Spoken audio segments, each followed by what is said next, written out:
My eye is on you, so mind what you do, or I'll come and bring you home. Chapter 33. New York, November. Dear Marmee and Beth, I'm going to write you a regular volume, for I've got heaps to tell, though I'm not a fine young lady traveling on the continent.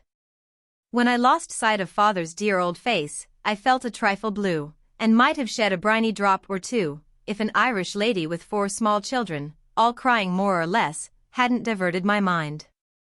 For I amused myself by dropping gingerbread nuts over the seat every time they opened their mouths to roar. Soon the sun came out, and taking it as a good omen, I cleared up likewise and enjoyed my journey with all my heart. Mrs. Kirk welcomed me so kindly I felt at home at once, even in that big house full of strangers. She gave me a funny little sky parlor, all she had, but there is a stove in it, and a nice table in a sunny window, so I can sit here and write whenever I like. A fine view and a church tower opposite atone for the many stairs, and I took a fancy to my den on the spot. The nursery, where I am to teach and sew, is a pleasant room next Mrs. Kirk's private parlor, and the 2 little girls are pretty children, rather spoiled, I fancy, but they took to me after telling them the 7 bad pigs, and I've no doubt I shall make a model governess. I am to have my meals with the children, if I prefer it to the great table, and for the present I do, for I am bashful, though no one will believe it. Now, my dear, make yourself at home, said Mrs. K.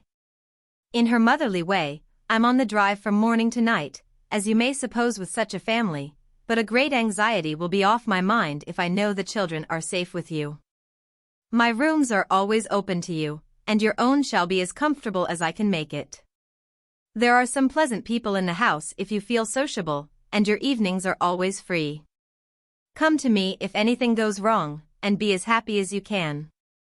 There's the tea bell, I must run and change my cap.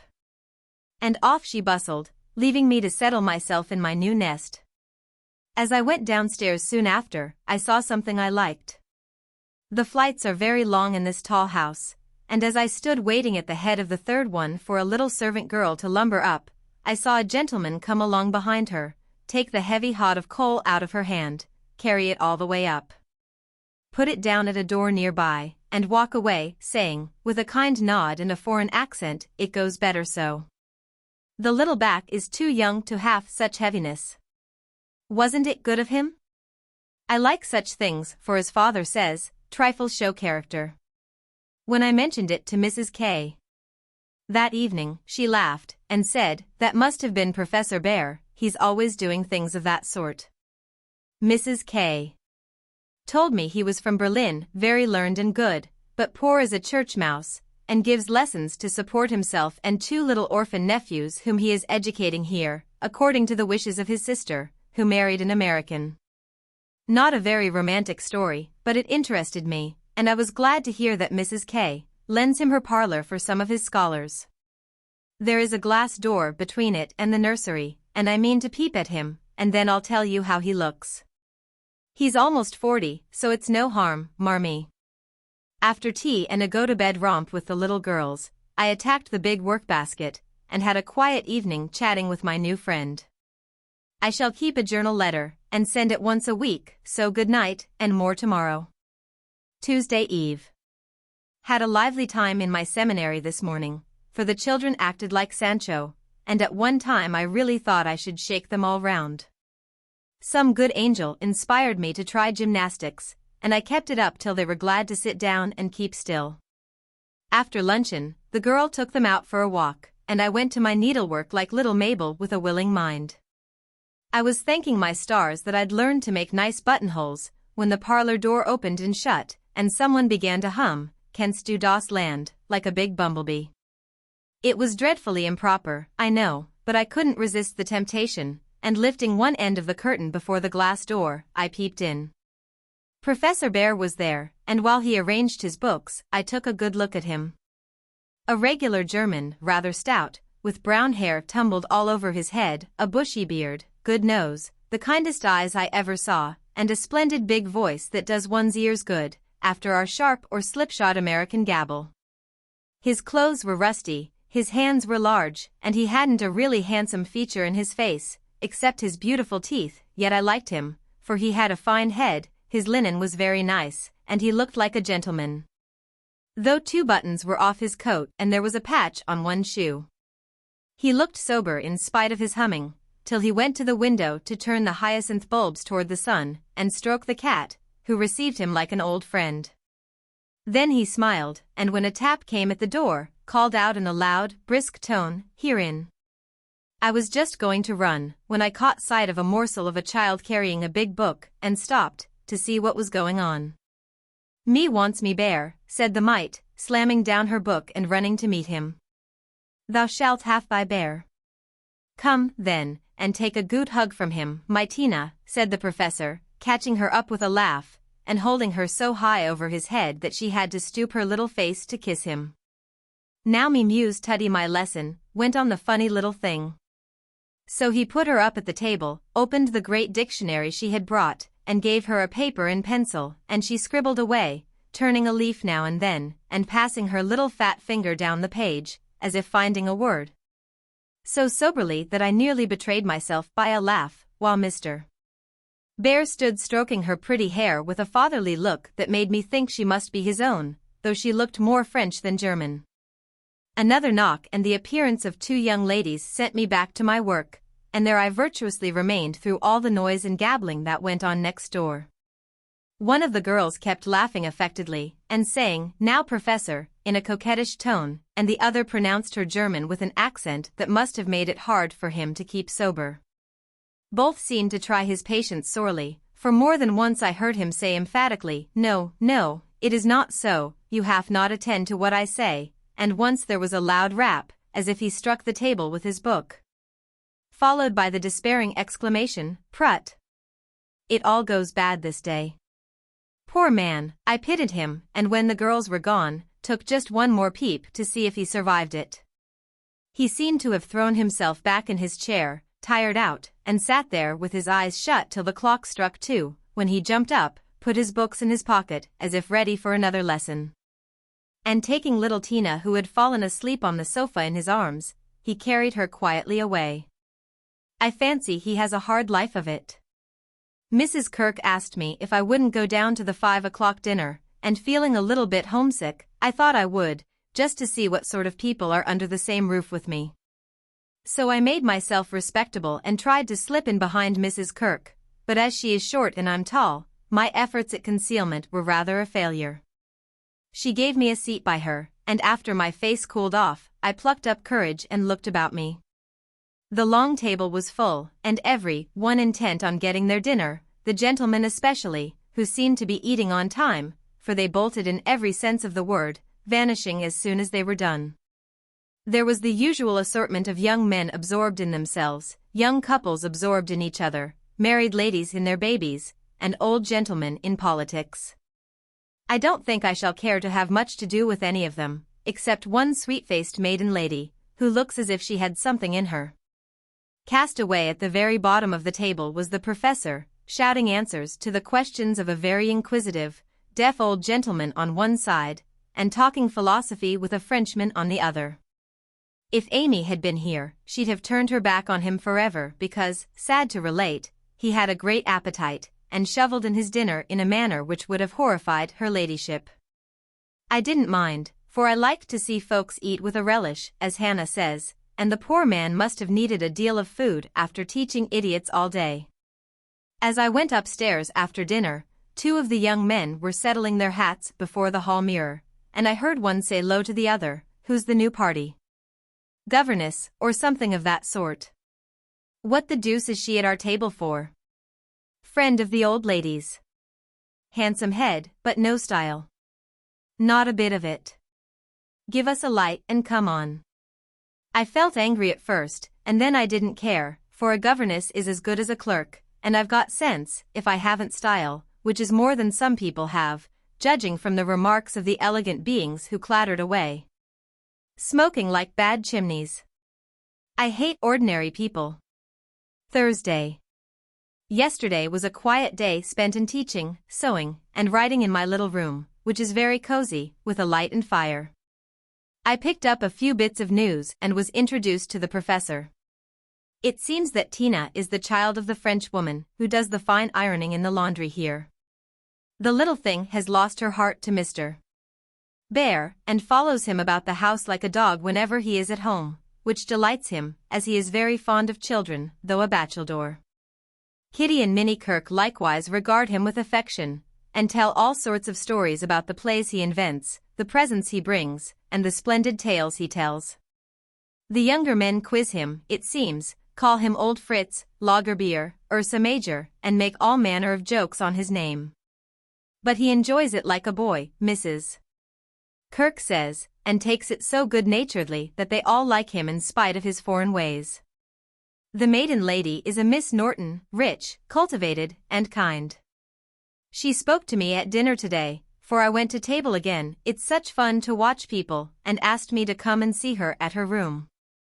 She has fine books and pictures, knows interesting persons, and seems friendly, so I shall make myself agreeable, for I do want to get into good society, only it isn't the same sort that Amy likes. I was in our parlor last evening when Mr. Bear came in with some newspapers for Mrs. Kirk.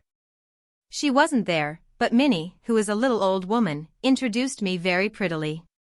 This is Mamma's friend, Miss March. Yes, and she's jolly and we like her lots, added Kitty, who is an enfant terrible. We both bowed, and then we laughed, for the prim introduction and the blunt addition were rather a comical contrast. Ah, yes, I hear these naughty ones go to vex you, Mies Marsh.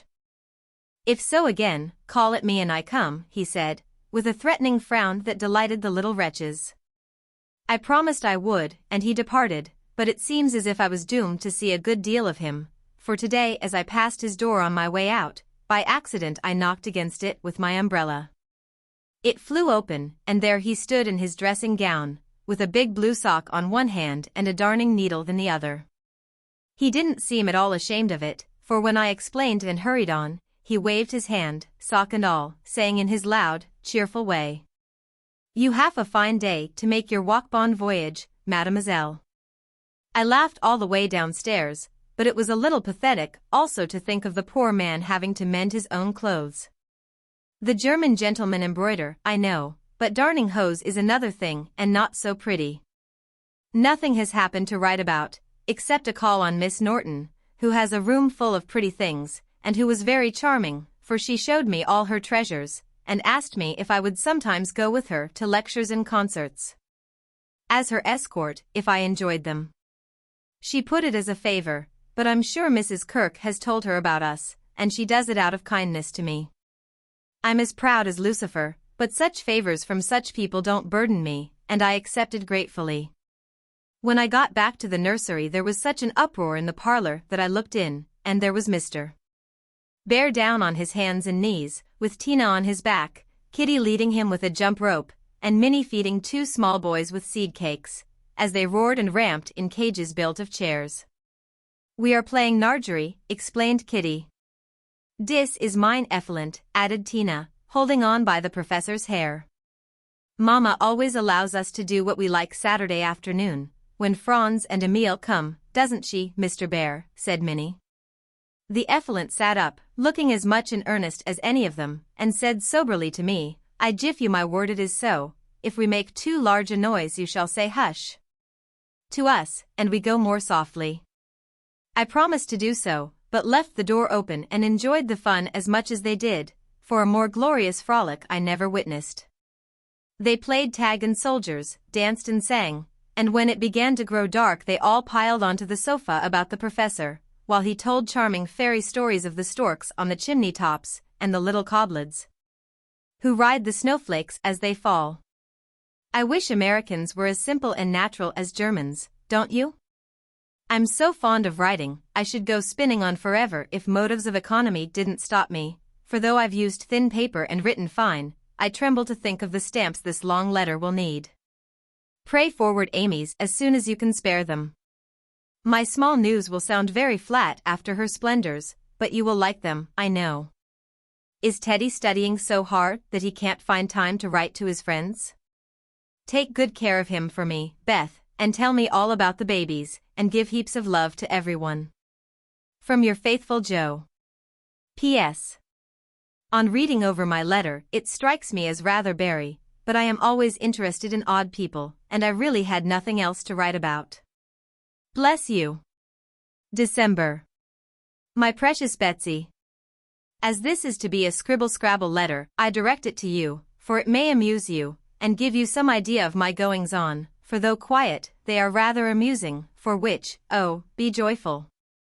After what Amy would call Herculaneum efforts, in the way of mental and moral agriculture, my young ideas begin to shoot and my little twigs to bend as I could wish. They are not so interesting tome as Tina and the boys, but I do my duty by them, and they are fond of me. Franz and Emile are jolly little lads, quite after my own heart, for the mixture of German and American spirit in them produces a constant state of effervescence. Saturday afternoons are riotous times, whether spent in the house or out, for on pleasant days they all go to walk, like a seminary, with the professor and myself to keep order, and then such fun. We are very good friends now, and I've begun to take lessons. I really couldn't help it, and it all came about in such a droll way that I must tell you. To begin at the beginning, Mrs. Kirk called to me one day as I passed Mr. Bear's room where she was rummaging. "Did you ever see such a den, my dear?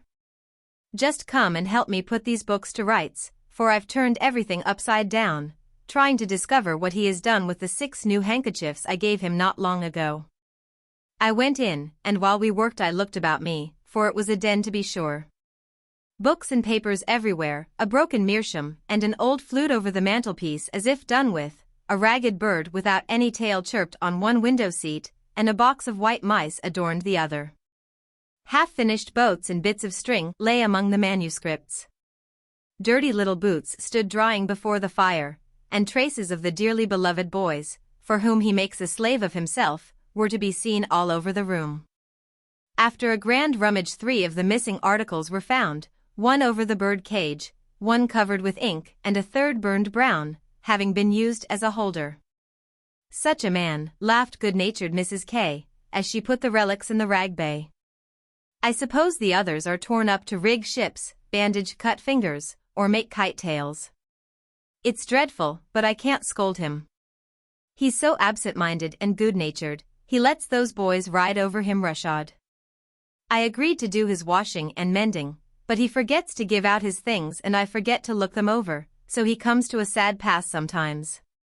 'Let me mend them,' said I. 'I don't mind it, and he needn't know. I'd like to, he's so kind to me about bringing my letters and lending books.' So I have got his things in order, and knit heels into 2 pairs of the socks, for they were boggled out of shape with his queer darns." Nothing was said, and I hoped he wouldn't find it out, but one day last week he caught me at it. Hearing the lessons he gives to others has interested and amused me so much that I took a fancy to leer, for Tina runs in and out, leaving the door open, and I can hear. I had been sitting near this door, finishing off the last sock, and trying to understand what he said to a new scholar, who is as stupid as I am. The girl had gone, and I thought he had also. It was so still, and I was busily gabbling over a verb, and rocking to and fro in a most absurd way, when a little crow made me look up, and there was Mr. Bear looking and laughing quietly, while he made signs to Tina not to betray him. "So," he said, as I stopped and stared like a goose, "you peep at me, I peep at you, and this is not bad, but see, I am not pleasanting when I say, have you a wish for German?" "Yes, but you are too busy." "I am too stupid to learn," I blundered out, as red as a peony. "Prut! We will make the time, and we fail not to find the sense. At evening I shall jiff a little lesson with much gladness, for look you, Mies Marsh, I have this debt to pay." And he pointed to my work. "Yes, they say to one another, these so kind ladies, he is a stupid old fellow, he will see not what we do, he will never observe that his sock heels go not in holes any more. He will think his buttons grow out new when they fall, and believe that strings make theirselves. Ah! But I have an eye, and I see much. I have a heart, and I feel thanks for this. Come, a little lesson then and now, or no more good fairy works for me and mine." Of course I couldn't say anything after that, and as it really is a splendid opportunity, I made the bargain, and we began. I took 4 lessons, and then I stuck fast in a grammatical bog. The professor was very patient with me, but it must have been torment to him, and now and then he'd look at me with such an expression of mild despair that it was a toss-up with me whether to laugh or cry.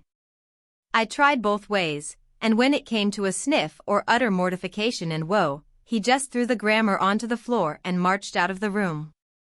I felt myself disgraced and deserted forever, but didn't blame him a particle, and was scrambling my papers together, meaning to rush upstairs and shake myself hard, when in he came, as brisk and beaming as if I'd covered myself in glory. Now we shall try a new way. You and I will read these pleasant little Märchen together, and dig no more in that dry book that goes in the corner for making us trouble.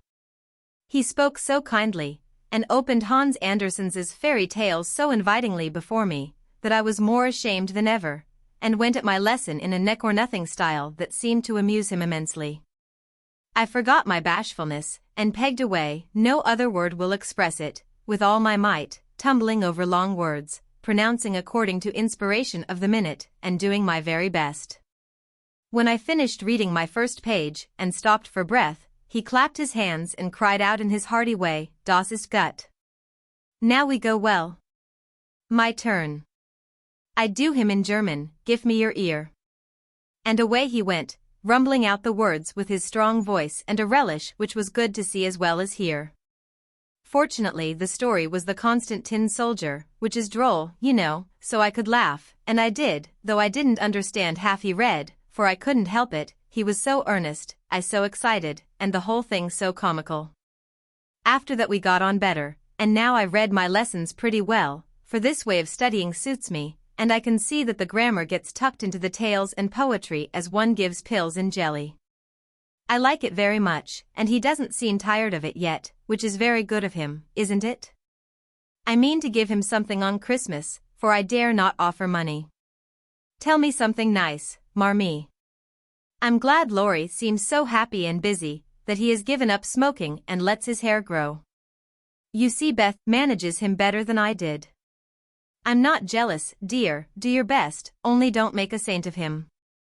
I'm afraid I couldn't like him without a spice of human naughtiness. Read him bits of my letters. I haven't time to write much, and that will do just as well. Thank heaven Beth continues so comfortable. January. A happy new year to you all, my dearest family, which of course includes Mr. L. and a young man by the name of Teddy. I can't tell you how much I enjoyed your Christmas bundle, for I didn't get it till night and had given up hoping. Your letter came in the morning, but you said nothing about a parcel, meaning it for a surprise, so I was disappointed, for I'd had a kind of feeling that you wouldn't forget me. I felt a little low in my mind as I sat up in my room after tea, and when the big, muddy, battered-looking bundle was brought to me, I just hugged it and pranced. It was so homey and refreshing that I sat down on the floor and read and looked and ate and laughed and cried, in my usual absurd way. The things were just what I wanted, and all the better for being made instead of bought. Beth's new ink bib was capital, and Hannah's box of hard gingerbread will be a treasure. I'll be sure and wear the nice flannels you sent, Marmee, and read carefully the books Father has marked. Thank you all, heaps and heaps. Speaking of books reminds me that I'm getting rich in that line, for on New Year's Day Mr. Bear gave me a fine Shakespeare. It is one he values much, and I've often admired it, set up in the place of honor with his German Bible, Plato, Homer, and Milton, so you may imagine how I felt when he brought it down, without its cover, and showed me my own name in it. From my friend Friedrich Bear. You say often you wish a library. Here I give you one, for between these lids, he meant covers, is many books in one. Read him well, and he will help you much, for the study of character in this book will help you to read it in the world and paint it with your pen. I thanked him as well as I could, and talk now about my library, as if I had 100 books. I never knew how much there was in Shakespeare before, but then I never had a bear to explain it to me. Now don't laugh at his horrid name. It isn't pronounced either bear or beer, as people will say it, but something between the two, as only Germans can give it. I'm glad you both like what I tell you about him, and hope you will know him someday. Mother would admire his warm heart, father his wise head. I admire both, and feel rich in my new friend Friedrich Bear. Not having much money, or knowing what he'd like, I got several little things, and put them about the room, where he would find them unexpectedly. They were useful, pretty, or funny, a new standish on his table, a little vase for his flower, he always has one, or a bit of green in a glass, to keep him fresh, he says, and a holder for his blower, so that he needn't burn up what Amy calls mooch wires. I made it like those Beth invented, a big butterfly with a fat body, and black and yellow wings, worsted feelers, and bead eyes. It took his fancy immensely, and he put it on his mantelpiece as an article of virtue, so it was rather a failure after all. Poor as he is, he didn't forget a servant or a child in the house, and not a soul here, from the French laundrywoman to Miss Norton, forgot him. I was so glad of that. They got up a masquerade, and had a gay time New Year's Eve. I didn't mean to go down, having no dress. But at the last minute, Mrs. Kirk remembered some old brocades, and Miss Norton lent me lace and feathers. So I dressed up as Mrs. Malaprop, and sailed in with a mask on. No one knew me, for I disguised my voice, and no one dreamed of the silent, haughty Miss March, for they think I am very stiff and cool, most of them, and so I am to whippersnappers, could dance and dress. And burst out into a nice derangement of epitaphs, like an allegory on the banks of the Nile. I enjoyed it very much, and when we unmasked it was fun to see them stare at me. I heard one of the young men tell another that he knew I'd been an actress, in fact, he thought he remembered seeing me at one of the minor theaters. Meg will relish that joke. Mr. Bear was Nick Bottom, and Tina was Titania, a perfect little fairy in his arms. To see them dance was quite a landscape, to use a Teddyism. I had a very happy New Year, after all, and when I thought it over in my room, I felt as if I was getting on a little in spite of my many failures, for I'm cheerful all the time now, work with a will, and take more interest in other people than I used to, which is satisfactory. Bless you all. Ever your loving Joe. Chapter 34. Though very happy in the social atmosphere about her, and very busy with the daily work that earned her bread and made it sweeter for the effort, Joe still found time for literary labors. The purpose which now took possession of her was a natural one to a poor and ambitious girl, but the means she took to gain her end were not the best. She saw that money conferred power, therefore, she resolved to have, not to be used for herself alone, but for those whom she loved more than life. The dream of filling home with comforts, giving Beth everything she wanted, from strawberries in winter to an organ in her bedroom, going abroad herself, and always having more than enough, so that she might indulge in the luxury of charity, had been for years Joe's most cherished castle in the air. The prize story experience had seemed to open a way which might, after long traveling in much uphill work, lead to this delightful Chateau en Spain. But the novel disaster quenched her courage for a time, for public opinion is a giant which has frightened stouter-hearted Jacks on bigger beanstalks than hers. Like that immortal hero, she reposed a while after the first attempt, which resulted in a tumble and the least lovely of the giant's treasures, if I remember rightly. But the up again and take another spirit was as strong in Joe as in Jack, so she scrambled up on the shady side this time and got more booty, but nearly left behind her what was far more precious than the money bags. She took to writing sensation stories, for in those dark ages, even all perfect America read rubbish. She told no one, but concocted a thrilling tale, and boldly carried it herself to Mr. Dashwood, editor of the Weekly Volcano. She had never read Sartor Resartus, but she had a womanly instinct that clothes possess an influence more powerful over many than the worth of character or the magic of manners. So she dressed herself in her best, and trying to persuade herself that she was neither excited nor nervous, bravely climbed 2 pairs of dark and dirty stairs to find herself in a disorderly room, a cloud of cigar smoke, and the presence of 3 gentlemen, sitting with their heels rather higher than their hats, which articles of dress none of them took the trouble to remove on her appearance. Somewhat daunted by this reception, Joe hesitated on the threshold, murmuring in much embarrassment, "Excuse me, I was looking for the Weekly Volcano office. I wished to see Mr. Dashwood." Down went the highest pair of heels, up rose the smokiest gentleman, and carefully cherishing his cigar between his fingers, he advanced with a nod and a countenance expressive of nothing but sleep.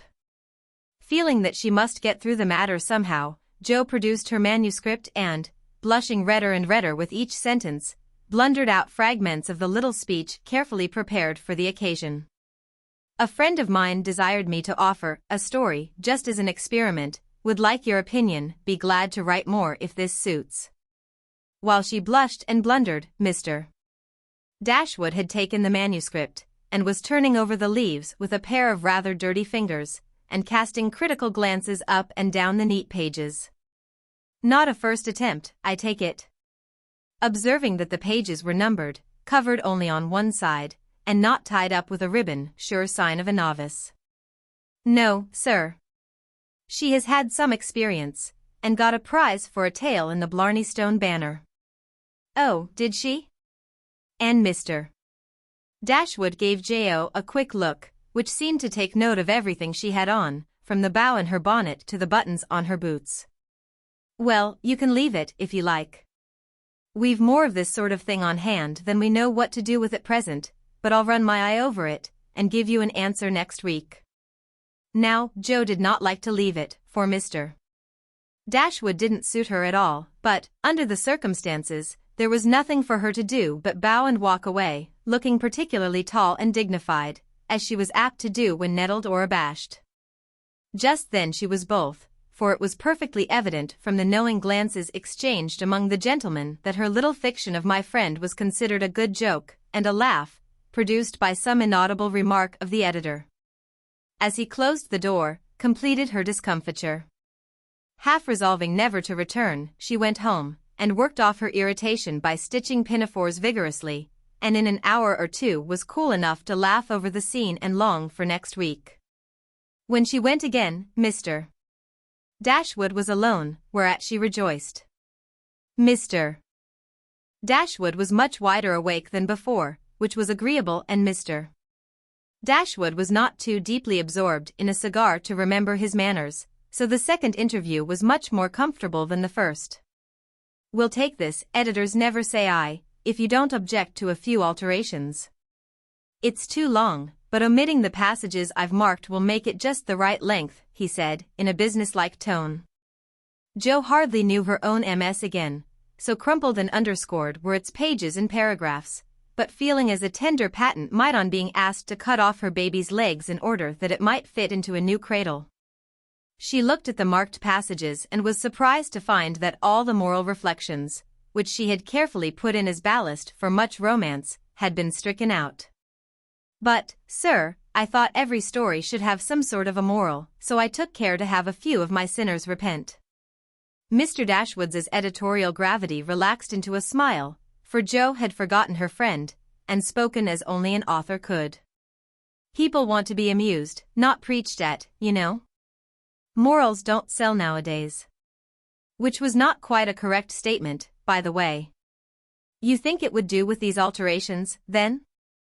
Yes, it's a new plot, and pretty well worked up, language good, and so on, was Mr. Dashwood's affable reply.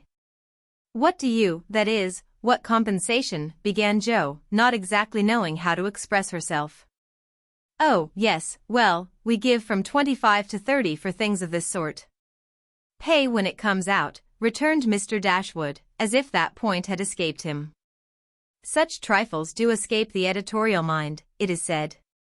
Very well, you can have it, said Jo, handing back the story with a satisfied air, for after the $1 a column work, even 25 seemed good pay. Shall I tell my friend you will take another if she has one better than this? Asked Jo, unconscious of her little slip of the tongue, and emboldened by her success.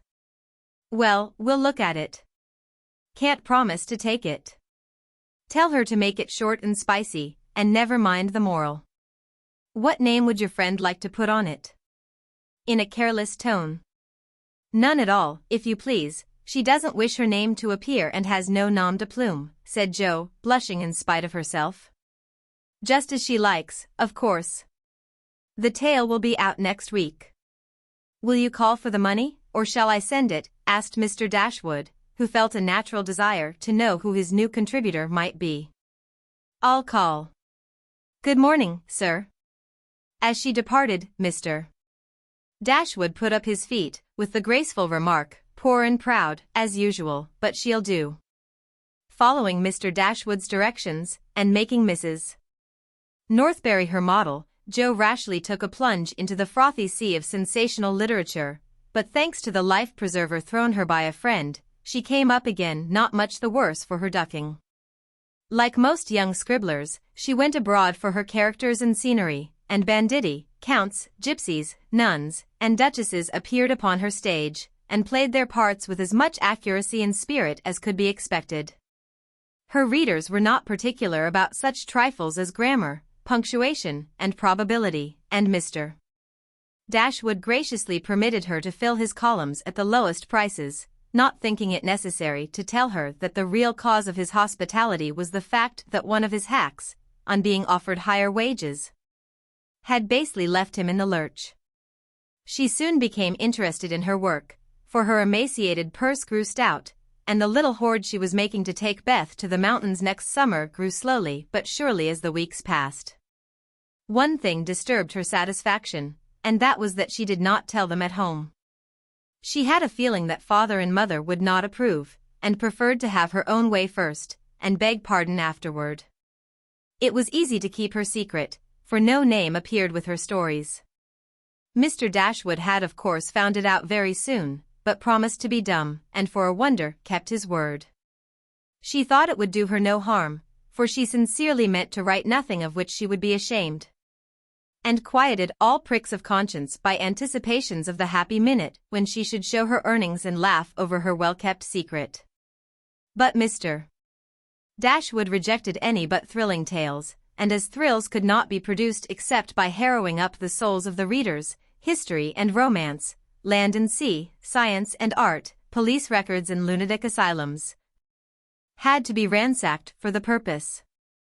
Jo soon found that her innocent experience had given her but few glimpses of the tragic world which underlies society, so regarding it in a business light, she set about supplying her deficiencies with characteristic energy.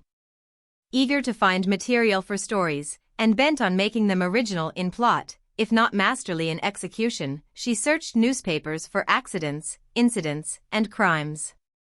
She excited the suspicions of public librarians by asking for works on poisons.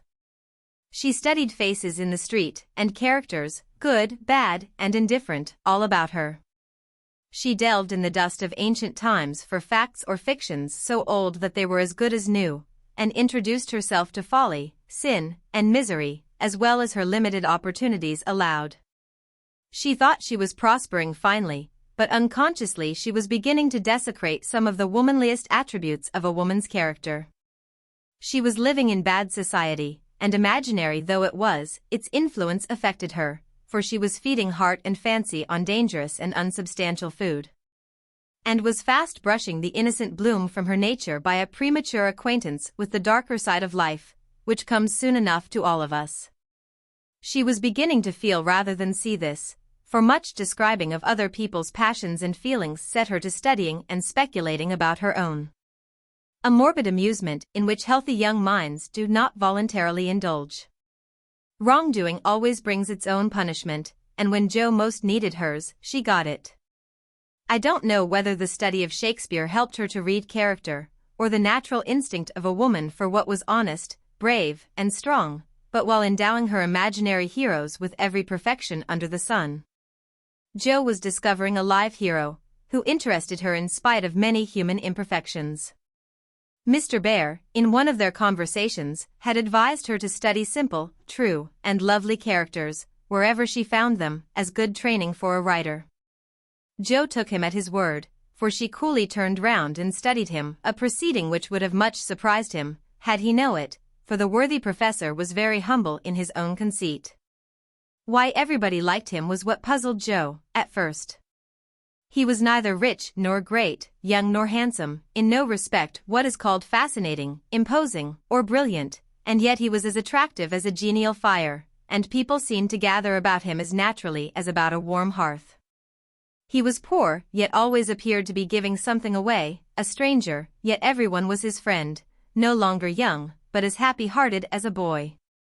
plain and peculiar, yet his face looked beautiful to many, and his oddities were freely forgiven for his sake.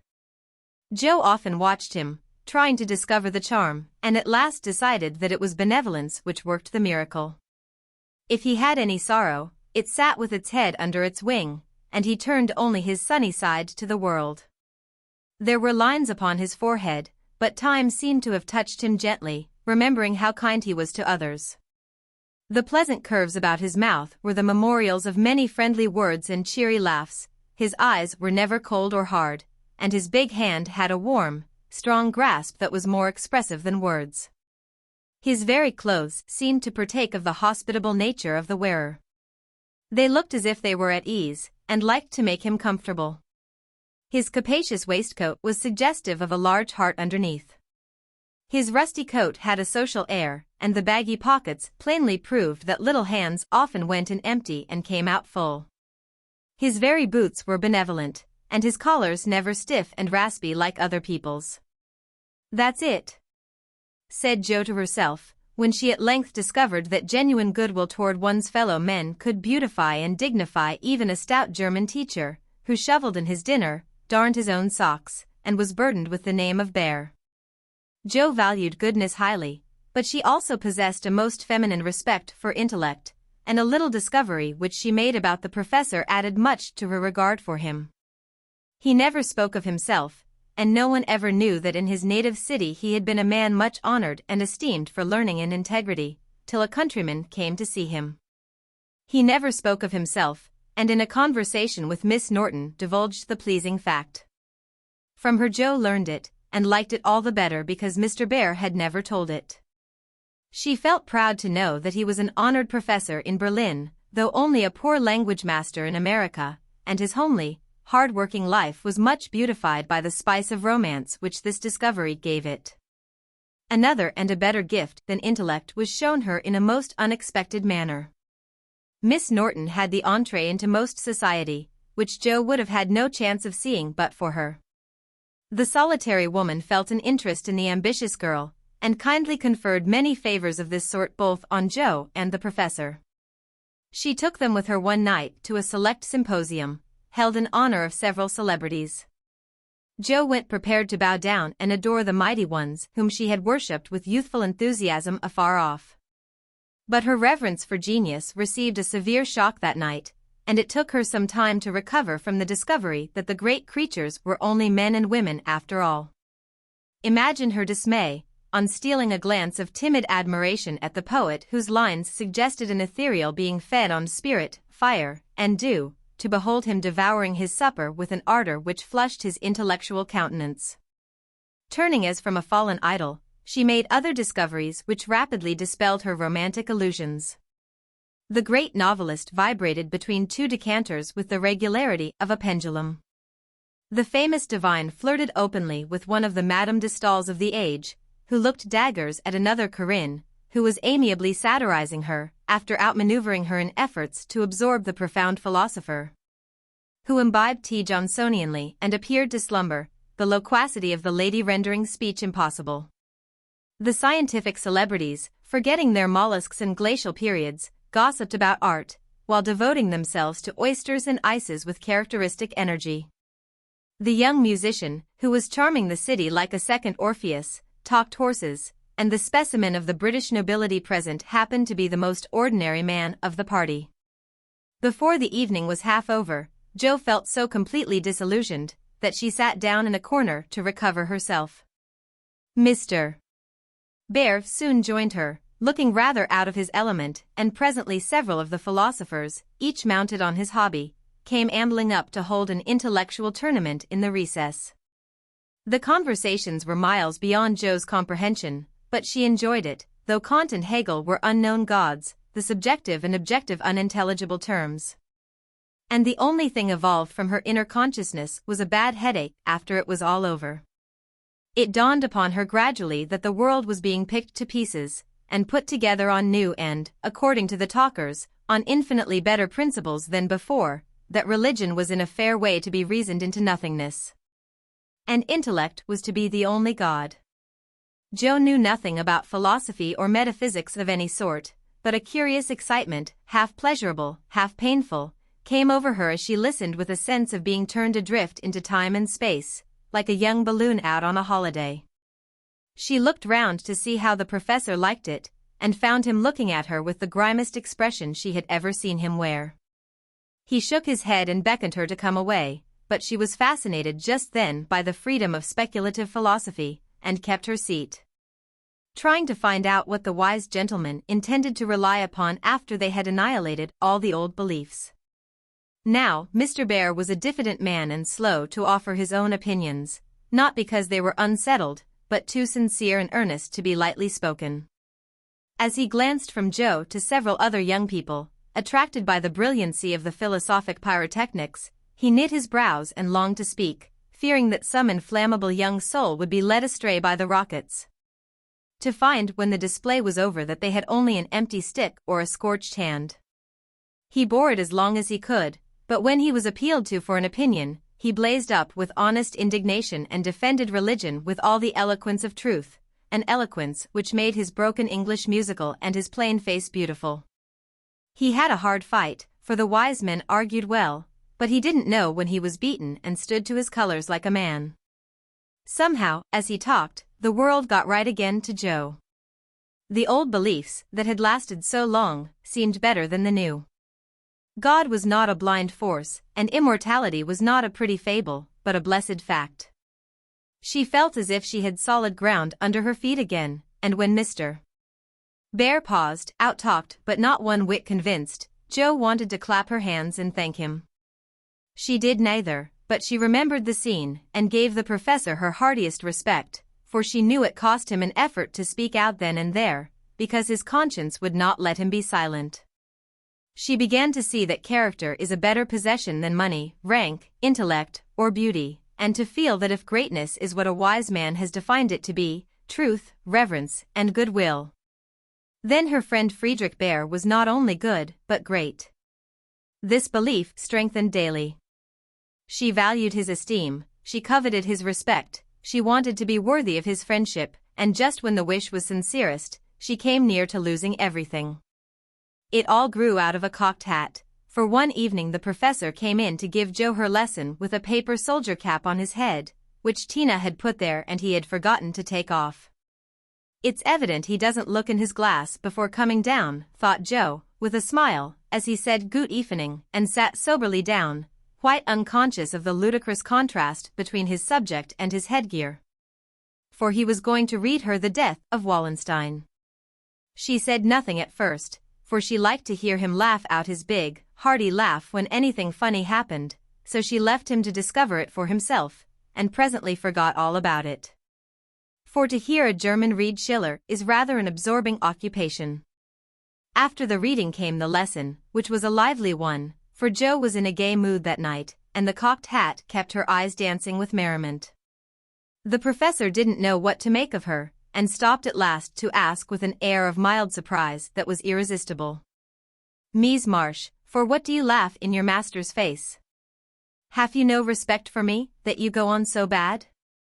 "How can I be respectful, sir, when you forget to take your hat off?" said Joe. Lifting his hand to his head, the absent-minded professor gravely felt and removed the little cocked hat, looked at it a minute, and then threw back his head and laughed like a merry bass viol. "Ah! I see him now, it is that imp Tina who makes me a fool with my cap. Well, it is nothing, but see you, if this lesson goes not well, you too shall wear him."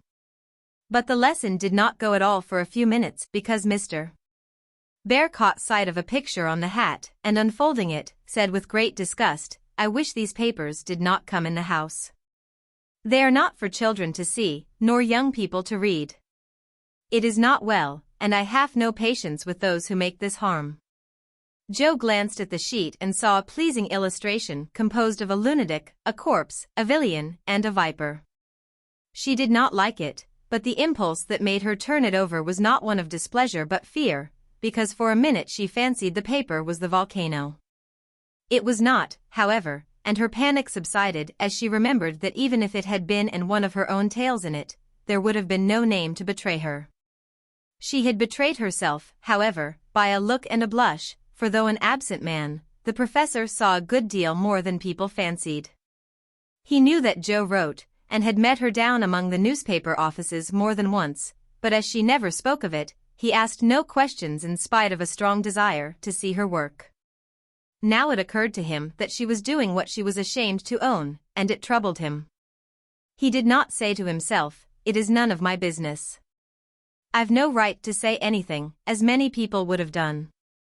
He only remembered that she was young and poor, a girl far away from mother's love and father's care, and he was moved to help her with an impulse as quick and natural as that which would prompt him to put out his hand to save a baby from a puddle.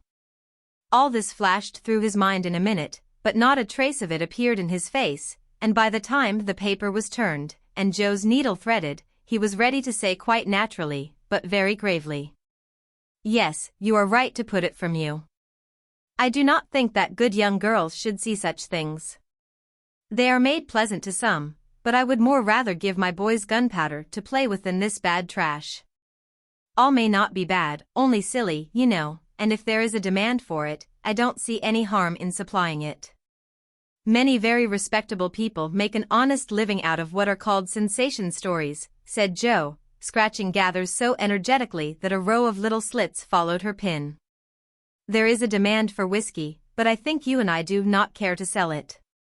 If the respectable people knew what harm they did, they would not feel that the living was honest. They have no right to put poison in the sugar plum, and let the small ones eat it. No, they should think a little, and sweep mud in the street before they do this thing." Mr. Bear spoke warmly, and walked to the fire, crumpling the paper in his hands.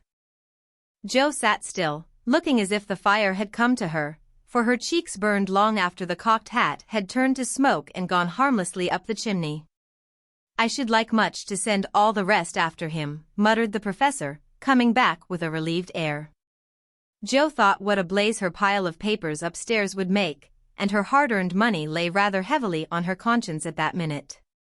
Then she thought consolingly to herself, "Mine are not like that, they are only silly, never bad, so I won't be worried," and taking up her book, she said, with a studious face, "Shall we go on, sir? I'll be very good and proper now." "I shall hope so," was all he said, but he meant more than she imagined, and the grave, kind look he gave her made her feel as if the words "weekly volcano" were printed in large type on her forehead.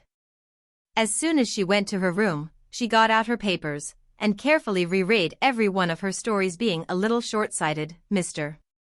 Bear sometimes used eyeglasses, and Jo had tried them once, smiling to see how they magnified the fine print of her book. Now she seemed to have on the professor's mental or moral spectacles also, for the faults of these poor stories glared at her dreadfully and filled her with dismay. "They are trash, and will soon be worse trash if I go on, for each is more sensational than the last. I've gone blindly on, hurting myself and other people, for the sake of money. I know it's so, for I can't read this stuff in sober earnest without being horribly ashamed of it, and what should I do if they were seen at home or Mr. Bear got hold of them?" Jo turned hot at the bare idea, and stuffed the whole bundle into her stove, nearly setting the chimney afire with the blaze. "Yes, that's the best place for such inflammable nonsense. I'd better burn the house down, I suppose, than let other people blow themselves up with my gunpowder," she thought as she watched the demon of the Jura whisk away, a little black cinder with fiery eyes. But when nothing remained of all her 3 months' work except a heap of ashes and the money in her lap, Jo looked sober, as she sat on the floor, wondering what she ought to do about her wages. "I think I haven't done much harm yet, and may keep this to pay for my time," she said, after a long meditation, adding impatiently, "I almost wish I hadn't any conscience, it's so inconvenient. If I didn't care about doing right, and didn't feel uncomfortable when doing wrong, I should get on capitally. I can't help wishing sometimes that mother and father hadn't been so particular about such things." "Ah, Jo, instead of wishing that, thank God that father and mother were particular. And pity from your heart those who have no such guardians to hedge them round with principles which may seem like prison walls to impatient youth, but which will prove sure foundations to build character upon in womanhood." Jo wrote no more sensational stories, deciding that the money did not pay for her share of the sensation, but going to the other extreme, as is the way with people of her stamp, she took a course of Mrs. Sherwood, Miss Edgeworth, and Hannah More, and then produced a tale which might have been more properly called an essay or a sermon, so intensely moral was it. She had her doubts about it from the beginning, for her lively fancy and girlish romance felt as ill at ease in the new style as she would have done masquerading in the stiff and cumbrous costume of the last century. She sent this didactic gem to several markets, but it found no purchaser, and she was inclined to agree with Mr. Dashwood that morals didn't sell. Then she tried a child's story, which she could easily have disposed of if she had not been mercenary enough to demand filthy lucre for it. The only person who offered enough to make it worth her while to try juvenile literature was a worthy gentleman who felt it his mission to convert all the world to his particular belief. But much as she liked to write for children, Jo could not consent to depict all her naughty boys as being eaten by bears or tossed by mad bulls because they did not go to a particular Sabbath school. Nor all the good infants who did go as rewarded by every kind of bliss, from gilded gingerbread to escorts of angels when they departed this life with psalms or sermons on their lisping tongues. So nothing came of these trials. Jo corked up her inkstand, and said in a fit of very wholesome humility, "I don't know anything. I'll wait until I do before I try again, and meantime, sweep mud in the street if I can't do better, that's honest, at least." Which decision proved that her second tumble down the beanstalk had done her some good. While these internal revolutions were going on, her external life had been as busy and uneventful as usual, and if she sometimes looked serious or a little sad no one observed it but Professor Bear. He did it so quietly that Jo never knew he was watching to see if she would accept and profit by his reproof, but she stood the test, and he was satisfied, for though no words passed between them, he knew that she had given up writing. Not only did he guess it by the fact that the second finger of her right hand was no longer inky, but she spent her evenings downstairs now, was met no more among newspaper offices, and studied with a dogged patience which assured him that she was bent on occupying her mind with something useful, if not pleasant. He helped her in many ways, proving himself a true friend, and Jo was happy, for while her pen lay idle, she was learning other lessons besides German, and laying a foundation for the sensation story of her own life. It was a pleasant winter and a long one, for she did not leave Mrs. Kirk till June. Everyone seemed sorry when the time came. The children were inconsolable, and Mr. Bear's hair stuck straight up all over his head, for he always rumpled it wildly when disturbed in mind. "Going home? Ah, you are happy that you have a home to go in," he said, when she told him, and sat silently pulling his beard in the corner, while she held a little levee on that last evening. She was going early, so she bade them all goodbye overnight, and when his turn came, she said warmly, "Now, sir, you won't forget to come and see us, if you ever travel our way, will you? I'll never forgive you if you do, for I want them all to know my friend." "Do you?" "Shall I come?" he asked, looking down at her with an eager expression which she did not see. "Yes, come next month. Laurie graduates then, and you'd enjoy commencement as something new." "That is your best friend, of whom you speak," he said in an altered tone. "Yes, my boy Teddy. I'm very proud of him and should like you to see him." Jo looked up then, quite unconscious of anything but her own pleasure in the prospect of showing them to one another. Something in Mr. Bear's face suddenly recalled the fact that she might find Laurie more than a best friend, and simply because she particularly wished not to look as if anything was the matter, she involuntarily began to blush, and the more she tried not to, the redder she grew. If it had not been for Tina on her knee, she didn't know what would have become of her. Fortunately the child was moved to hug her, so she managed to hide her face an instant, hoping the professor did not see it. But he did, and his own changed again from that momentary anxiety to its usual expression, as he said cordially, "I fear I shall not make the time for that, but I wish the friend much success, and you all happiness. God bless you." And with that, he shook hands warmly, shouldered Tina, and went away. But after the boys were abed, he sat long before his fire with the tired look on his face and the heimweh, or homesickness, lying heavy at his heart. Once, when he remembered Jo as she sat with the little child in her lap and that new softness in her face, he leaned his head on his hands a minute, and then roamed about the room, as if in search of something that he could not find. "It is not for me, I must not hope it now," he said to himself, with a sigh that was almost a groan. Then, as if reproaching himself for the longing that he could not repress, he went and kissed the two tousled heads upon the pillow, took down his seldom used meerschaum, and opened his Play-Doh.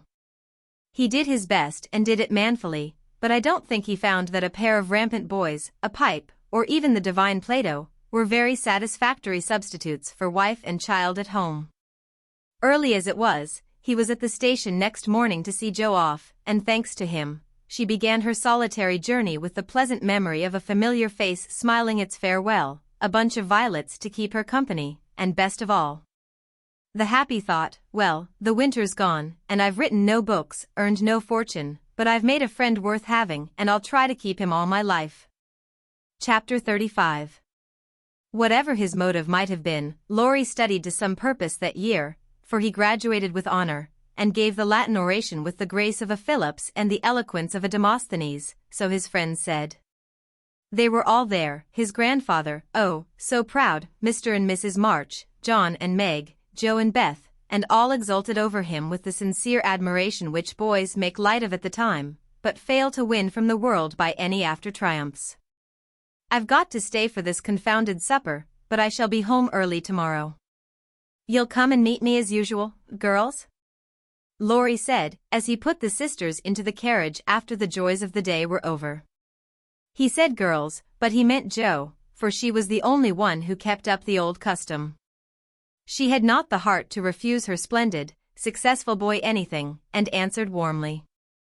"I'll come, Teddy, rain or shine, and march before you, playing Hail the Conquering Hero Comes on a Jew's harp." Laurie thanked her with a look that made her think in a sudden panic, oh, dearie me. I know he'll say something, and then what shall I do? Evening meditation and morning work somewhat allayed her fears, and having decided that she wouldn't be vain enough to think people were going to propose when she had given them every reason to know what her answer would be, she set forth at the appointed time, hoping Teddy wouldn't do anything to make her hurt his poor feelings. A call at Meg's, and a refreshing sniff and sip at the Daisy and Demijohn, still further fortified her for the tete-a-tete, but when she saw a stalwart figure looming in the distance, she had a strong desire to turn about and run away. "Where's the Jew's harp, Jo?" cried Laurie, as soon as he was within speaking distance. "I forgot it." And Jo took heart again, for that salutation could not be called lover-like. She always used to take his arm on these occasions, now she did not, and he made no complaint, which was a bad sign, but talked on rapidly about all sorts of faraway subjects, till they turned from the road into the little path that led homeward through the grove. Then he walked more slowly, suddenly lost his fine flow of language, and now and then a dreadful pause occurred. To rescue the conversation from one of the wells of silence into which it kept falling, Jo said hastily, "Now you must have a good long holiday." "I intend to." Something in his resolute tone made Jo look up quickly to find him looking down at her with an expression that assured her the dreaded moment had come, and made her put out her hand with an imploring, "No, Teddy. Please don't." "I will, and you must hear me." "It's no use, Jo, we've got to have it out, and the sooner the better for both of us," he answered, getting flushed and excited all at once. "Say what you like then." "I'll listen," said Jo, with a desperate sort of patience. Laurie was a young lover, but he was in earnest, and meant to have it out, if he died in the attempt, so he plunged into the subject with characteristic impetuosity, saying in a voice that would get choky now and then, in spite of manful efforts to keep it steady, "I've loved you ever since I've known you, Jo, couldn't help it, you've been so good to me. I've tried to show it, but you wouldn't let me. Now I'm going to make you hear, and give me an answer, for I can't go on so any longer. I wanted to save you this." "I thought you'd understand," began Jo, finding it a great deal harder than she expected.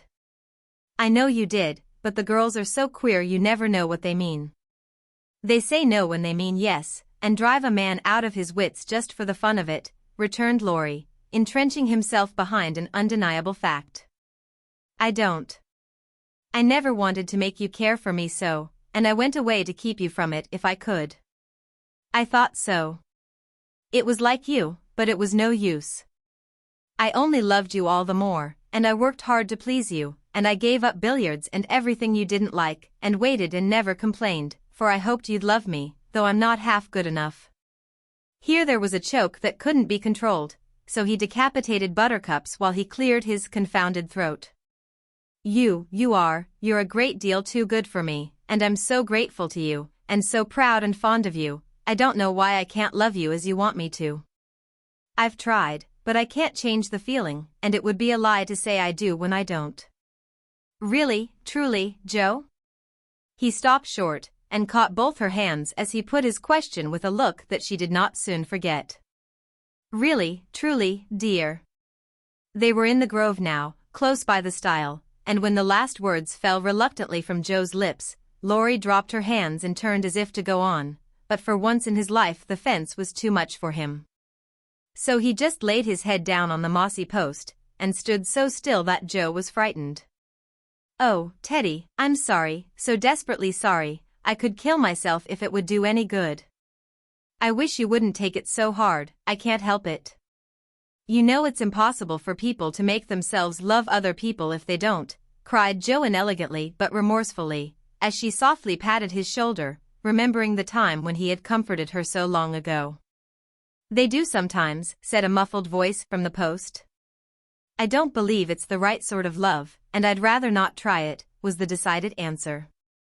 There was a long pause, while a blackbird sung blithely on the willow by the river, and the tall grass rustled in the wind.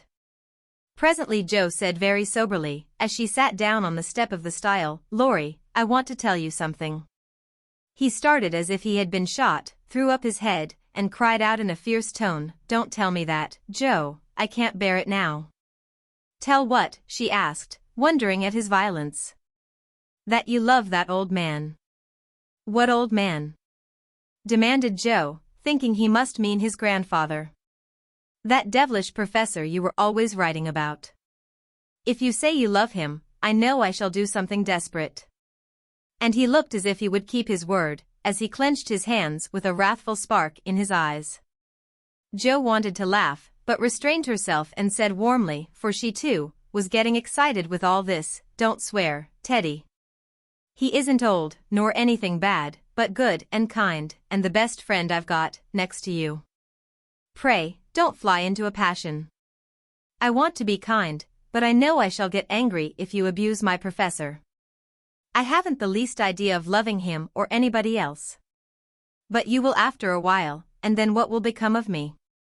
You'll love someone else too, like a sensible boy, and forget all this trouble.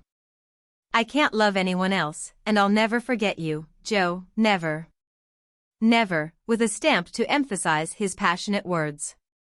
What shall I do with him? Sighed Joe, finding that emotions were more unmanageable than she expected. You haven't heard what I wanted to tell you. Sit down and listen, for indeed I want to do right and make you happy, she said, hoping to soothe him with a little reason, which proved that she knew nothing about love. Seeing a ray of hope in that last speech, Laurie threw himself down on the grass at her feet, leaned his arm on the lower step of the stile, and looked up at her with an expectant face. Now that arrangement was not conducive to calm speech or clear thought on Joe's part, for how could she say hard things to her boy while he watched her with eyes full of love and longing? And lashes still wet with the bitter drop or two her hardness of heart had wrung from him? She gently turned his head away, saying, as she stroked the wavy hair which had been allowed to grow for her sake, how touching that was, to be sure. I agree with Mother that you and I are not suited to each other, because our quick tempers and strong wills would probably make us very miserable, if we were so foolish as to. Joe paused a little over the last word, but Laurie uttered it with a rapturous expression. Mary, no, we shouldn't. If you loved me, Joe, I should be a perfect saint, for you could make me anything you like. No, I can't. I've tried and failed, and I won't risk our happiness by such a serious experiment. We don't agree and we never shall, so we'll be good friends all our lives, but we won't go and do anything rash. Yes, we will if we get the chance, muttered Laurie rebelliously. Now do be reasonable and take a sensible view of the case, implored Joe, almost at her wit's end. I won't be reasonable. I don't want to take what you call a sensible view. It won't help me, and it only makes it harder. I don't believe you've got any heart. I wish I hadn't. There was a little quiver in Joe's voice, and thinking it a good omen, Laurie turned round, bringing all his persuasive powers to bear as he said, in the wheedlesome tone that had never been so dangerously wheedlesome before, "Don't disappoint us. Dear. Everyone expects it. Grandpa has set his heart upon it, your people like it, and I can't get on without you. Say you will, and let's be happy. Do. Not until months afterward did Joe understand how she had the strength of mind to hold fast to the resolution she had made when she decided that she did not love her boy, and never could.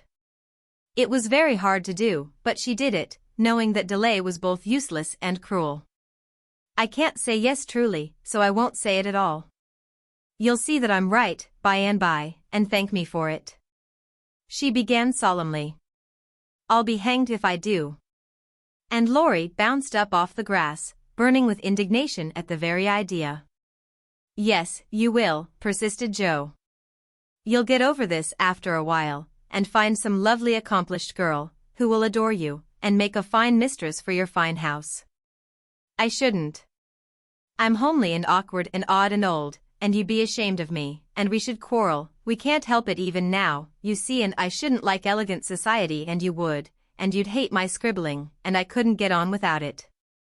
And we should be unhappy, and wish we hadn't done it, and everything would be horrid. Anything more? asked Laurie, finding it hard to listen patiently to this prophetic burst. Nothing more, except that I don't believe I shall ever marry. I'm happy as I am, and love my liberty too well to be in a hurry to give it up for any mortal man. I know better, broke in Laurie. You think so now, but there'll come a time when you will care for somebody, and you'll love him tremendously, and live and die for him. I know you will, it's your way, and I shall have to stand by and see it. And the despairing lover cast his hat upon the ground with a gesture that would have seemed comical, if his face had not been so tragic. Yes, I will live and die for him, if her ever comes and makes me love him in spite of myself, and you must do the best you can, cried Joe, losing patience with poor Teddy. I've done my best, but you won't be reasonable, and it's selfish of you to keep teasing for what I can't give. I shall always be fond of you, very fond indeed, as a friend, but I'll never marry you, and the sooner you believe it the better for both of us, so now. That speech was like gunpowder. Laurie looked at her a minute as if he did not quite know what to do with himself, then turned sharply away, saying in a desperate sort of tone, You'll be sorry someday, Joe. Oh, where are you going? She cried, for his face frightened her. To the devil, was the consoling answer. For a minute Joe's heart stood still as he swung himself down the bank toward the river, but it takes much folly, sin or misery to send a young man to a violent death, and Laurie was not one of the weak sort who are conquered by a single failure. He had no thought of a melodramatic plunge, but some blind instinct led him to fling hat and coat into his boat, and row away with all his might, making better time up the river than he had done in any race. Joe drew a long breath and unclasped her hands as she watched the poor fellow trying to outstrip the trouble which he carried in his heart. That will do him good, and he'll come home in such a tender, penitent state of mind, that I shan't dare to see him, she said, adding, as she went slowly home, feeling as if she had murdered some innocent thing, and buried it under the leaves. Now I must go and prepare Mr. Lawrence to be very kind to my poor boy. I wish he'd love Beth, perhaps he may in time, but I begin to think I was mistaken about her. Oh dear. How can girls like to have lovers and refuse them? I think it's dreadful. Being sure that no one could do it so well as herself, she went straight to Mr. Lawrence, told the hard story bravely through, and then broke down, crying so dismally over her own insensibility that the kind old gentleman, though sorely disappointed, did not utter a reproach. He found it difficult to understand how any girl could help loving Laurie, and hoped she would change her mind, but he knew even better than Joe that love cannot be forced, so he shook his head sadly and resolved to carry his boy out of harm's way. for young impetuosity's parting words to Joe disturbed him more than he would confess. When Laurie came home, dead tired but quite composed, his grandfather met him as if he knew nothing, and kept up the delusion very successfully for an hour or two. But when they sat together in the twilight, the time they used to enjoy so much, it was hard work for the old man to ramble on as usual, and harder still for the young one to listen to praises of the last year's success, which to him now seemed like love's labor lost. He bore it as long as he could, then went to his piano and began to play. The windows were open, and Joe, walking in the garden with Beth, for once understood music better than her sister, for he played the sonata pathétique and played it as he never did before. "That's very fine, I dare say, but it's sad enough to make one cry." "Give us something gayer, lad," said Mr. Lawrence, whose kind old heart was full of sympathy, which he longed to show but knew not how. Laurie dashed into a livelier strain, played stormily for several minutes, and would have got through bravely, if in a momentary lull Mrs. March's voice had not been heard calling, "Job, dear, come in. I want you." Just what Laurie longed to say, with a different meaning. As he listened, he lost his place, the music ended with a broken chord, and the musician sat silent in the dark. "I can't stand this," muttered the old gentleman. Up he got, groped his way to the piano, laid a kind hand on either of the broad shoulders, and said, as gently as a woman, "I know, my boy, I know." No answer for an instant, then Laurie asked sharply, "Who told you?" "Joe herself."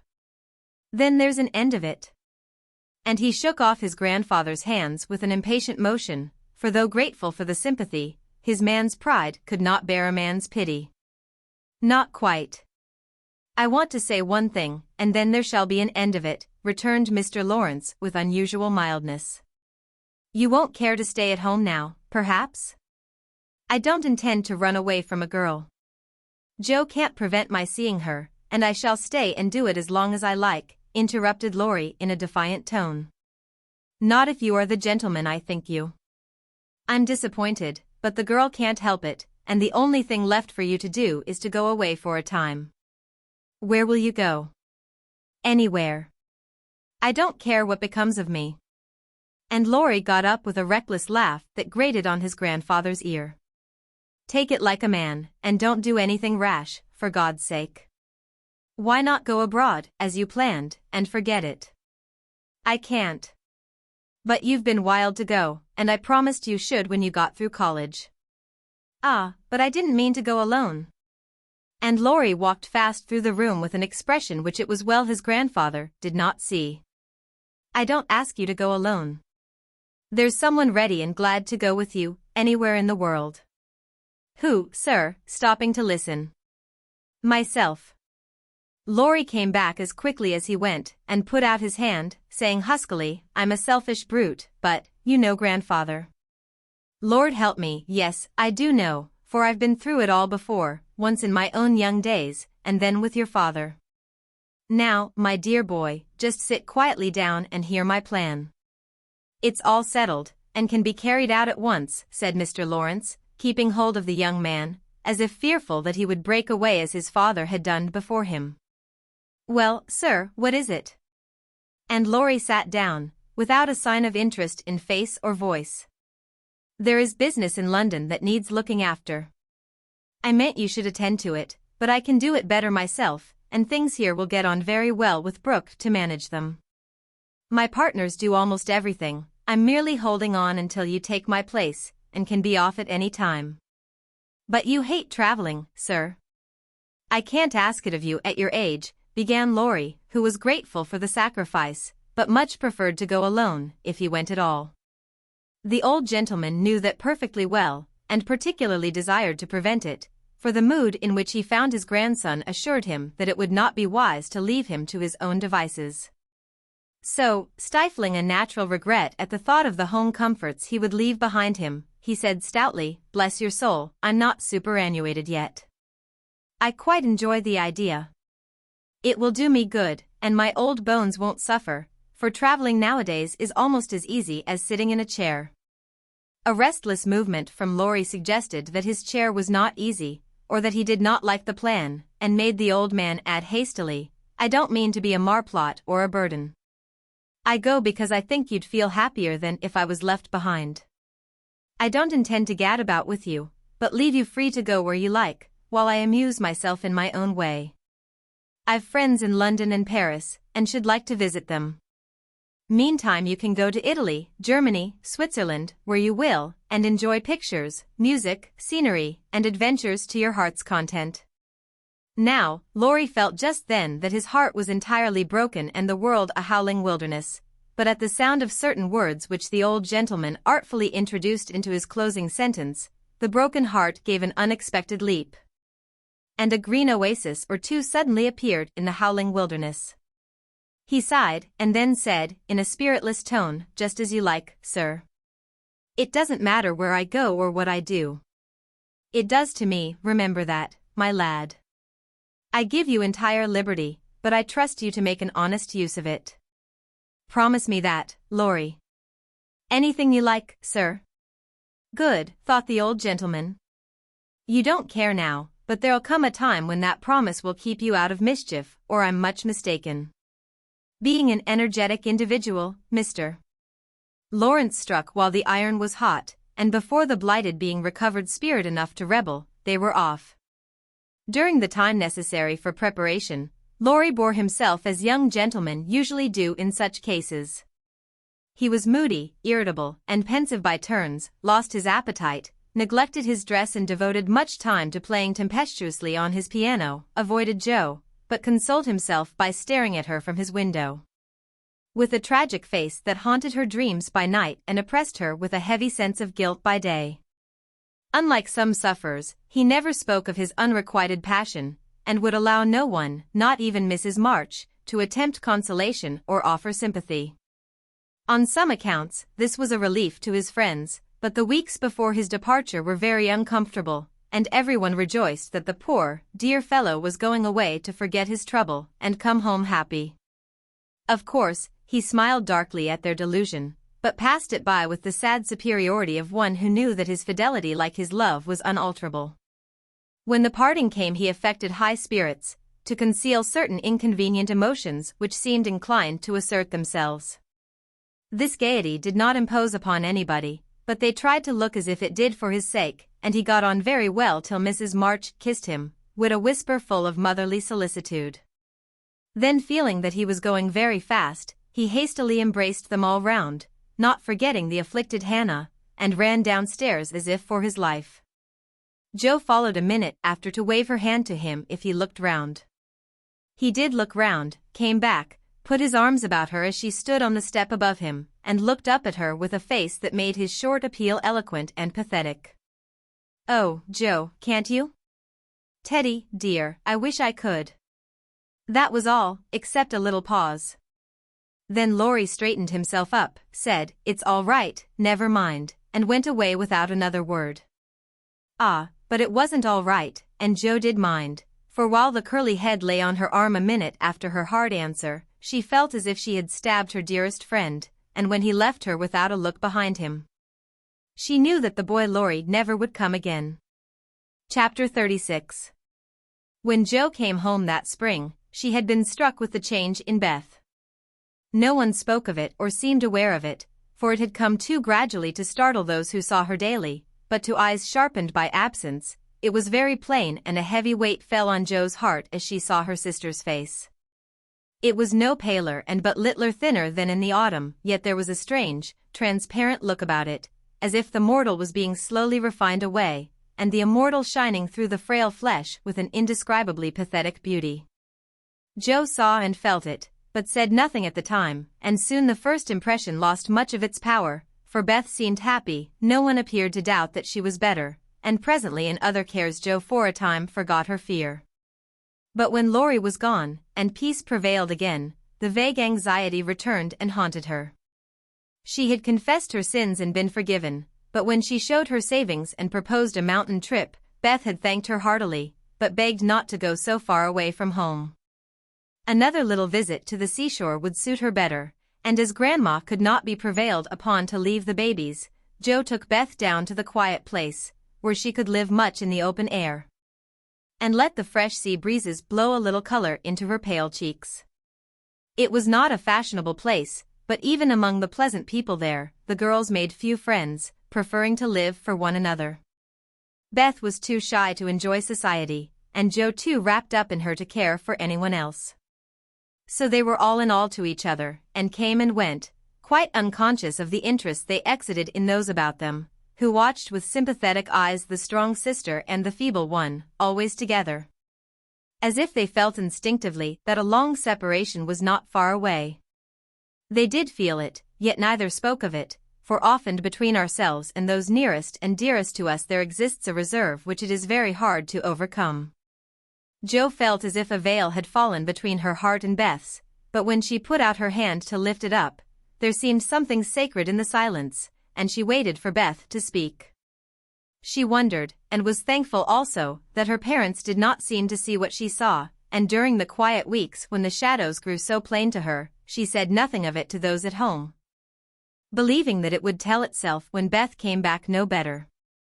She wondered still more if her sister really guessed the hard truth, and what thoughts were passing through her mind during the long hours when she lay on the warm rocks with her head in Joe's lap, while the winds blew healthfully over her and the sea made music at her feet. One day Beth told her. Joe thought she was asleep. She lay so still, and putting down her book, sat looking at her with wistful eyes, trying to see signs of hope in the faint color on Beth's cheeks. But she could not find enough to satisfy her, for the cheeks were very thin, and the hands seemed too feeble to hold even the rosy little shells they had been collecting. It came to her then more bitterly than ever that Beth was slowly drifting away from her, and her arms instinctively tightened their hold upon the dearest treasure she possessed. For a minute her eyes were too dim for seeing, and when they cleared, Beth was looking up at her so tenderly that there was hardly any need for her to say, "Joe, dear, I'm glad you know it. I've tried to tell you, but I couldn't." There was no answer except her sister's cheek against her own, not even tears, for when most deeply moved, Joe did not cry. She was the weaker then, and Beth tried to comfort and sustain her, with her arms about her and the soothing words she whispered in her ear. "I've known it for a good while, dear, and now I'm used to it. It isn't hard to think of or to bear. Try to see it so and don't be troubled about me, because it's best, indeed it is." "Is this what made you so unhappy in the autumn, Beth? You did not feel it then, keep it to yourself so long, did you?" asked Joe, refusing to see or say that it was best, but glad to know that Laurie had no part in Beth's trouble. "Yes, I gave up hoping then, but I didn't like to own it. I tried to think it was a sick fancy, and would not let it trouble anyone. But when I saw you all so well and strong and full of happy plans, it was hard to feel that I could never be like you, and then I was miserable, Joe." "Oh, Beth, and you didn't tell me, didn't let me comfort and help you? How could you shut me out, bear it all alone?" Joe's voice was full of tender reproach, and her heart ached to think of the solitary struggle that must have gone on while Beth learned to say goodbye to health, love, and live, and take up her cross so cheerfully. "Perhaps it was wrong, but I tried to do right. I wasn't sure, no one said anything, and I hoped I was mistaken. It would have been selfish to frighten you all when Marmee was so anxious about Meg, and Amy away, and you so happy with Laurie, at least I thought so then. And I thought you loved him, Beth, and I went away because I couldn't," cried Joe, glad to say all the truth.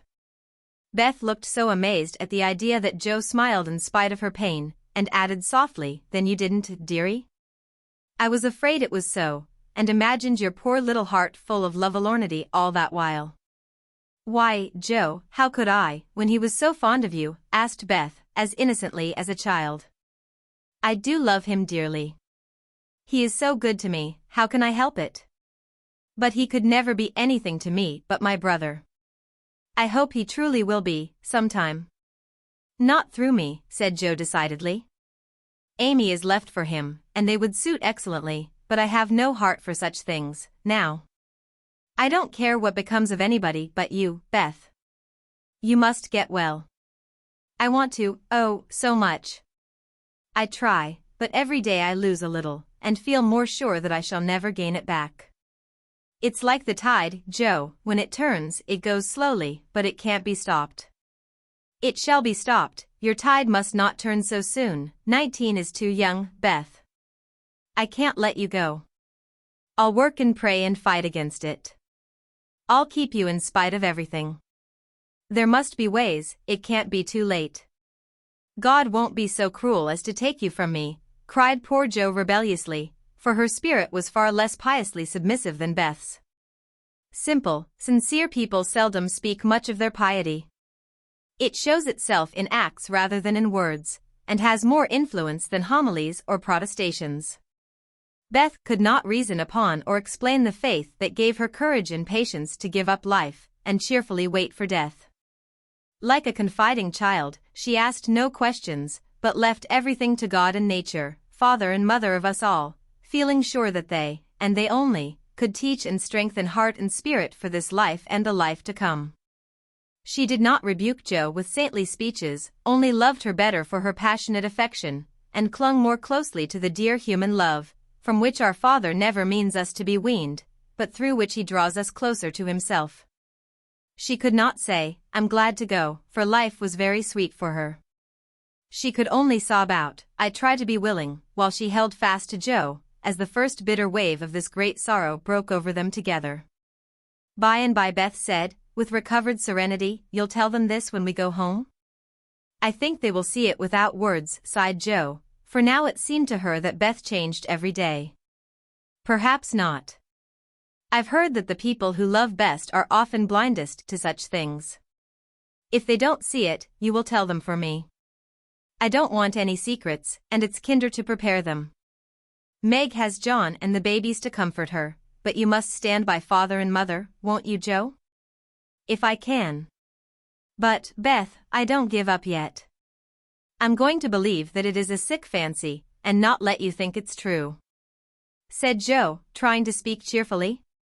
Beth lay a minute thinking, and then said in her quiet way, I don't know how to express myself, and shouldn't try to anyone but you, because I can't speak out except to my Jo. I only mean to say that I have a feeling that it never was intended I should live long. I'm not like the rest of you. I never made any plans about what I'd do when I grew up. I never thought of being married, as you all did. I couldn't seem to imagine myself anything but stupid little Beth, trotting about at home, of no use anywhere but there. I never wanted to go away, and the hard part now is the leaving you all. I'm not afraid, but it seems as if I should be homesick for you even in heaven. Jo could not speak, and for several minutes there was no sound but the sigh of the wind and the lapping of the tide. A white-winged gull flew by, with the flash of sunshine on its silvery breast. Beth watched it till it vanished, and her eyes were full of sadness. A little gray-coated sandbird came tripping over the beach, peeping softly to itself, as if enjoying the sun and sea. It came quite close to Beth, and looked at her with a friendly eye and sat upon a warm stone, dressing its wet feathers, quite at home. Beth smiled and felt comforted, for the tiny thing seemed to offer its small friendship and remind her that a pleasant world was still to be enjoyed. Dear little bird. See, Jo, how tame it is. I like peeps better than the gulls. They are not so wild and handsome, but they seem happy, confiding little things. I used to call them my birds last summer, and Mother said they reminded her of me, busy, Quaker-colored creatures, always near the shore, and always chirping that contented little song of theirs. You are the gull, Jo, strong and wild, fond of the storm and the wind, flying far out to sea, and happy all alone. Meg is the turtle dove, and Amy is like the lark she write about, trying to get up among the clouds, but always dropping down into its nest again. Dear little girl. She's so ambitious, but her heart is good and tender, and no matter how high she flies, she never will forget home. I hope I shall see her again, but she seems so far away. She is coming in the spring, and I mean that you shall be all ready to see and enjoy her.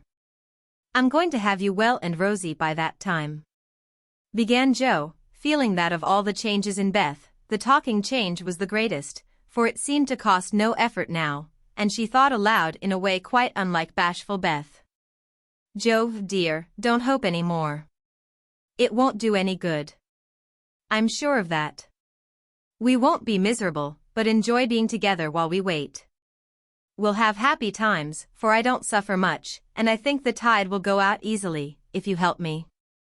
Jo leaned down to kiss the tranquil face, and with that silent kiss, she dedicated herself soul and body to Beth. She was right. There was no need of any words when they got home, for father and mother saw plainly now what they had prayed to be saved from seeing.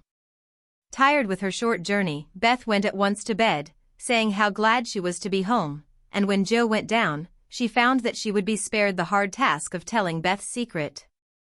Her father stood leaning his head on the mantelpiece and did not turn as she came in, but her mother stretched out her arms as if for help, and Jo went to comfort her without a word. Chapter 37.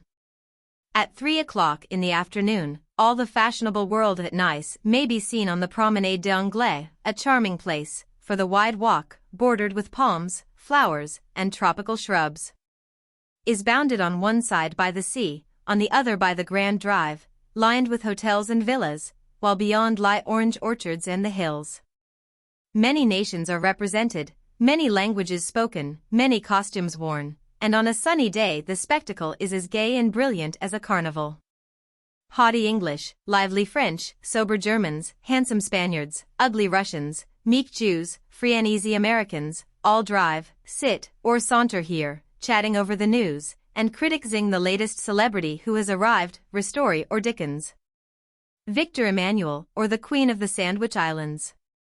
The equipages are as varied as the company and attract as much attention, especially the low basket barouches in which ladies drive themselves, with a pair of dashing ponies. Gay nets to keep their voluminous flounces from overflowing the diminutive vehicles, and little grooms on the perch behind. Along this walk, on Christmas Day, a tall young man walked slowly, with his hands behind him, and a somewhat absent expression of countenance. He looked like an Italian, was dressed like an Englishman, and had the independent air of an American, a combination which caused sundry pairs of feminine eyes to look approvingly after him, and sundry dandies in black velvet suits, with rose-colored neckties, buff gloves, and orange flowers in their buttonholes, to shrug their shoulders, and then envy him his inches. There were plenty of pretty faces to admire, but the young man took little notice of them, except to glance now and then at some blonde girl in blue. Presently he strolled out of the promenade and stood a moment at the crossing, as if undecided whether to go and listen to the band in the Jardin Public, or to wander along the beach toward Castle Hill. The quick trot of ponies' feet made him look up, as one of the little carriages, containing a single young lady, came rapidly down the street. The lady was young, blonde, and dressed in blue. He stared a minute, then his whole face woke up, and, waving his hat like a boy, he hurried forward to meet her. "Oh, Laurie, is it really you?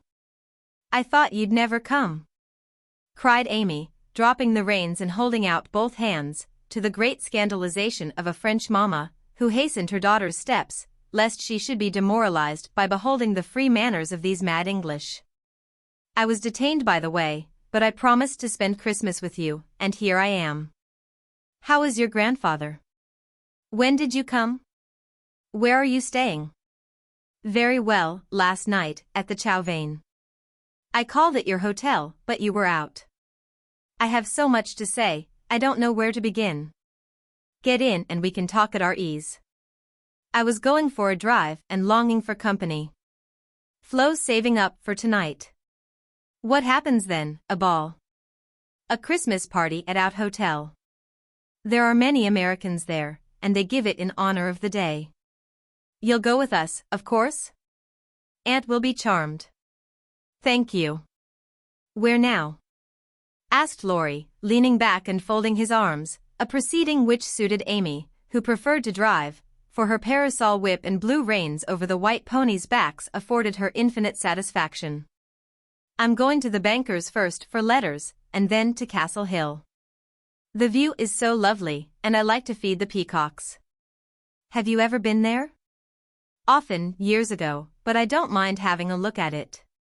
Now tell me all about yourself. The last I heard of you, your grandfather wrote that he expected you from Berlin." "Yes, I spent a month there and then joined him in Paris, where he is settled for the winter. He has friends there and finds plenty to amuse him, so I go and come, and we got on capitally." That's a sociable arrangement, said Amy, missing something in Laurie's manner, though she couldn't tell what. Why, you see, he hates to travel and I hate to keep still, so we each suit ourselves, and there is no trouble. I am often with him, and he enjoys my adventures, while I like to feel that someone is glad to see me when I get back from my wanderings. Dirty old hole, isn't it? He added, with a look of disgust as they drove along the boulevard to the Place Napoleon in the old city. The dirt is picturesque, so I don't mind. The river and the hills are delicious, and these glimpses of the narrow cross streets are my delight. Now we shall have to wait for that procession to pass. It's going to the Church of St. John. While Laurie listlessly watched the procession of priests under their canopies, white-veiled nuns bearing lighted tapers, and some brotherhood in blue chanting as they walked, Amy watched him, and felt a new sort of shyness steal over her. For he was changed, and she could not find the merry-faced boy she left in the moody-looking man beside her. He was handsomer than ever and greatly improved, she thought, but now that the flush of pleasure at meeting her was over, he looked tired and spiritless, not sick, nor exactly unhappy, but older and graver than a year or two of prosperous life should have made him. She couldn't understand it and did not venture to ask questions, so she shook her head and touched up her ponies, as the procession wound away across the arches of the Paglioni Bridge and vanished in the church. "Que pensez-vous?" she said, airing her French, which had improved in quantity, if not in quality, since she came abroad. "That mademoiselle has made good use of her time, and the result is charming," replied Laurie, bowing with his hand on his heart and an admiring look. She blushed with pleasure, but somehow the compliment did not satisfy her like the blunt praises he used to give her at home, when he promenaded round her on festival occasions, and told her she was altogether jolly. With a hearty smile and an approving pat on the head. She didn't like the new tone, for though not blasé, it sounded indifferent in spite of the look. If that's the way he's going to grow up, I wish he'd stay a boy, she thought, with a curious sense of disappointment and discomfort, trying meantime to seem quite easy and gay. At Avigdor's she found the precious home letters and, giving the reins to Laurie, read them luxuriously as they wound up the shady road between green hedges, where tea roses bloomed as freshly as in June. "Beth is very poorly, mother says. I often think I ought to go home, but they all say stay. So I do, for I shall never have another chance like this," said Amy, looking sober over one page. "I think you are right, there. You could do nothing at home, and it is a great comfort to them to know that you are well and happy, and enjoying so much, my dear." He drew a little nearer, and looked more like his old self as he said that, and the fear that sometimes weighed on Amy's heart was lightened, for the look, the act, the brotherly "my dear," seemed to assure her that if any trouble did come, she would not be alone in a strange land. Presently she laughed and showed him a small sketch of Jo in her scribbling suit, with the bow rampantly erect upon her cap, and issuing from her mouth the words, "Genius burns." Laurie smiled, took it, put it in his vest pocket to keep it from blowing away, and listened with interest to the lively letter Amy read him. "This will be a regularly Merry Christmas to me, with presents in the morning, you and letters in the afternoon, and a party at night," said Amy, as they alighted among the ruins of the old fort. And a flock of splendid peacocks came trooping about them, tamely waiting to be fed. While Amy stood laughing on the bank above him as she scattered crumbs to the brilliant birds, Laurie looked at her as she had looked at him, with a natural curiosity to see what changes time and absence had wrought. He found nothing to perplex or disappoint, much to admire and approve, for overlooking a few little affectations of speech and manner, she was as sprightly and graceful as ever, with the addition of that indescribable something in dress and bearing which we call elegance. Always mature for her age, she had gained a certain aplomb in both carriage and conversation, which made her seem more of a woman of the world than she was, but her old petulance now and then showed itself, her strong will still held its own, and her native frankness was unspoiled by foreign polish. Laurie did not read all this while he watched her feed the peacocks, but he saw enough to satisfy and interest him, and carried away a pretty little picture of a bright-faced girl standing in the sunshine, which brought out the soft hue of her dress, the fresh color of her cheeks, the golden gloss of her hair, and made her a prominent figure in the pleasant scene. As they came up onto the stone plateau that crowns the hill, Amy waved her hand as if welcoming him to her favorite haunt, and said, pointing here and there, "Do you remember the cathedral and the Corso, the fishermen dragging their nets in the bay? And the lovely road to Villafranca, Schubert's tower, just below, and best of all, that speck far out to sea which they say is Corsica?" "I remember." "It's not much changed," he answered without enthusiasm. "What Joe would give for a sight of that famous speck," said Amy, feeling in good spirits and anxious to see him so also. "Yes," was all he said, but he turned and strained his eyes to see the island which a greater usurper than even Napoleon now made interesting in his sight. "Take a good look at it for her sake, and then come and tell me what you have been doing with yourself all this while," said Amy, seating herself, ready for a good talk. But she did not get it, for though he joined her and answered all her questions freely, she could only learn that he had roved about the continent and been to Greece. So after idling away an hour, they drove home again, and having paid his respects to Mrs. Carroll, Laurie left them, promising to return in the evening. It must be recorded of Amy that she deliberately prinked that night. Time and absence had done its work on both the young people. She had seen her old friend in a new light, not as our boy, but as a handsome and agreeable man, and she was conscious of a very natural desire to find favor in his sight.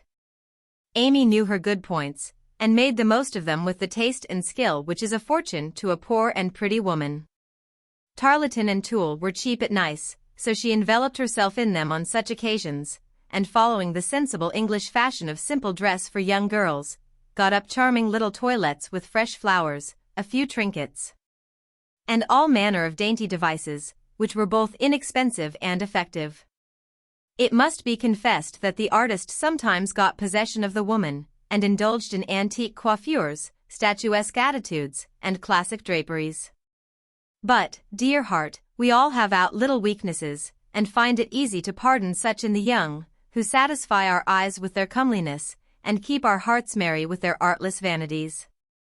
"I do want him to think I look well, and tell them so at home," said Amy to herself, as she put on Flo's old white silk ball dress, and covered it with a cloud of fresh illusion, out of which her white shoulders and golden head emerged with a most artistic effect. Her hair she had the sense to let alone, after gathering up the thick waves and curls into a Hebe-like knot at the back of her head. "It's not the fashion, but it's becoming, and I can't afford to make a fright of myself," she used to say, when advised to frizzle, puff, or braid, as the latest style commanded. Having no ornaments fine enough for this important occasion, Amy looped her fleecy skirts with rosy clusters of azalea, and framed the white shoulders in delicate green vines. Remembering the painted boots, she surveyed her white satin slippers with girlish satisfaction, and chased down the room, admiring her aristocratic feet all by herself. "My new fan just matches my flowers, my gloves fit to a charm, and the real lace on Aunt's mouchoir gives an air to my whole dress. If I only had a classical nose and mouth I should be perfectly happy," she said, surveying herself with a critical eye and a candle in each hand. In spite of this affliction, she looked unusually gay and graceful as she glided away. She seldom ran, it did not suit her style, she thought, for being tall, the stately and Juno-esque was more appropriate than the sportive or piquante. She walked up and down the long saloon while waiting for Laurie, and once arranged herself under the chandelier, which had a good effect upon her hair. Then she thought better of it, and went away to the other end of the room, as if ashamed of the girlish desire to have the first view a propitious one. It so happened that she could not have done a better thing, for Laurie came in so quietly she did not hear him, and as she stood at the distant window, with her head half turned and one hand gathering up her dress, the slender white figure against the red curtains was as effective as a well-placed statue. "Good evening, Diana," said Laurie, with the look of satisfaction she liked to see in his eyes when they rested on her. "Good evening, Apollo," she answered, smiling back at him, for he too looked unusually debonair, and the thought of entering the ballroom on the arm of such a personable man caused Amy to pity the foreplain Mrs. Davis from the bottom of her heart. "Here are your flowers. I arranged them myself, remembering that you didn't like what Hannah calls a sot bouquet," said Laurie, handing her a delicate nosegay, in a holder that she had long coveted as she daily passed it in Cardiglia's window. "How kind you are," she exclaimed gratefully. "If I'd known you were coming I'd have had something ready for you today, though not as pretty as this, I'm afraid." "Thank you. It isn't what it should be, but you have improved it," he added, as she snapped the silver bracelet on her wrist. "Please don't. I thought you liked that sort of thing." "Not from you, it doesn't sound natural, and I like your old bluntness better." "I'm glad of it," he answered, with a look of relief, then buttoned her gloves for her, and asked if his tie was straight, just as he used to do when they went to parties together at home. The company assembled in the long salle a manger that evening was such as one sees nowhere but on the continent. The hospitable Americans had invited every acquaintance they had in Nice, and having no prejudice against titles, secured a few to add luster to their Christmas ball. A Russian prince condescended to sit in a corner for an hour and talk with a massive lady, dressed like Hamlet's mother in black velvet with a pearl bridle under her chin. A Polish count, aged 18, devoted himself to the ladies, who pronounced him a fascinating dear, and a German serene something, having come to supper alone, roamed vaguely about, seeking what he might devour. Baron Rothschild's private secretary, a large-nosed Jew in tight boots, affably beamed upon the world, as if his master's name crowned him with a golden halo.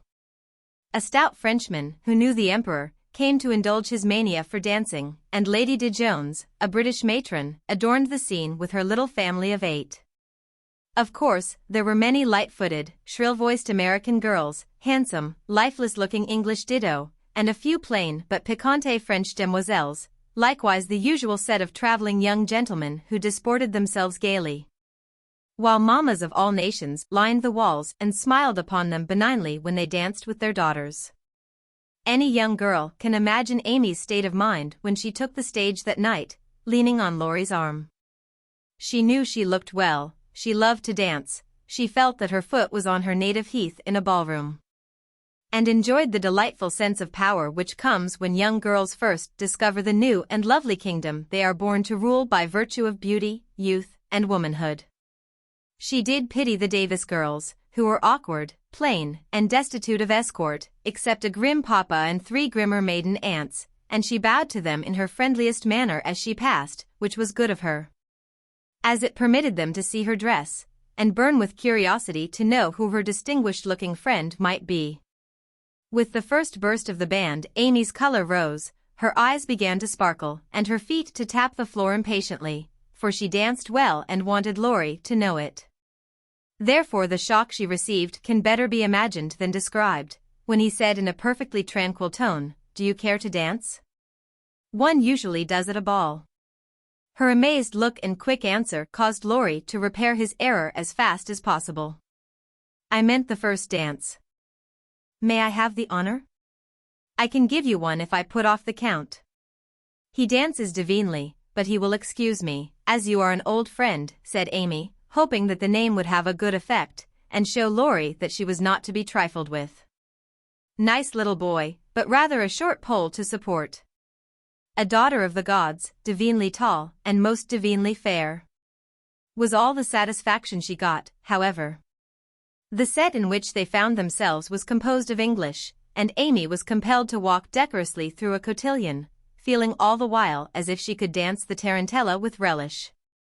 Laurie resigned her to the nice little boy, and went to do his duty to Flo, without securing Amy for the joys to come, which reprehensible want of forethought was properly punished, for she immediately engaged herself till supper, meaning to relent if he then gave any signs penitence.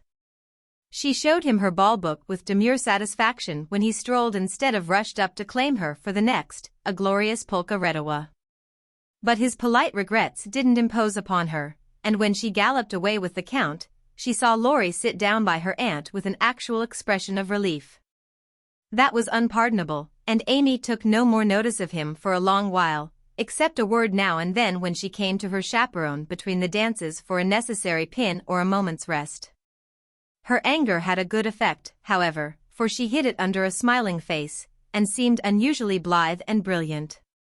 Laurie's eyes followed her with pleasure, for she neither romped nor sauntered, but danced with spirit and grace, making the delightsome pastime what it should be.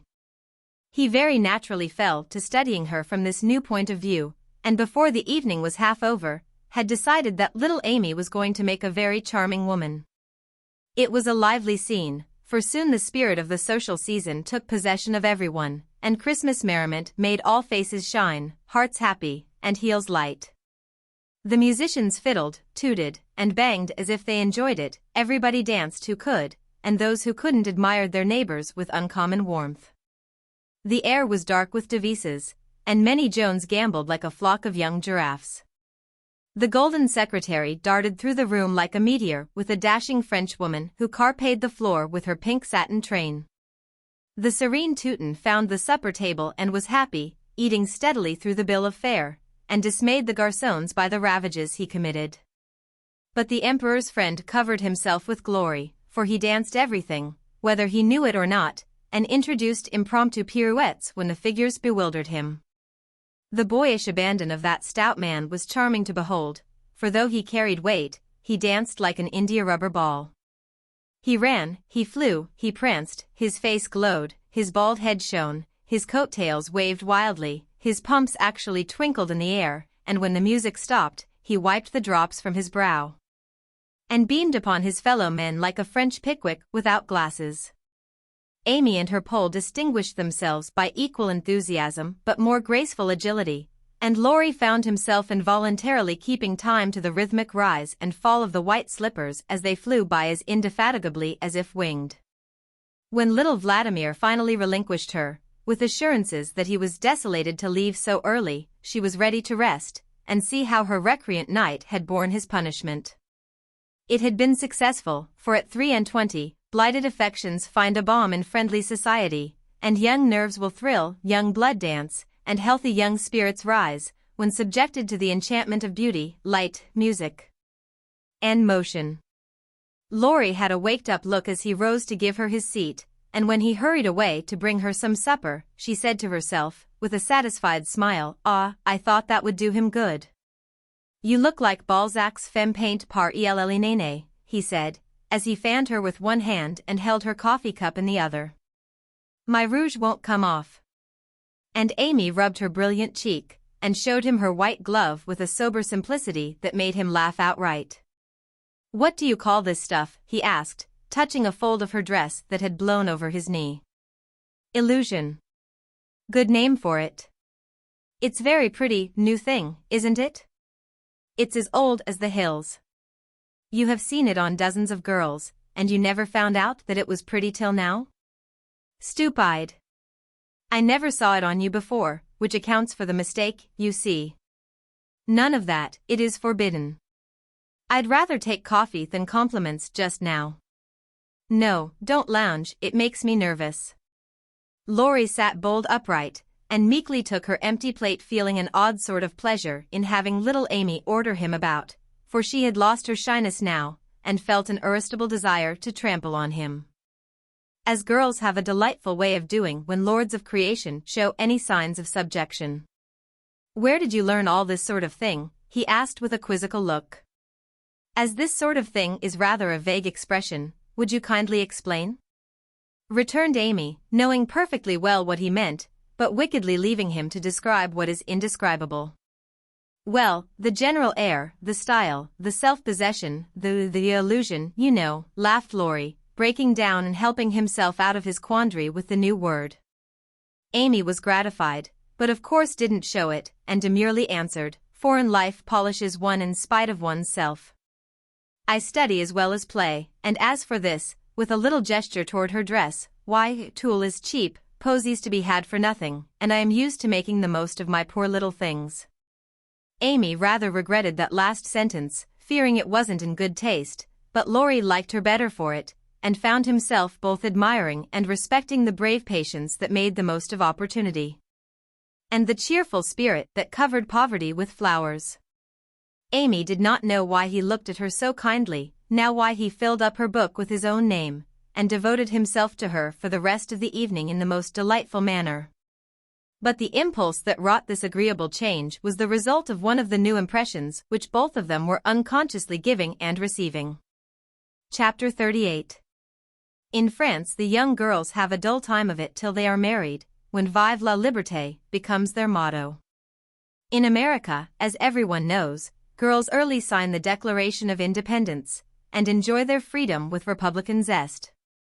But the young matrons usually abdicate with the first heir to the throne and go into a seclusion almost as close as a French nunnery, though by no means as quiet. Whether they like it or not, they are virtually put upon the shelf as soon as the wedding excitement is over, and most of them might exclaim, as did a very pretty woman the other day, "I'm as handsome as ever. But no one takes any notice of me because I'm married."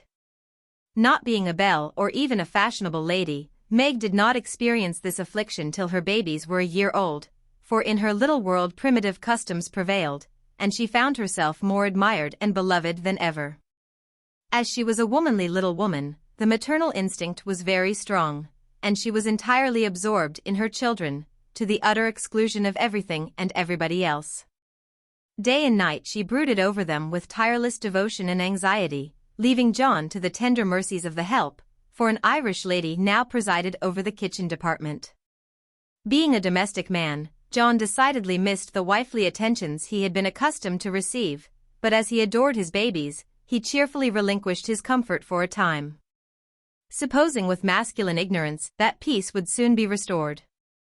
But 3 months passed, and there was no return of repose. Meg looked worn and nervous, the babies absorbed every minute of her time, the house was neglected, and Kitty, the cook, who took life acy, kept him on short commons.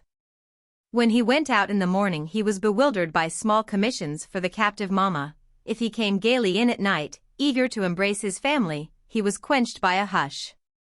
"They are just asleep after worrying all day." If he proposed a little amusement at home, no, it would disturb the babies. If he hinted at a lecture or a concert, he was answered with a reproachful look, and a decided "leave my children for pleasure, never." His sleep was broken by infant wails and visions of a phantom figure pacing noiselessly to and fro in the watches of the night. His meals were interrupted by the frequent flight of the presiding genius, who deserted him, half-helped, if a muffled chirp sounded from the nest above.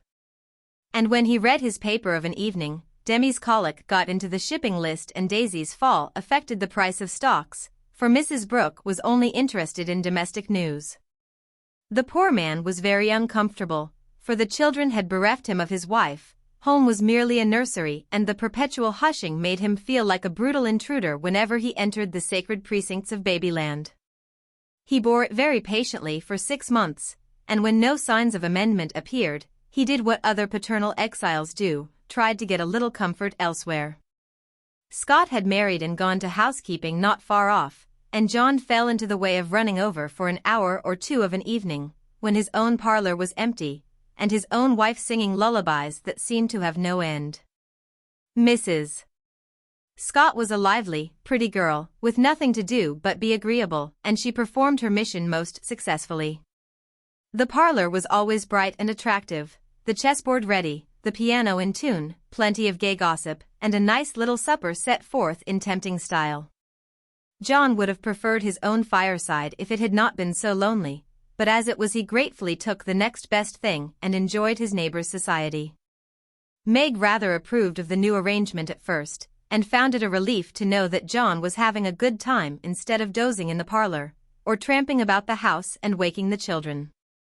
But by and by, when the teething worry was over and the idols went to sleep at proper hours, leaving Mama time to rest, she began to miss John, and find her work-basket dull company, when he was not sitting opposite in his old dressing gown, comfortably scorching his slippers on the fender.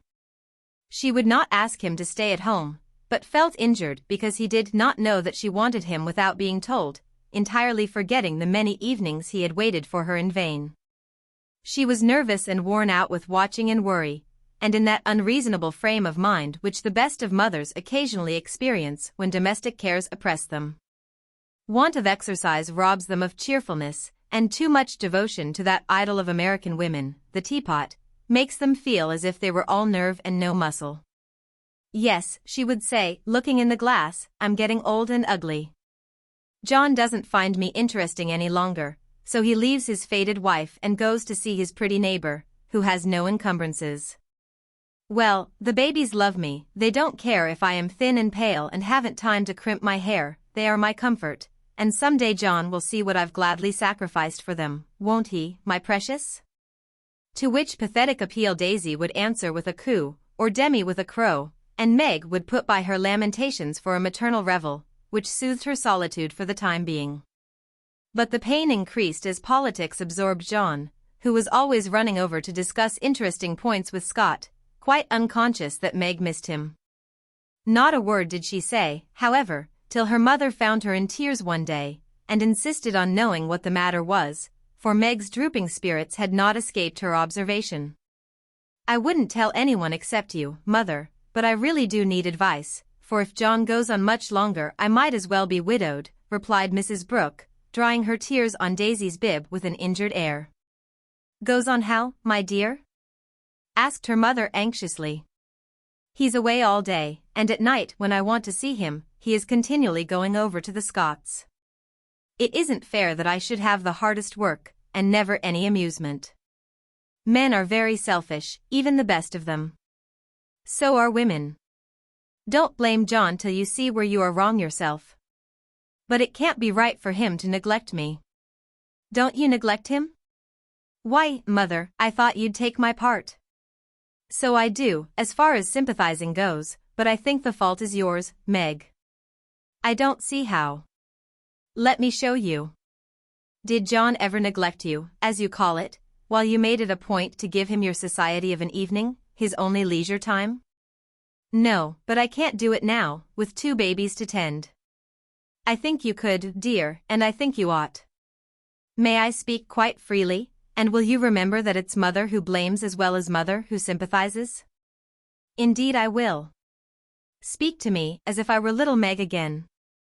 I often feel as if I needed teaching more than ever since these babies look to me for everything. Meg drew her low chair beside her mother's, and with a little interruption in either lap, the 2 women rocked and talked lovingly together, feeling that the tie of motherhood made them more one than ever. You have only made the mistake that most young wives make, forgotten your duty to your husband in your love for your children. A very natural and forgivable mistake, Meg, but one that had better be remedied before you take to different ways, for children should draw you nearer than ever, not separate you, as if they were all yours. And John had nothing to do but support them. I've seen it for some weeks, but have not spoken, feeling sure it would come right in time. I'm afraid it won't. If I ask him to stay, he'll think I'm jealous, and I wouldn't insult him by such an idea. He doesn't see that I want him, and I don't know how to tell him without words. Make it so pleasant he won't want to go away. My dear, he's longing for his little home, but it isn't home without you, and you are always in the nursery. Oughtn't I to be there? Not all the time, too much confinement makes you nervous, and then you are unfitted for everything. Besides, you owe something to John as well as to the babies. Don't neglect husband for children, don't shut him out of the nursery, but teach him how to help in it. His place is there as well as yours, and the children need him. Let him feel that he has a part to do, and he will do it gladly and faithfully, and it will be better for you all. You really think so, Mother? I know it, Meg, for I've tried it, and I seldom give advice unless I've proved its practicability. When you and Joe were little, I went on just as you are, feeling as if I didn't do my duty unless I devoted myself wholly to you. Poor father took to his books, after I had refused all offers of help, and left me to try my experiment alone. I struggled along as well as I could, but Joe was too much for me. I nearly spoiled her by indulgence. You were poorly, and I worried about you till I fell sick myself. Then father came to the rescue, quietly managed everything, and made himself so helpful that I saw my mistake, and never have been able to get on without him since. That is the secret of our home happiness. He does not let business wean him from the little cares and duties that affect us all, and I try not to let domestic worries destroy my interest in his pursuits. Each do our part alone in many things, but at home we work together, always. It is so, Mother, and my great wish is to be to my husband and children what you have been to yours. Show me how, I'll do anything you say. You were always my docile daughter. Well, dear, if I were you, I'd let John have more to do with the management of Demi, for the boy needs training, and it's none too soon to begin. Then I'd do what I have often proposed, let Hannah come and help you. She is a capital nurse, and you may trust the precious babies to her while you do more housework. You need the exercise, Hannah would enjoy the rest, and John would find his wife again. Go out more, keep cheerful as well as busy, for you are the sunshine maker of the family, and if you get dismal there is no fair weather.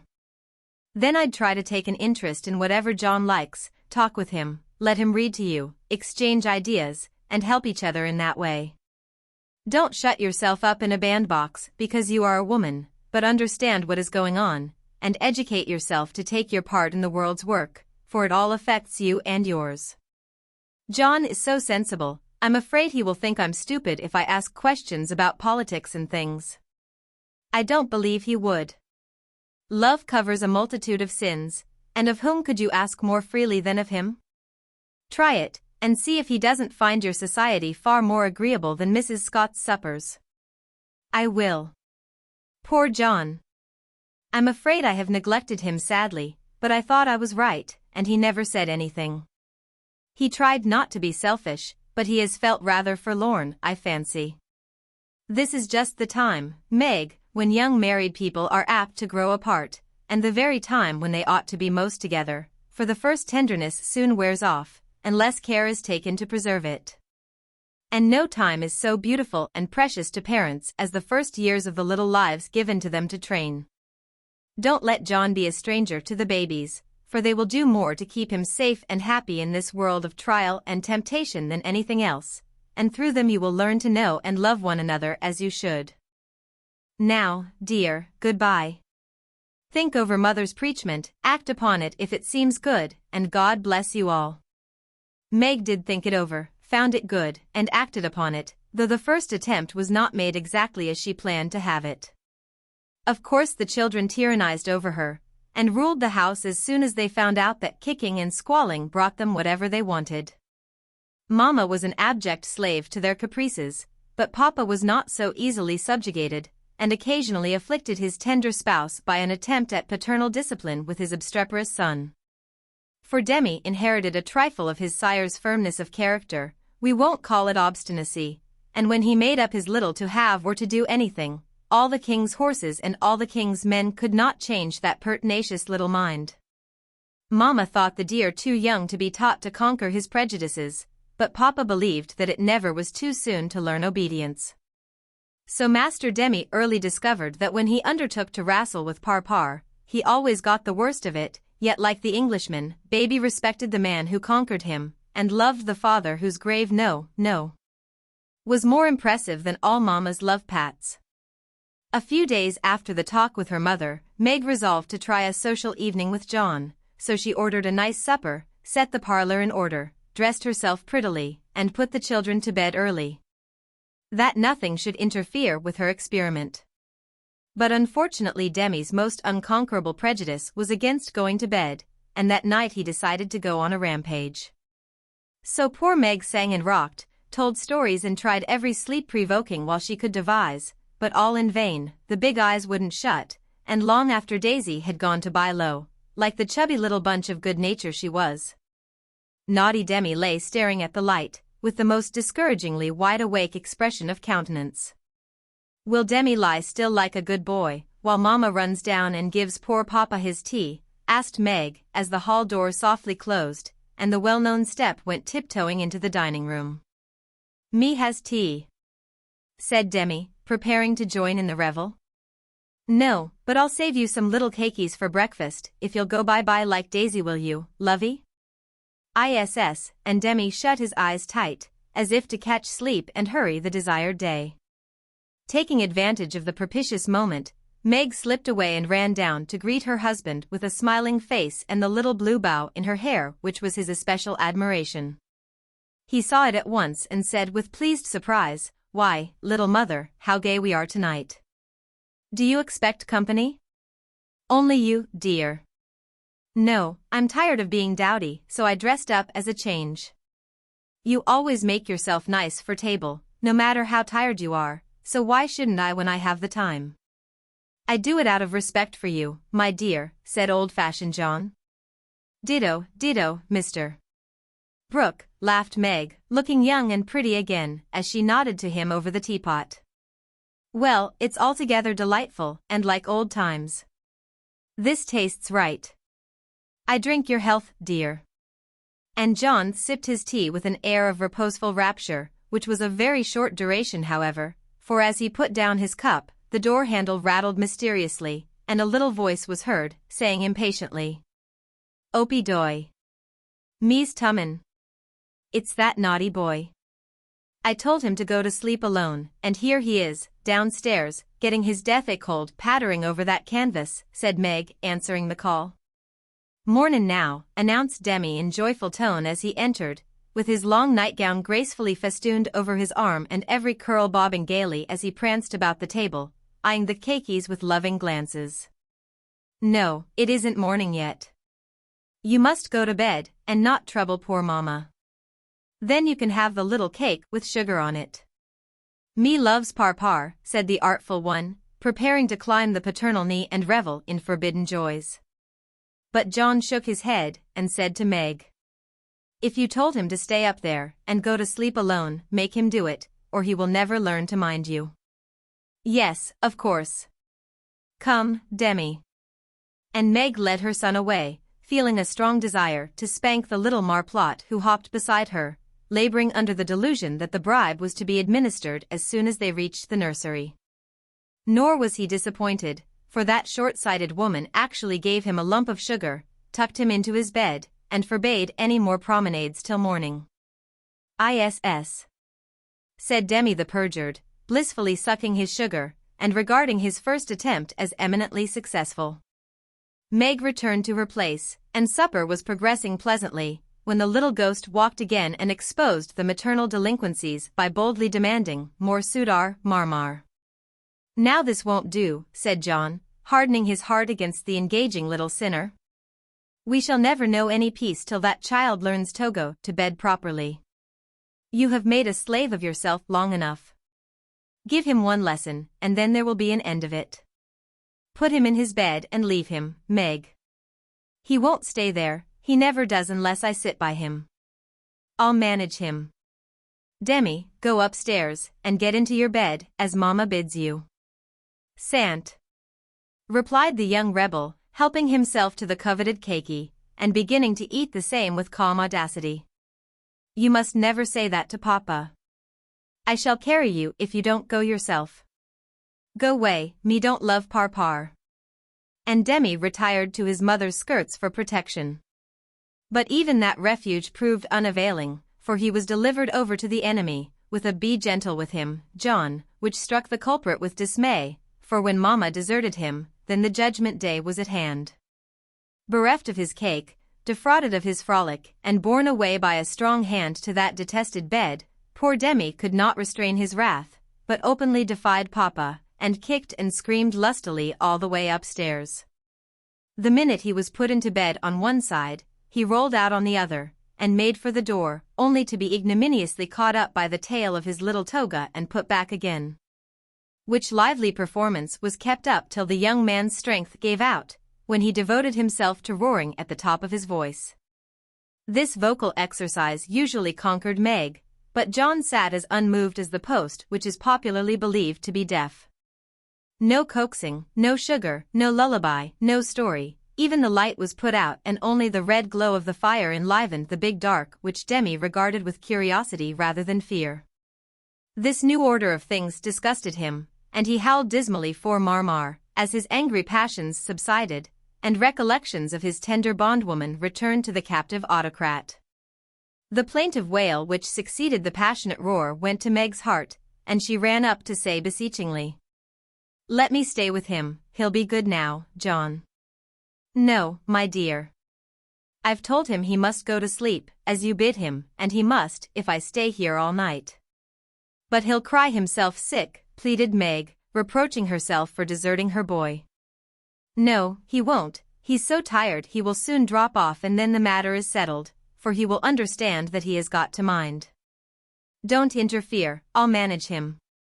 He's my child, and I can't have his spirit broken by harshness. He's my child, and I won't have his temper spoiled by indulgence. Go down, my dear, and leave the boy to me." When John spoke in that masterful tone, Meg always obeyed, and never regretted her docility. "Please let me kiss him once, John?" "Certainly." "Demi, say good night to Mama, and let her go and rest, for she is very tired with taking care of you all day." Meg always insisted upon it that the kiss won the victory, for after it was given, Demi sobbed more quietly, and lay quite still at the bottom of the bed, whither he had wriggled in his anguish of mind. "Poor little man, he's worn out with sleep and crying. I'll cover him up, and then go and set Meg's heart at rest," thought John, creeping to the bedside, hoping to find his rebellious heir asleep. But he wasn't, for the moment his father peeped at him, Demi's eyes opened, his little chin began to quiver, and he put up his arms, saying with a penitent hiccup, "Me's dude, now." Sitting on the stairs outside, Meg wondered at the long silence which followed the uproar, and after imagining all sorts of impossible accidents, she slipped into the room to set her fears at rest. Demi lay fast asleep, not in his usual spread-eagle attitude, but in a subdued bunch, cuddled close in the circle of his father's arm and holding his father's finger, as if he felt that justice was tempered with mercy, and had gone to sleep a sadder and wiser baby. So held, John had waited with a womanly patience till the little hand relaxed its hold, and while waiting had fallen asleep, more tired by that tussle with his son than with his whole day's work. As Meg stood watching the two faces on the pillow, she smiled to herself, and then slipped away again, saying in a satisfied tone, "I never need fear that John will be too harsh with my babies. He does know how to manage them, and will be a great help, for Demi is getting too much for me."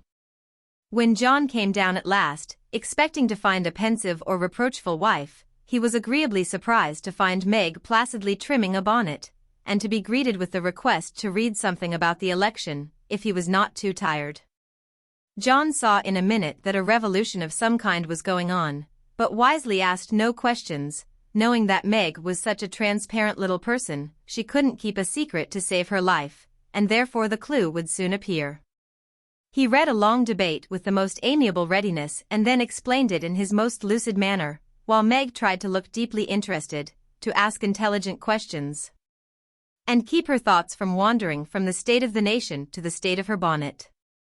In her secret soul, however, she decided that politics were as bad as mathematics, and that the mission of politicians seemed to be calling each other names, but she kept these feminine ideas to herself, and when John paused, shook her head and said with what she thought diplomatic ambiguity, "Well, I really don't see what we are coming to."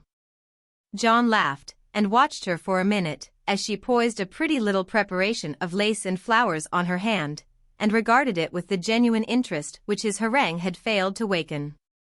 "She is trying to like politics for my sake, so I'll try and like millinery for hers, that's only fair," thought John the Just, adding aloud, "That's very pretty.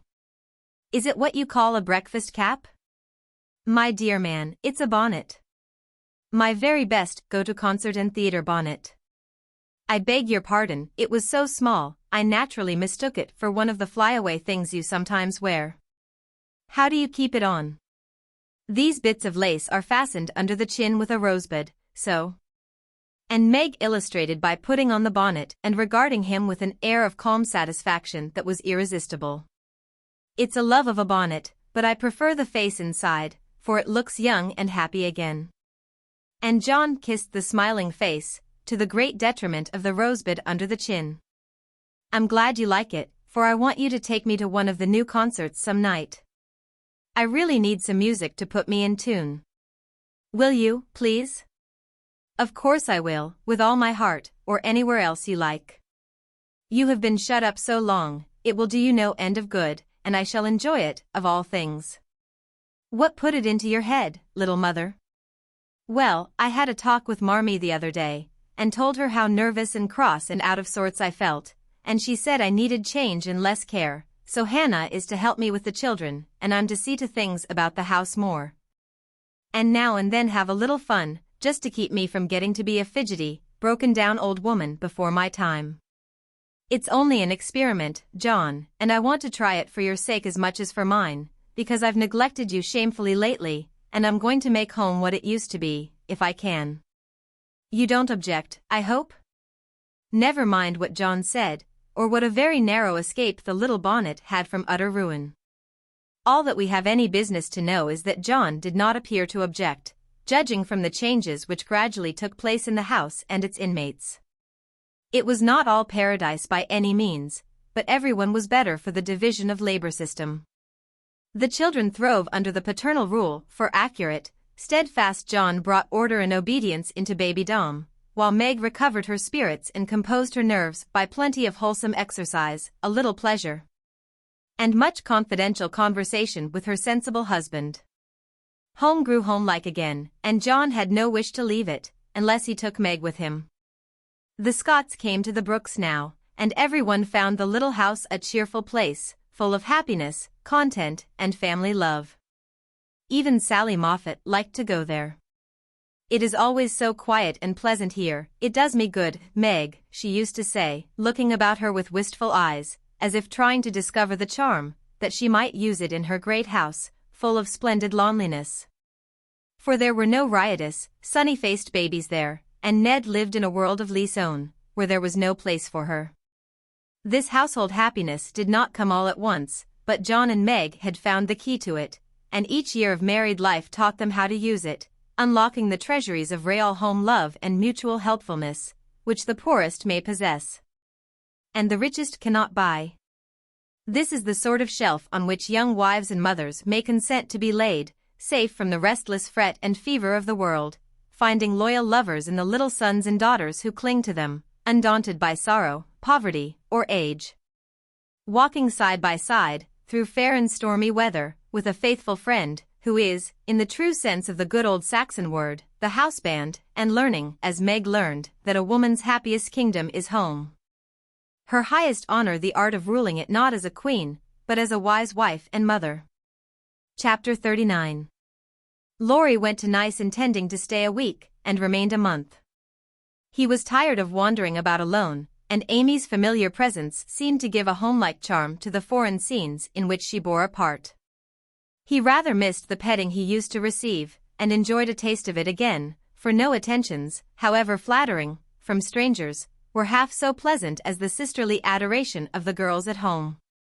Amy never would pet him like the others, but she was very glad to see him now, and quite clung to him, feeling that he was the representative of the dear family for whom she longed more than she would confess.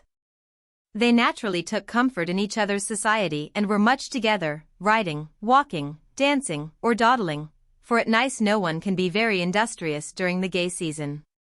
But, while apparently amusing themselves in the most careless fashion, they were half-consciously making discoveries and forming opinions about each other. Amy rose daily in the estimation of her friend, but he sank in hers, and each felt the truth before a word was spoken. Amy tried to please, and succeeded, for she was grateful for the many pleasures he gave her, and repaid him with the little services to which womanly women know how to lend an indescribable charm.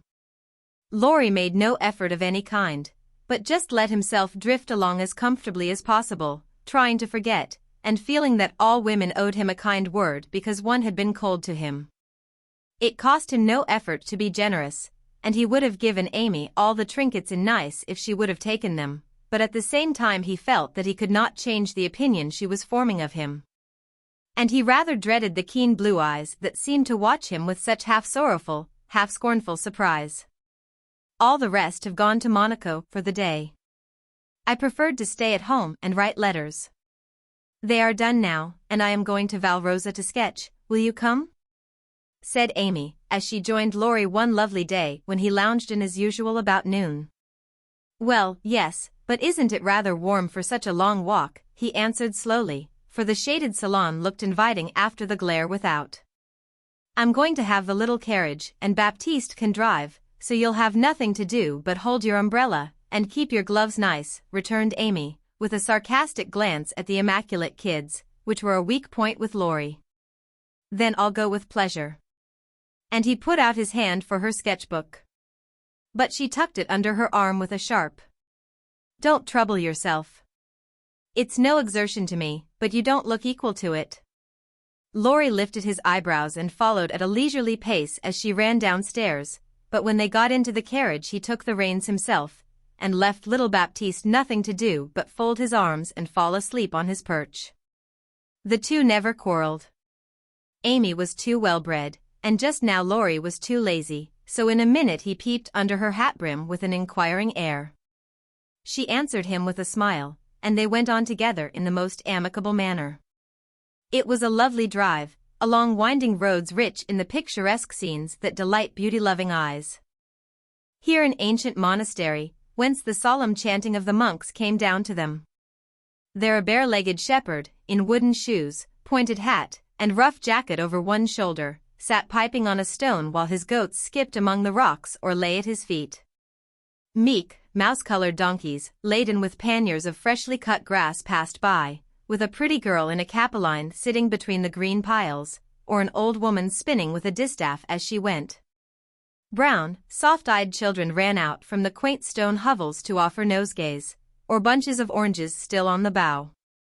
Gnarled olive trees covered the hills with their dusky foliage, fruit hung golden in the orchard, and great scarlet anemones fringed the roadside, while beyond green slopes and craggy heights, the maritime Alps rose sharp and white against the blue Italian sky.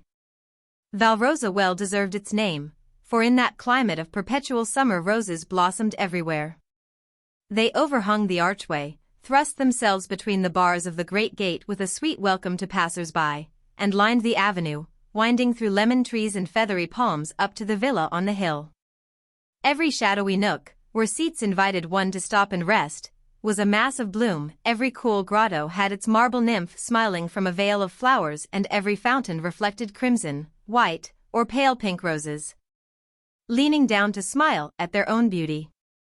Roses covered the walls of the house, draped the cornices, climbed the pillars, and ran riot over the balustrade of the wide terrace, whence one looked down on the sunny Mediterranean and the white-walled city on its shore. This is a regular honeymoon paradise, isn't it? Did you ever see such roses? Asked Amy, pausing on the terrace to enjoy the view, and a luxurious whiff of perfume that came wandering by. No, nor felt such thorns, returned Laurie, with his thumb in his mouth, after a vain attempt to capture a solitary scarlet flower that grew just beyond his reach. Try lower down, and pick those that have no thorns, said Amy, gathering 3 of the tiny cream-colored ones that starred the wall behind her. She put them in his buttonhole as a peace offering, and he stood a minute looking down at them with a curious expression, for in the Italian part of his nature there was a touch of superstition, and he was just then in that state of half-sweet, half-bitter melancholy, when imaginative young men find significance in trifles and food for romance everywhere. He had thought of Jo in reaching after the thorny red rose, for vivid flowers became her, and she had often worn ones like that from the greenhouse at home. The pale roses Amy gave him were the sort that the Italians lay in dead hands, never in bridal wreaths, and for a moment he wondered if the omen was for Jo or for himself. But the next instant his American common sense got the better of sentimentality, and he laughed a heartier laugh than Amy had heard since he came. It's good advice, you'd better take it and save your fingers, she said, thinking her speech amused him. Thank you, I will, he answered in jest, and a few months later he did it in earnest. Laurie, when are you going to your grandfather? She asked presently, as she settled herself on a rustic seat. Very soon. You have said that a dozen times within the last 3 weeks. I dare say, short answers save trouble. He expects you, and you really ought to go. Hospitable creature. I know it. Then why don't you do it? Natural depravity, I suppose. Natural indolence, you mean it's really dreadful. And Amy looked severe. Not so bad as it seems, for I should only plague him if I went, so I might as well stay and plague you a little longer, you can bear it better, in fact I think it agrees with you excellently. And Laurie composed himself for a lounge on the broad ledge of the balustrade. Amy shook her head and opened her sketchbook with an air of resignation, but she had made up her mind to lecture that boy, and in a minute she began again. What are you doing just now? Watching lizards. No, no. I mean, what do you intend and wish to do? Smoke a cigarette, if you'll allow me. How provoking you are. I don't approve of cigars, and I will only allow it on condition that you let me put you into my sketch. I need a figure. With all the pleasure in life. How will you have me, full length or 3/4, on my head or my heels? I should respectfully suggest a recumbent posture, then put yourself in also and call it dolce far niente. Stay as you are, and go to sleep if you like. I intend to work hard, said Amy in her most energetic tone. What delightful enthusiasm!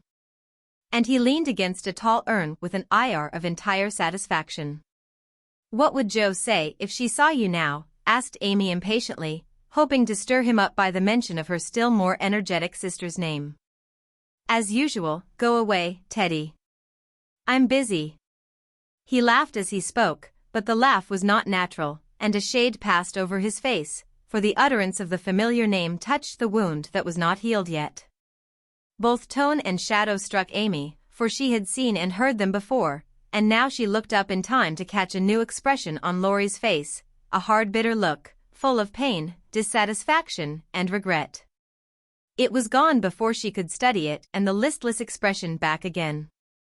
She watched him for a moment with artistic pleasure, thinking how like an Italian he looked, as he lay basking in the sun with uncovered head and eyes full of southern dreaminess, for he seemed to have forgotten her and fallen into a reverie. You look like the effigy of a young knight asleep on his tomb, she said, carefully tracing the well-cut profile defined against the dark stone. Wish I was. That's a foolish wish, unless you have spoiled your life. You are so changed, I sometimes think. There Amy stopped, with a half-timid, half-wistful look, more significant than her unfinished speech. Laurie saw and understood the affectionate anxiety which she hesitated to express, and looking straight into her eyes, said, just as he used to say it to her mother, "It's all right, ma'am." That satisfied her and set at rest the doubts that had begun to worry her lately. It also touched her, and she showed that it did, by the cordial tone in which she said, "I'm glad of that. I didn't think you'd been a very bad boy, but I fancied you might have wasted money at that wicked Baden-Baden, lost your heart to some charming Frenchwoman with a husband, or got into some of the scrapes that young men seem to consider a necessary part of a foreign tour. Don't stay out there in the sun, come and lie on the grass here and let us be friendly, as Jo used to say when we got in the sofa corner and told secrets." Laurie obediently threw himself down on the turf, and began to amuse himself by sticking daisies into the ribbons of Amy's hat, that lay there. "I'm all ready for the secrets."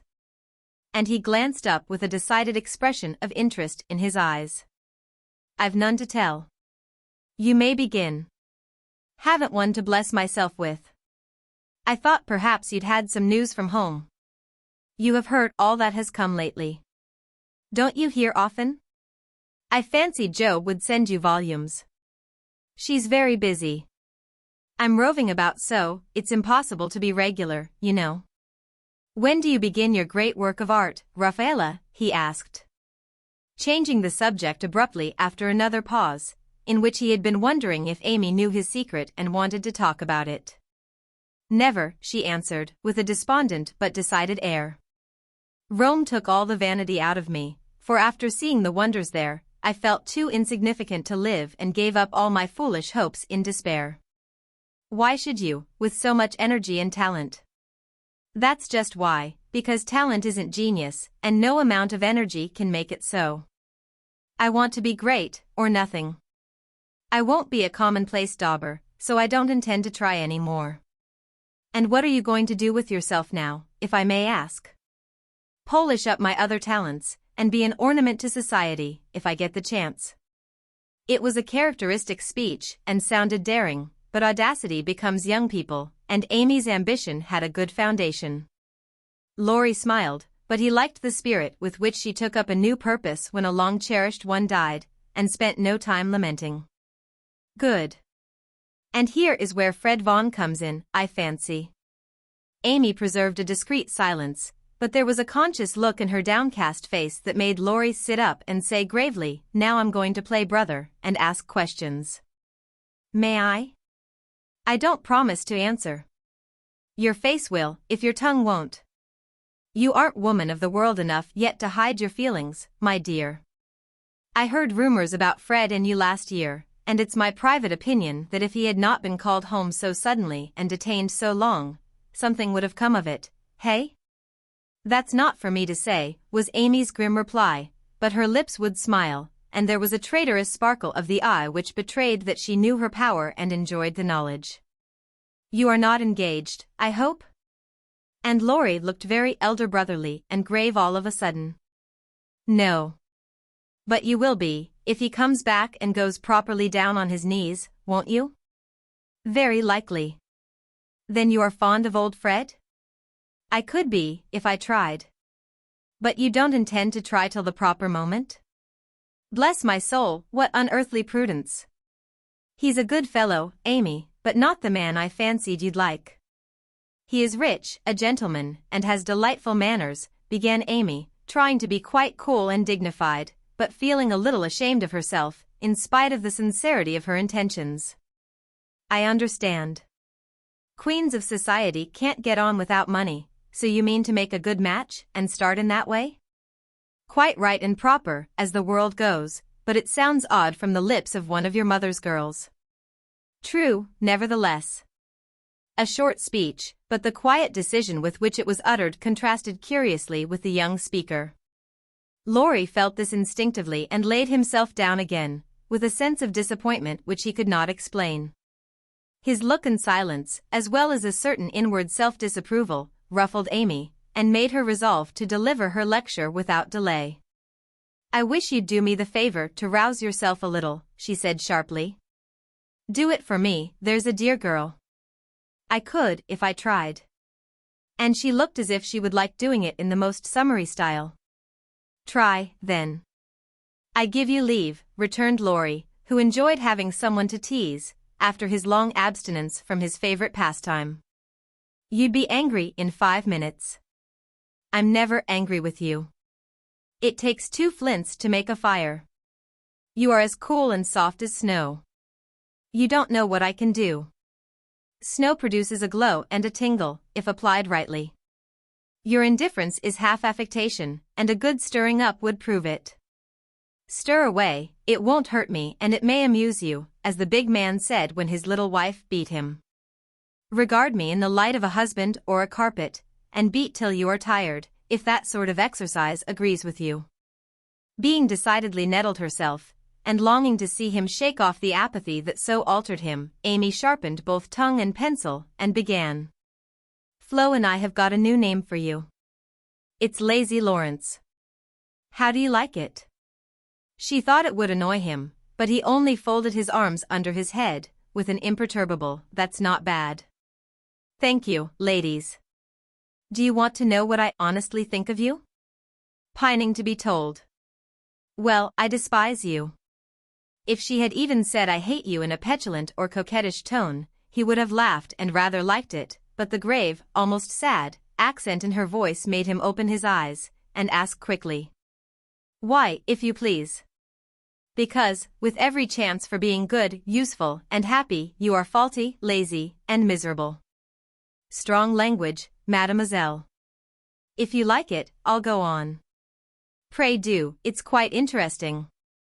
I thought you'd find it so. Selfish people always like to talk about themselves. Am I selfish?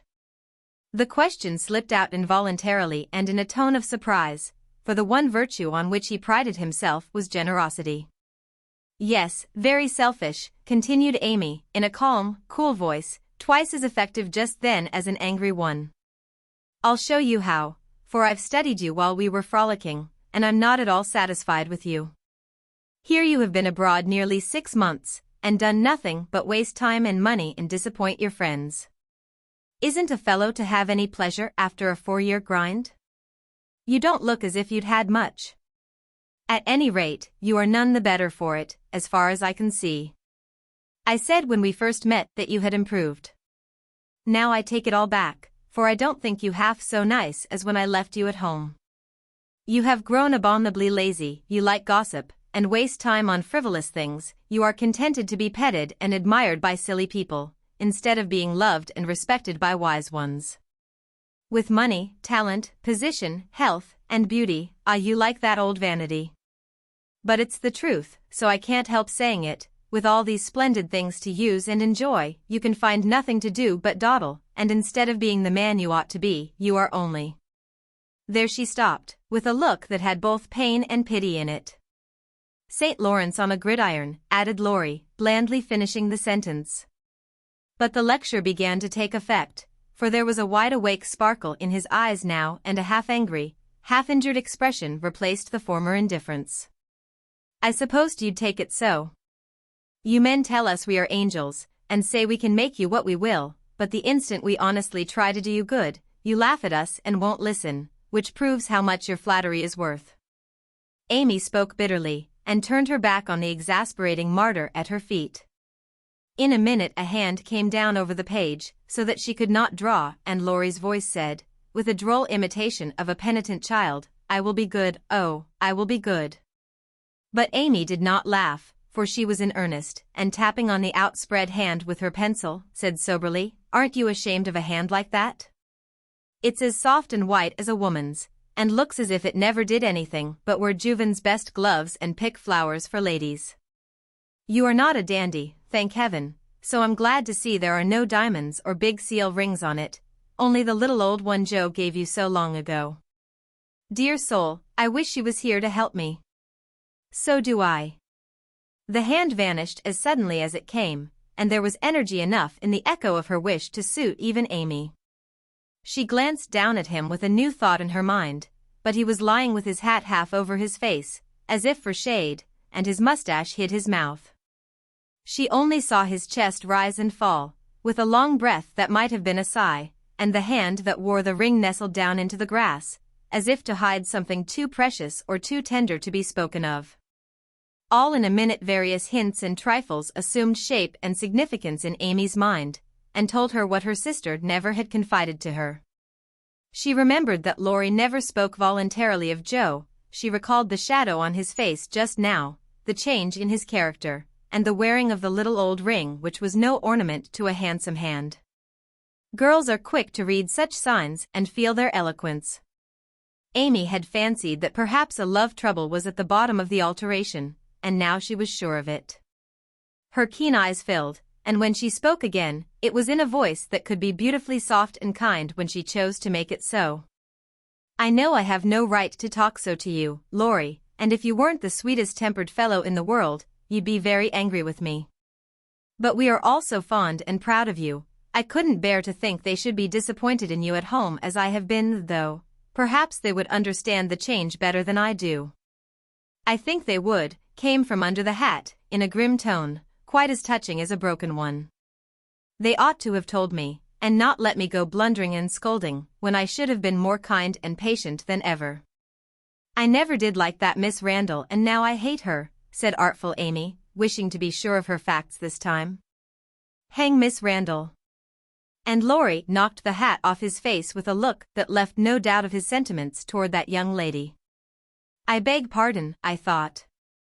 And there she paused diplomatically. No, you didn't, you knew perfectly well I never cared for anyone but Joe, Laurie said that in his old, impetuous tone, and turned his face away as he spoke. I did think so, but as they never said anything about it, and you came away, I supposed I was mistaken. And Joe wouldn't be kind to you? Why, I was sure she loved you dearly. She was kind, but not in the right way, and it's lucky for her she didn't love me, if I'm the good-for-nothing fellow you think me. It's her fault though, and you may tell her so.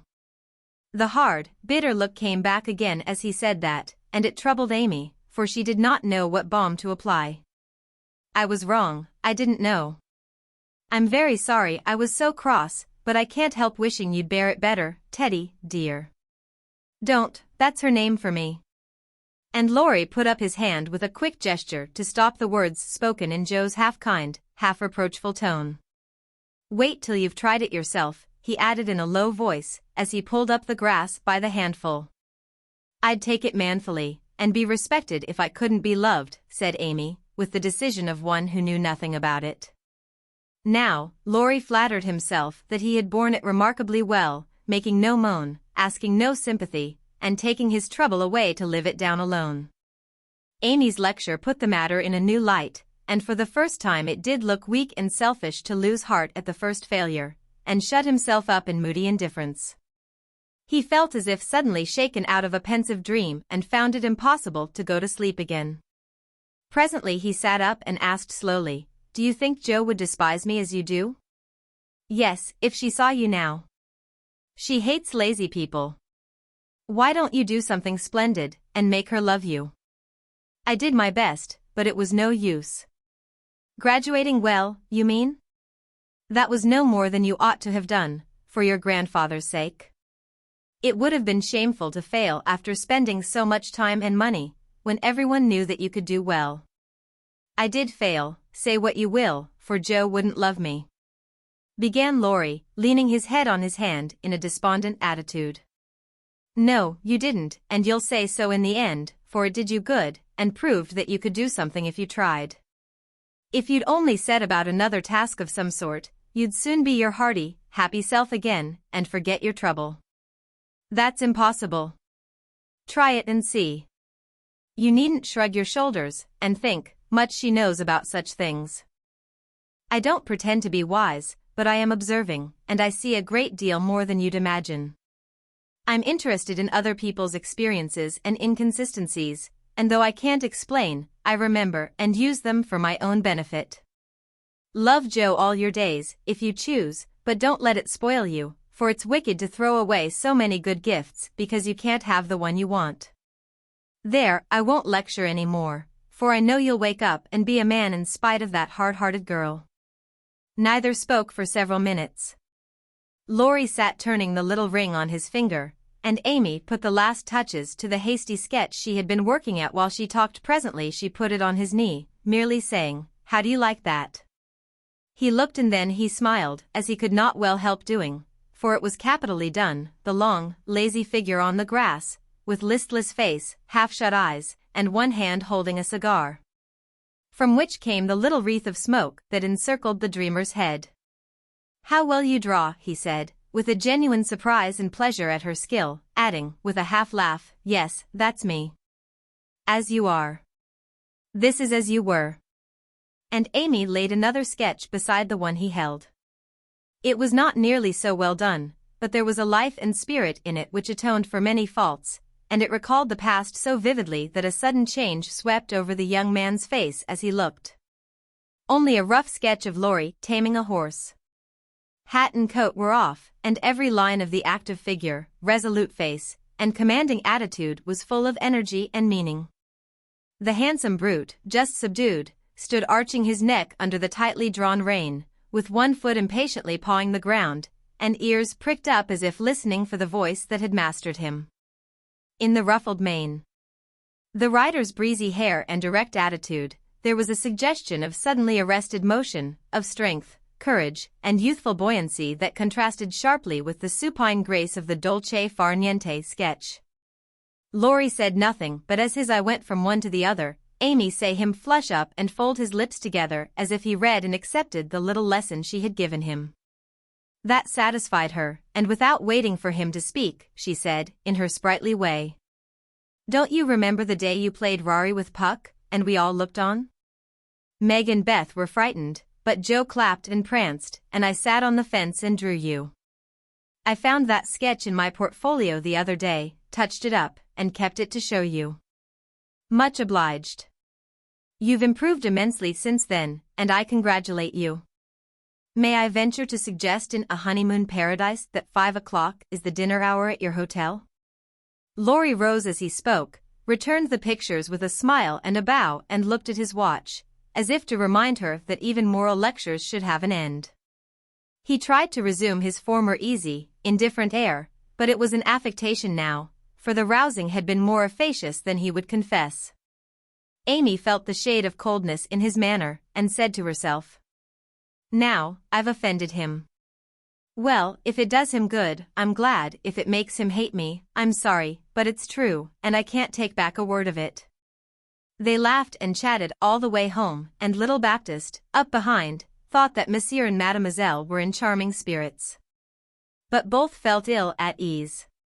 The friendly frankness was disturbed, the sunshine had a shadow over it, and despite their apparent gaiety, there was a secret discontent in the heart of each. "Shall we see you this evening, mon frère?" asked Amy, as they parted at her aunt's door. "Unfortunately, I have an engagement." "Au revoir, mademoiselle." And Laurie bent as if to kiss her hand, in the foreign fashion, which became him better than many men. Something in his face made Amy say quickly and warmly, "No, be yourself with me, Laurie, and part in the good old way. I'd rather have a hearty English handshake than all the sentimental salutations in France. Goodbye, dear." And with these words, uttered in the tone she liked, Laurie left her, after a handshake almost painful in its heartiness. Next morning, instead of the usual call, Amy received a note which made her smile at the beginning and sigh at the end. "My dear mentor, please make my adieus to your aunt, and exult within yourself, for lazy Lawrence has gone to his grandpa, like the best of boys. A pleasant winter to you, and may the gods grant you a blissful honeymoon at Valrosa. I think Fred would be benefited by a rouser. Tell him so, with my congratulations. Yours gratefully, Telemachus." "Good boy." "I'm glad he's gone," said Amy, with an approving smile. The next minute her face fell as she glanced about the empty room, adding, with an involuntary sigh, "Yes, I am glad, but how I shall miss him." Chapter 40. When the first bitterness was over, the family accepted the inevitable, and tried to bear it cheerfully, helping one another by the increased affection which comes to bind households tenderly together in times of trouble. They put away their grief, and each did his or her part toward making that last year a happy one. The pleasantest room in the house was set apart for Beth, and in it was gathered everything that she most loved: flowers, pictures, her piano, the little work table, and the beloved pussies. Father's best books found their way there, Mother's easy chair, Joe's desk, Amy's finest sketches, and every day Meg brought her babies on a loving pilgrimage, to make sunshine for Auntie Beth. John quietly set apart a little sum, that he might enjoy the pleasure of keeping the invalid supplied with the fruit she loved and longed for. Old Hannah never wearied of concocting dainty dishes to tempt a capricious appetite, dropping tears as she worked, and from across the sea came little gifts and cheerful letters, seeming to bring breaths of warmth and fragrance from lands that know no winter. Here, cherished like a household saint in its shrine, sat Beth, tranquil and busy as ever, for nothing could change the sweet, unselfish nature, and even while preparing to leave life, she tried to make it happier for those who should remain behind. The feeble fingers were never idle, and one of her pleasures was to make little things for the school children daily passing to and fro, to drop a pair of mittens from her window for a pair of purple hands, a needlebook for some small mother of many dolls, pen wipers for young penmen toiling through forests of pothooks, scrapbooks for picture-loving eyes, and all manner of pleasant devices, till the reluctant climbers of the ladder of learning found their way strewn with flowers, as it were, and came to regard the gentle giver as a sort of fairy godmother, who sat above there, and showered down gifts miraculously suited to their tastes and needs. If Beth had wanted any reward, she found it in the bright little faces always turned up to her window, with nods and smiles, and the droll little letters which came to her, full of blots and gratitude. The first few months were very happy ones, and Beth often used to look round, and say how beautiful this is. As they all sat together in her sunny room, the babies kicking and crowing on the floor, mother and sisters working near, and father reading, in his pleasant voice, from the wise old books which seemed rich in good and comfortable words, as applicable now as when written centuries ago, a little chapel, where a paternal priest taught his flock the hard lessons all must learn, trying to show them that hope can comfort love, and faith make resignation possible. Simple sermons, that went straight to the souls of those who listened, for the father's heart was in the minister's religion, and the frequent falter in the voice gave a double eloquence to the words he spoke or read. It was well for all that this peaceful time was given them as preparation for the sad hours to come, for by and by, Beth said the needle was so heavy, and put it down forever. Talking wearied her, faces troubled her, pain claimed her for its own, and her tranquil spirit was sorrowfully perturbed by the ills that vexed her feeble flesh. Ah me! Such heavy days, such long, long nights, such aching hearts and imploring prayers, when those who loved her best were forced to see the thin hands stretched out to them beseechingly, to hear the bitter cry, "Help me, help me," and to feel that there was no help. A sad eclipse of the serene soul, a sharp struggle of the young life with death, but both were mercifully brief, and then the natural rebellion over, the old peace returned more beautiful than ever. With the wreck of her frail body, Beth's soul grew strong, and though she said little, those about her felt that she was ready, saw that the first pilgrim called was likewise the fittest, and waited with her on the shore, trying to see the shining ones coming to receive her when she crossed the river. Joe never left her for an hour since Beth had said, "I feel stronger when you are here." She slept on a couch in the room, waking often to renew the fire, to feed, lift, or wait upon the patient creature who seldom asked for anything, and tried not to be a trouble. All day she haunted the room, jealous of any other nurse, and prouder of being chosen than of any honor her life ever brought her. Precious and helpful hours to Joe, for now her heart received the teaching that it needed. Lessons in patience were so sweetly taught her that she could not fail to learn them: charity for all, the lovely spirit that can forgive and truly forget unkindness, the loyalty to duty that makes the hardest easy, and the sincere faith that fears nothing, but trusts undoubtingly.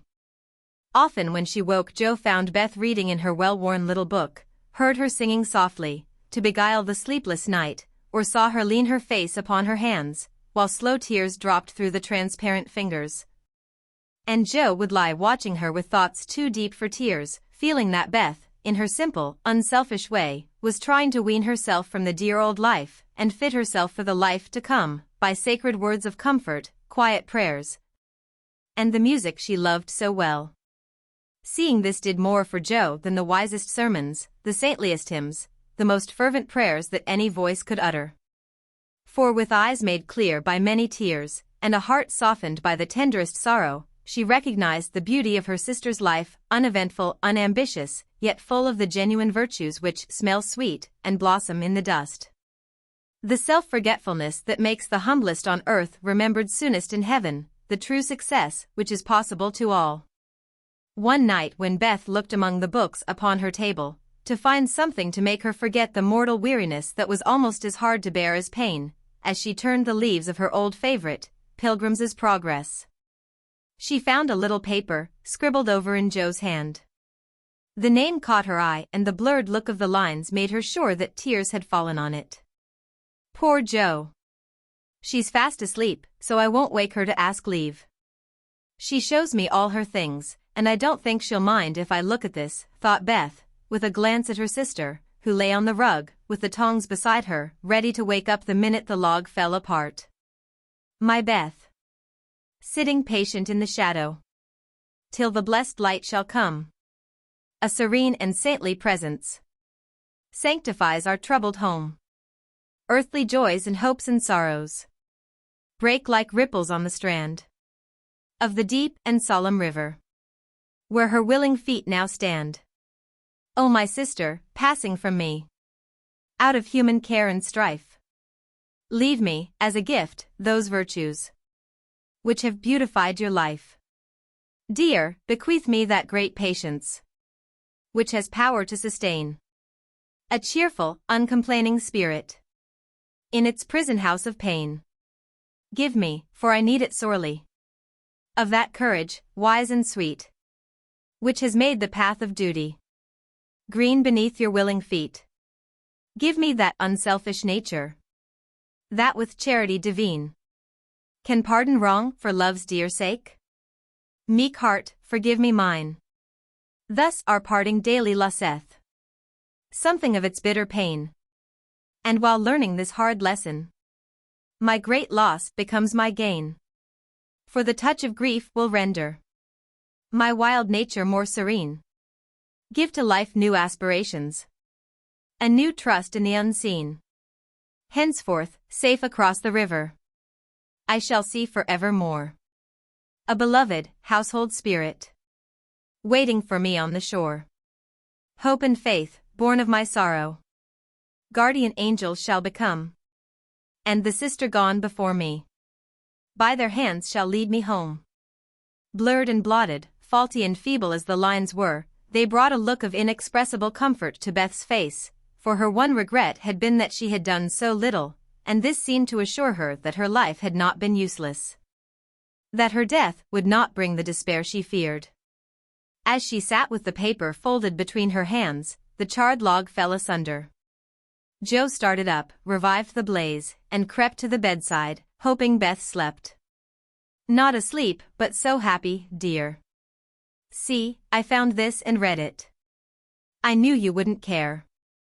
Have I been all that to you, Joe? She asked, with wistful, humble earnestness. Beth, so much, so much. And Joe's head went down upon the pillow beside her sister's. Then I don't feel as if I'd wasted my life. I'm not so good as you make me, but I have tried to do right. And now, when it's too late to begin even to do better, it's such a comfort to know that someone loves me so much, and feels as if I'd helped them. More than anyone in the world, Beth. I used to think I couldn't let you go, but I'm learning to feel that I don't lose you, that you'll be more to me than ever, and death can't part us, though it seems to. I know it cannot, and I don't fear it any longer, for I'm sure I shall be your Beth still, to love and help you more than ever. You must take my place, Joe, and be everything to Father and Mother when I'm gone. They will turn to you, don't fail them, and if it's hard to work alone, remember that I don't forget you, and that you'll be happier in doing that than writing splendid books or seeing all the world. For love is the only thing that we can carry with us when we go, and it makes the go easy. I'll try, Beth. And then and there Joe renounced her old ambition, pledged herself to a new and better one, acknowledging the poverty of other desires, and feeling the blessed solace of a belief in the immortality of love. So the spring days came and went, the sky grew clearer, the earth greener, the flowers were up fairly early, and the birds came back in time to say goodbye to Beth, who, like a tired but trustful child, clung to the hands that had led her all her life, as father and mother guided her tenderly through the valley of the shadow, and gave her up to God. Seldom except in books do the dying utter memorable words, see visions, or depart with beatified countenances, and those who have sped many parting souls know that to most the end comes as naturally and simply as sleep. As Beth had hoped, the tide went out easily, and in the dark hour before dawn, on the bosom where she had drawn her first breath, she quietly drew her last, with no farewell but one loving look, one little sigh. With tears and prayers and tender hands, mother and sisters made her ready for the long sleep that pain would never mar again. Seeing with grateful eyes the beautiful serenity that soon replaced the pathetic patience that had wrung their hearts so long, and feeling with reverent joy that to their darling death was a benignant angel, not a phantom full of dread. When morning came, for the first time in many months the fire was out, Joe's place was empty, and the room was very still. But a bird sang blithely on a budding bough, close by, the snowdrops blossomed freshly at the window, and the spring sunshine streamed in like a benediction over the placid face upon the pillow. A face so full of painless peace that those who loved it best smiled through their tears, and thanked God that Beth was well at last. Chapter 41. Amy's lecture did Laurie good though, of course, he did not own it till long afterward. Men seldom do, for when women are the advisers, the lords of creation don't take the advice till they have persuaded themselves that it is just what they intended to do. Then they act upon it, and, if it succeeds, they give the weaker vessel half the credit of it. If it fails, they generously give her the whole. Laurie went back to his grandfather, and was so dutifully devoted for several weeks that the old gentleman declared the climate of Nice had improved him wonderfully, and he had better try it again. There was nothing the young gentleman would have liked better, but elephants could not have dragged him back after the scolding he had received. Pride forbid, and whenever the longing grew very strong, he fortified his resolution by repeating the words that had made the deepest impression, "I despise you. Go and do something splendid that will make her love you." Laurie turned the matter over in his mind so often that he soon brought himself to confess that he had been selfish and lazy, but then when a man has a great sorrow, he should be indulged in all sorts of vagaries till he has lived it down. He felt that his blighted affections were quite dead now, and though he should never cease to be a faithful mourner, there was no occasion to wear his weeds ostentatiously. Jo wouldn't love him, but he might make her respect and admire him by doing something which should prove that a girl's no had not spoiled his life. He had always meant to do something, and Amy's advice was quite unnecessary. He had only been waiting till the aforesaid blighted affections were decently interred. That being done, he felt that he was ready to hide his stricken heart and still toil on. As Goethe, when he had a joy or a grief, put it into a song, so Laurie resolved to embalm his love-sorrow in music, and to compose a requiem which should harrow up Jo's soul and melt the heart of every hearer. Therefore the next time the old gentleman found him getting restless and moody and ordered him off, he went to Vienna, where he had musical friends, and fell to work with the firm determination to distinguish himself. But whether the sorrow was too vast to be embodied in music, or music too ethereal to uplift a mortal woe, he soon discovered that the requiem was beyond him just at present. It was evident that his mind was not in working order yet, and his ideas needed clarifying, for often in the middle of a plaintive strain, he would find himself humming a dancing tune that vividly recalled the Christmas ball at Nice. Especially the Stout Frenchman, and put an effectual stop to tragic composition for the time being. Then he tried an opera, for nothing seemed impossible in the beginning, but here again unforeseen difficulties beset him. He wanted Jo for his heroine, and called upon his memory to supply him with tender recollections and romantic visions of his love. But memory turned traitor, and as if possessed by the perverse spirit of the girl, would only recall Jo's oddities, faults, and freaks, would only show her in the most unsentimental aspects, beating mats with her head tied up in a bandana, barricading herself with the sofa pillow, or throwing cold water over his passion a la gummidge, and an irresistible laugh spoiled the pensive picture he was endeavoring to paint. Jo wouldn't be put into the opera at any price, and he had to give her up with a "bless that girl, what a torment she is," and a clutch at his hair, as became a distracted composer. When he looked about him for another and a less intractable damsel to immortalize in melody, memory produced one with the most obliging readiness. This phantom wore many faces, but it always had golden hair, was enveloped in a diaphanous cloud, and floated airily before his mind's eye in a pleasing chaos of roses, peacocks, white ponies, and blue ribbons. He did not give the complacent wraith any name, but he took her for his heroine and grew quite fond of her, as well he might, for he gifted her with every gift and grace under the sun, and escorted her unscathed through trials which would have annihilated any mortal woman. Thanks to this inspiration, he got on swimmingly for a time, but gradually the work lost its charm, and he forgot to compose, while he sat musing, pen in hand, or roamed about the gay city to get some new ideas and refresh his mind, which seemed to be in a somewhat unsettled state that winter. He did not do much, but he thought a great deal and was conscious of a change of some sort going on in spite of himself, its genius simmering, perhaps. "I'll let it simmer and see what comes of it," he said, with a secret suspicion all the while that it wasn't genius, but something far more common. Whatever it was, it simmered to some purpose, for he grew more and more discontented with his desultory life, began to long for some real and earnest work to go at, soul and body, and finally came to the wise conclusion that everyone who loved music was not a composer. Returning from one of Mozart's grand operas, splendidly performed at the Royal Theatre, he looked over his own, played a few of the best parts, sat staring at the busts of Mendelssohn, Beethoven, and Bach, who stared benignly back again. Then suddenly he tore up his music sheets, one by one, and as the last fluttered out of his hand, he said soberly to himself, "She is right. Talent isn't genius, and you can't make it so. That music has taken the vanity out of my as Rome took it out of her, and I won't be a humbug any longer. Now what shall I do?" That seemed a hard question to answer, and Laurie began to wish he had to work for his daily bread. Now if ever occurred an eligible opportunity for going to the devil, as he once forcibly expressed it, for he had plenty of money and nothing to do, and Satan is proverbially fond of providing employment for full and idle hands. The poor fellow had temptations enough from without and from within, but he withstood them pretty well, for much as he valued liberty, he valued good faith and confidence more, so his promise to his grandfather and his desire to be able to look honestly into the eyes of the women who loved him, and say all's well, kept him safe and steady.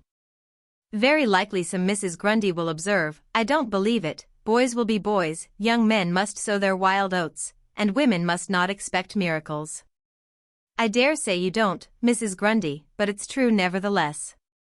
Women work a good many miracles, and I have a persuasion that they may perform even that of raising the standard of manhood by refusing to echo such sayings.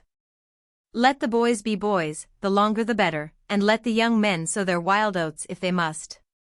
But mothers, sisters, and friends may help to make the crop a small one, and keep many tares from spoiling the harvest, by believing, and showing that they believe, in the possibility of loyalty to the virtues which make men manliest in good women's eyes. If it is a feminine delusion, leave us to enjoy it while we may, for without it half the beauty and the romance of life is lost, and sorrowful forebodings would embitter all our hopes of the brave, tender-hearted little lads, who still love their mothers better than themselves and are not ashamed to own it. Laurie thought that the task of forgetting his love for Joe would absorb all his powers for years, but to his great surprise he discovered it grew easier every day. He refused to believe it at first, got angry with himself, and couldn't understand it, but these hearts of ours are curious and contrary things, and time and nature work their will in spite of us. Laurie's heart wouldn't ache. The wound persisted in healing with a rapidity that astonished him, and instead of trying to forget, he found himself trying to remember. He had not foreseen this turn of affairs, and was not prepared for it. He was disgusted with himself, surprised at his own fickleness, and full of a queer mixture of disappointment and relief that he could recover from such a tremendous blow so soon. He carefully stirred up the embers of his lost love, but they refused to burst into a blaze. There was only a comfortable glow that warmed and did him good without putting him into a fever, and he was reluctantly obliged to confess that the boyish passion was slowly subsiding into a more tranquil sentiment, very tender.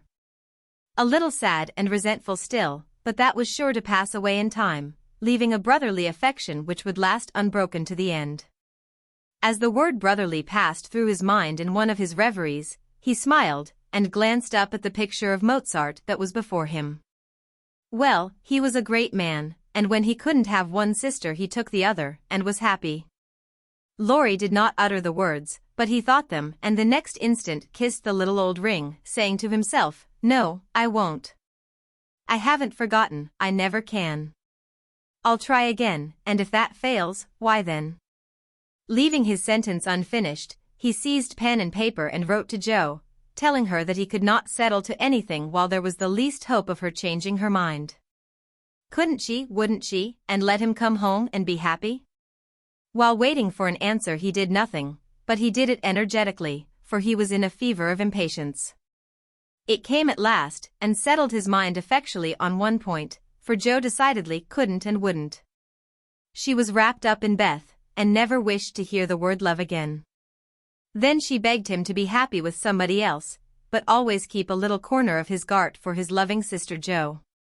In a postscript she desired him not to tell Amy that Beth was worse, she was coming home in the spring and there was no need of saddening the remainder of her stay. That would be time enough, please God, but Laurie must write to her often, and not let her feel lonely, homesick, or anxious. So I will, at once. Poor little girl, it will be a sad going home for her, I'm afraid.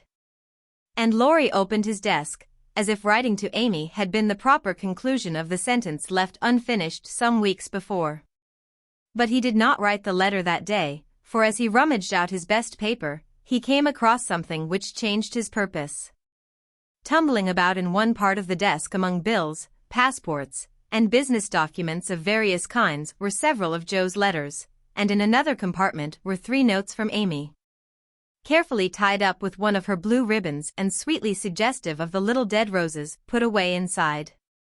With a half-repentant, half-amused expression, Laurie gathered up all Joe's letters, smoothed, folded, and put them neatly into a small drawer of the desk, stood a minute turning the ring thoughtfully on his finger, then slowly drew it off, laid it with the letters, locked the drawer, and went out to hear High Mass at St. Stephen's, feeling as if there had been a funeral, and though not overwhelmed with affliction, This seemed a more proper way to spend the rest of the day than in writing letters to charming young ladies. The letter went very soon, however, and was promptly answered, for Amy was homesick, and confessed it in the most delightfully confiding manner. The correspondence flourished famously, and letters flew to and fro with unfailing regularity all through the early spring. Laurie sold his busts, made allumettes of his opera, and went back to Paris, hoping somebody would arrive before long. He wanted desperately to go to Nice, but would not till he was asked, and Amy would not ask him, for just then she was having little experiences of her own, which made her rather wish to avoid the quizzical eyes of Outboy. Fred Vaughn had returned, and put the question to which she had once decided to answer, yes, thank you, but now she said, no, thank you, kindly but steadily, for when the time came, her courage failed her. And she found that something more than money and position was needed to satisfy the new longing that filled her heart so full of tender hopes and fears. The words, Fred is a good fellow, but not at all the man I fancied you would ever like, and Laurie's face when he uttered them, kept returning to her as pertinaciously as her own did when she said in look, if not in words, I shall marry for money. It troubled her to remember that now, she wished she could take it back, it sounded so unwomanly. She didn't want Laurie to think her a heartless, worldly creature. She didn't care to be a queen of society now half so much as she did to be a lovable woman. She was so glad he didn't hate her for the dreadful things she said, but took them so beautifully and was kinder than ever. His letters were such a comfort, for the home letters were very irregular and not half so satisfactory as his when they did come.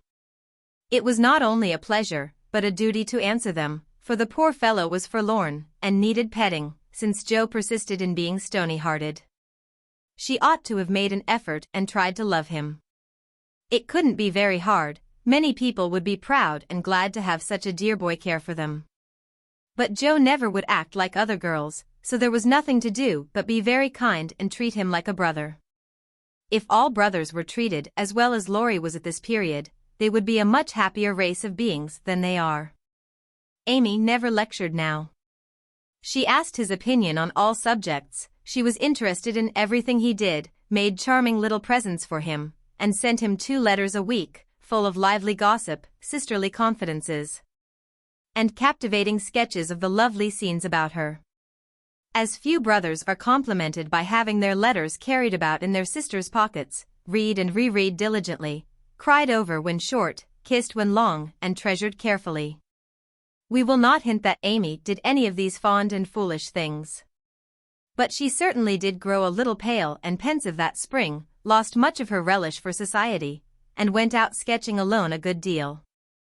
She never had much to show when she came home, but was studying nature, I dare say, while she sat for hours, with her hands folded, on the terrace at Valrosa, or absently sketched any fancy that occurred to her, a stalwart knight carved on a tomb, a young man asleep in the grass, with his hat over his eyes, or a curly-haired girl in gorgeous array, promenading down a ballroom on the arm of a tall gentleman, both faces being left a blur according to the last fashion in art, which was safe but not altogether satisfactory. Her aunt thought that she regretted her answer to Fred, and finding denials useless and explanations impossible, Amy left her to think what she liked, taking care that Laurie should know that Fred had gone to Egypt. That was all, but he understood it, and looked relieved, as he said to himself, with a venerable air, I was sure she would think better of it. Poor old fellow. I've been through it all, and I can sympathize.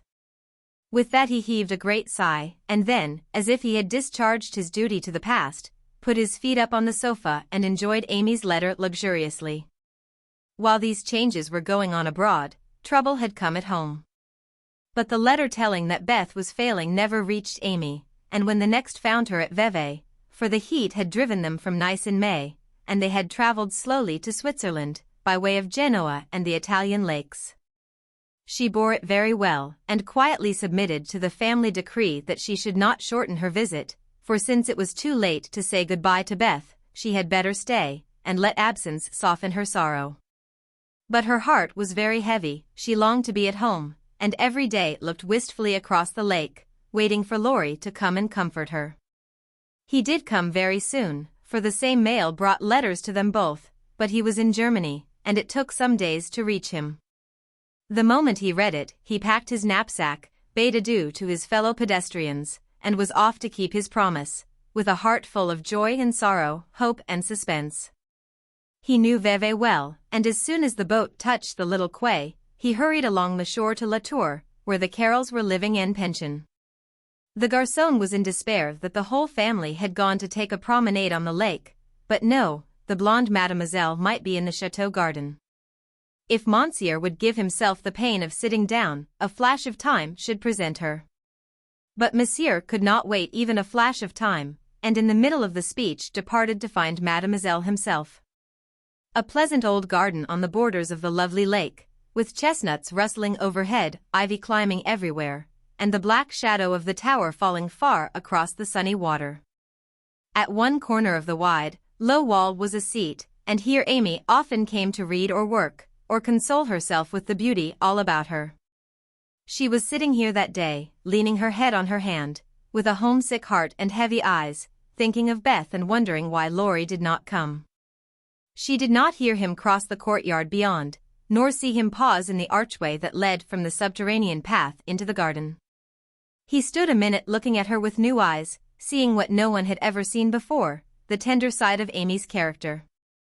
Everything about her mutely suggested love and sorrow, the blotted letters in her lap, the black ribbon that tied up her hair, the womanly pain and patience in her face, even the little ebony cross at her throat seemed pathetic to Laurie. For he had given it to her, and she wore it as her only ornament. If he had any doubts about the reception she would give him, they were set at rest the minute she looked up and saw him, for dropping everything, she ran to him, exclaiming in a tone of unmistakable love and longing. "Oh, Laurie, Laurie, I knew you'd come to me." I think everything was said and settled then, for as they stood together quite silent for a moment, with the dark head bent down protectingly over the light one, Amy felt that no one could comfort and sustain her so well as Laurie. And Laurie decided that Amy was the only woman in the world who could fill Joe's place and make him happy. He did not tell her so, but she was not disappointed, for both felt the truth, were satisfied, and gladly left the rest to silence. In a minute Amy went back to her place, and while she dried her tears, Laurie gathered up the scattered papers, finding in the sight of sundry well-worn letters and suggestive sketches good omens for the future. As he sat down beside her, Amy felt shy again, and turned rosy red at the recollection of her impulsive greeting. "I couldn't help it, I felt so lonely and sad, and was so very glad to see you. It was such a surprise to look up and find you, just as I was beginning to fear you wouldn't come," she said, trying in vain to speak quite naturally. "I came the minute I heard. I wish I could say something to comfort you for the loss of dear little Beth, but I can only feel, and—" He could not get any further, for her too turned bashful all of a sudden, and did not quite know what to say. He longed to lay Amy's head down on his shoulder, and tell her to have a good cry, but he did not dare, so took her hand instead, and gave it a sympathetic squeeze that was better than words. "You needn't say anything, this comforts me," she said softly. "Beth is well and happy, and I mustn't wish her back, but I dread the going home, much as I long to see them all. We won't talk about it now, for it makes me cry, and I want to enjoy you while you stay. You needn't go right back, need you?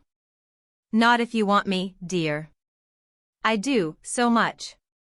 Aunt and Flo are very kind, but you seem like one of the family, and it would be so comfortable to have you for a little while." Amy spoke and looked so like a homesick child whose heart was full that Laurie forgot his bashfulness all at once, and gave her just what she wanted, the petting she was used to and the cheerful conversation she needed. "Poor little soul, you look as if you'd grieved yourself half sick. I'm going to take care of you, so don't cry any more, but come and walk about with me. The wind is too chilly for you to sit still," he said, in the half-caressing, half-commanding way that Amy liked, as he tied on her hat, drew her arm through his, and began to pace up and down the sunny walk under the new-leaved chestnuts. He felt more at ease upon his legs, and Amy found it pleasant to have a strong arm to lean upon, a familiar face to smile at her, and a kind voice to talk delightfully for her alone. The quaint old garden had sheltered many pairs of lovers, and seemed expressly made for them, so sunny and secluded was it, with nothing but the tower to overlook them, and the wide lake to carry away the echo of their words, as it rippled by below. For an hour this new pair walked and talked, or rested on the wall, enjoying the sweet influences which gave such a charm to time and place, and when an unromantic dinner bell warned them away, Amy felt as if she left her burden of loneliness and sorrow behind her in the chateau garden. The moment Mrs. Carroll saw the girl's altered face, she was illuminated with a new idea, and exclaimed to herself, "Now I understand it all, the child has been pining for young Lawrence. Bless my heart, I never thought of such a thing." With praiseworthy discretion, the good lady said nothing, and betrayed no sign of enlightenment, but cordially urged Laurie to stay and begged Amy to enjoy his society, for it would do her more good than so much solitude. Amy was a model of docility, and as her aunt was a good deal occupied with Flo, she was left to entertain her friend, and did it with more than her usual success. At Nice, Laurie had lounged and Amy had scolded.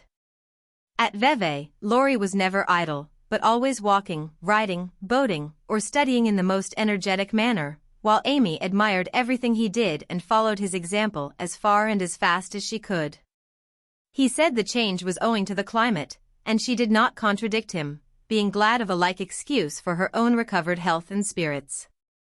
The invigorating air did them both good, and much exercise worked wholesome changes in minds as well as bodies. They seemed to get clearer views of life and duty up there among the everlasting hills. The fresh winds blew away desponding doubts, delusive fancies, and moody mists.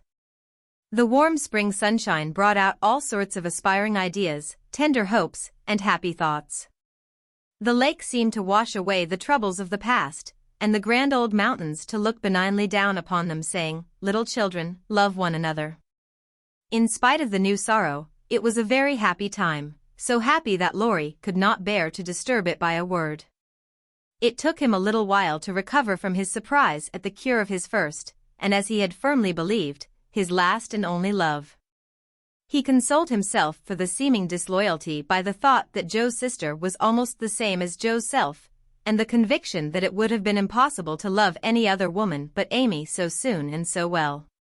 His first wooing had been of the tempestuous order, and he looked back upon it as if through a long vista of years with a feeling of compassion blended with regret. He was not ashamed of it, but put it away as one of the bittersweet experiences of his life, for which he could be grateful when the pain was over. His second wooing, he resolved, should be as calm and simple as possible. There was no need of having a scene, hardly any need of telling Amy that he loved her, she knew it without words and had given him his answer long ago. It all came about so naturally that no one could complain, and he knew that everybody would be pleased, even Joe. But when our first little passion has been crushed, we are apt to be wary and slow in making a second trial, so Laurie let the days pass, enjoying every hour, and leaving to chance the utterance of the word that would put an end to the first and sweetest part of his new romance. He had rather imagined that the denouement would take place in the chateau garden by moonlight, and in the most graceful and decorous manner, but it turned out exactly the reverse. For the matter was settled on the lake at noonday in a few blunt words. They had been floating about all the morning, from gloomy St. Jean Gulf to sunny Montreux, with the Alps of Savoy on one side, Mont St. Bernard and the Dent du Midi on the other, pretty Vevey in the valley, and Lausanne upon the hill beyond, a cloudless blue sky overhead, and the bluer lake below, dotted with the picturesque boats that look like white-winged gulls. They had been talking of Bonnivard, as they glided past Chillon, and of Rousseau, as they looked up at Clarens, where he wrote his Heloise. Neither had read it, but they knew it was a love story, and each privately wondered if it was half as interesting as their own. Amy had been dabbling her hand in the water during the little pause that fell between them, and when she looked up, Laurie was leaning on his oars with an expression in his eyes that made her say hastily, merely for the sake of saying something, "You must be tired. Rest a little, and let me row. It will do me good, for since you came I have been altogether lazy and luxurious." "I'm not tired, but you may take an oar, if you like. There's room enough, though I have to sit nearly in the middle, else the boat won't trim," returned Laurie, as if he rather liked the arrangement. Feeling that she had not mended matters much, Amy took the offered third of a seat, shook her hair over her face, and accepted an oar. She rowed as well as she did many other things, and though she used both hands, and Laurie but one, the oars kept time, and the boat went smoothly through the water. "How well we pull together, don't we?" said Amy, who objected to silence just then. "So well that I wish we might always pull in the same boat." "Will you, Amy?" very tenderly. "Yes," Laurie, very low. Then they both stopped rowing, and unconsciously added a pretty little tableau of human love and happiness to the dissolving views reflected in the lake. Chapter 42. It was easy to promise self-abnegation when self was wrapped up in another, and heart and soul were purified by a sweet example. But when the helpful voice was silent, the daily lesson over, the beloved presence gone, and nothing remained but loneliness and grief, then Jo found her promise very hard to keep. How could she comfort father and mother when her own heart ached with a ceaseless longing for her sister? How could she make the house cheerful when all its light and warmth and beauty seemed to have deserted it when Beth left the old home for the new, and where in all the world could she find some useful, happy work to do that would take the place of the loving service which had been its own reward? She tried in a blind, hopeless way to do her duty, secretly rebelling against it all the while, for it seemed unjust that her few joys should be lessened, her burdens made heavier, and life get harder and harder as she toiled along. Some people seemed to get all sunshine, and some all shadow. It was not fair, for she tried more than Amy to be good, but never got any reward, only disappointment, trouble and hard work. Poor Jo, these were dark days to her, for something like despair came over her when she thought of spending all her life in that quiet house, devoted to humdrum cares, a few small pleasures, and the duty that never seemed to grow any easier. "I can't do it. I wasn't meant for a life like this, and I know I shall break away and do something desperate if somebody doesn't come and help me," she said to herself, when her first efforts failed and she fell into the moody, miserable state of mind which often comes when strong wills have to yield to the inevitable. But someone did come and help her, though Jo did not recognize her good angels at once because they wore familiar shapes and used the simple spells best fitted to poor humanity. Often she started up at night, thinking Beth called her, and when the sight of the little empty bed made her cry with the bitter cry of unsubmissive sorrow, "Oh, Beth, come back. Come back," she did not stretch out her yearning arms in vain. For, as quick to hear her sobbing as she had been to hear her sister's faintest whisper, her mother came to comfort her, not with words only, but the patient tenderness that soothes by a touch. Tears that were mute reminders of a greater grief than Jo's, and broken whispers, more eloquent than prayers, because hopeful resignation went hand in hand with natural sorrow. Sacred moments, when heart talked to heart in the silence of the night, turning affliction to a blessing, which chastened grief and strengthened love. Feeling this, Jo's burden seemed easier to bear, duty grew sweeter, and life looked more endurable, seen from the safe shelter of her mother's arms.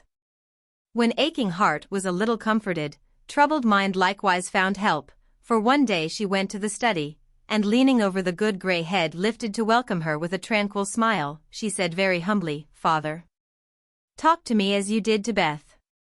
I need it more than she did, for I'm all wrong." "My dear, nothing can comfort me like this," he answered, with a falter in his voice, and both arms round her, as if he too needed help and did not fear to ask for it. Then, sitting in Beth's little chair close beside him, Jo told her troubles, the resentful sorrow for her loss, the fruitless efforts that discouraged her, the want of faith that made life look so dark, and all the sad bewilderment which we call despair. She gave him entire confidence, he gave her the help she needed, and both found consolation in the act. For the time had come when they could talk together not only as father and daughter, but as man and woman, able and glad to serve each other with mutual sympathy as well as mutual love. Happy, thoughtful times there in the old study which Jo called the church of one member, and from which she came with fresh courage, recovered cheerfulness, and a more submissive spirit. For the parents who had taught one child to meet death without fear, were trying now to teach another to accept life without despondency or distrust, and to use its beautiful opportunities with gratitude and power. Other helps had Jo, humble, wholesome duties and delights that would not be denied their part in serving her, and which she slowly learned to see and value. Brooms and dishcloths never could be as distasteful as they once had been, for Beth had presided over both, and something of her housewifely spirit seemed to linger around the little mop and the old brush, never thrown away. As she used them, Jo found herself humming the songs Beth used to hum, imitating Beth's orderly ways, and giving the little touches here and there that kept everything fresh and cozy, which was the first step toward making home happy.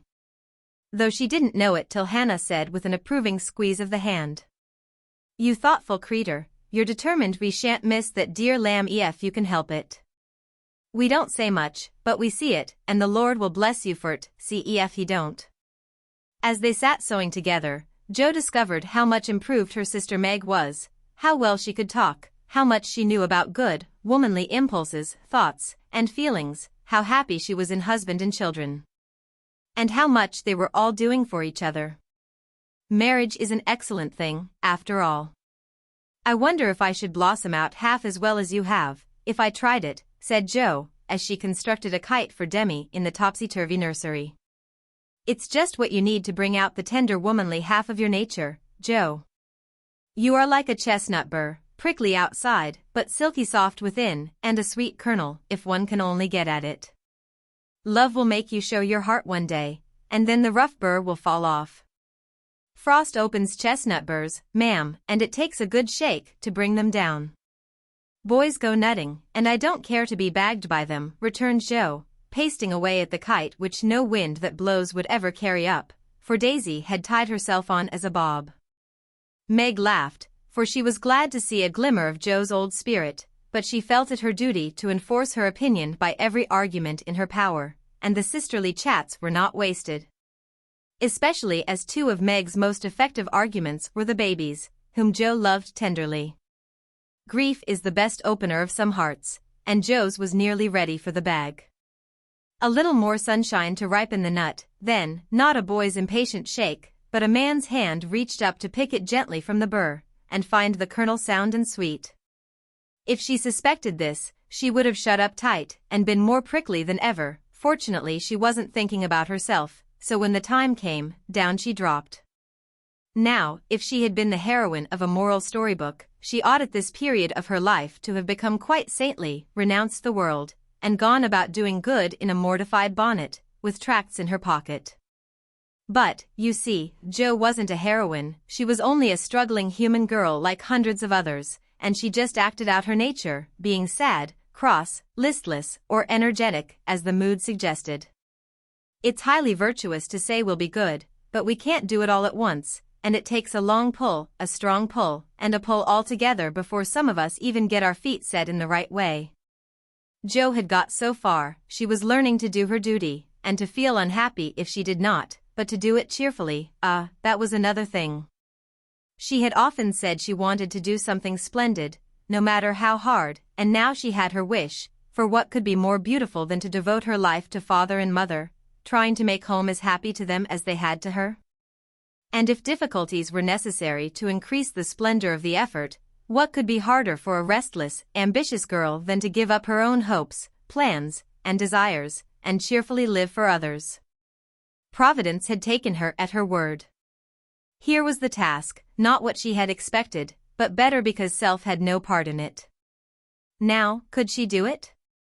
She decided that she would try, and in her first attempt she found the helps I have suggested.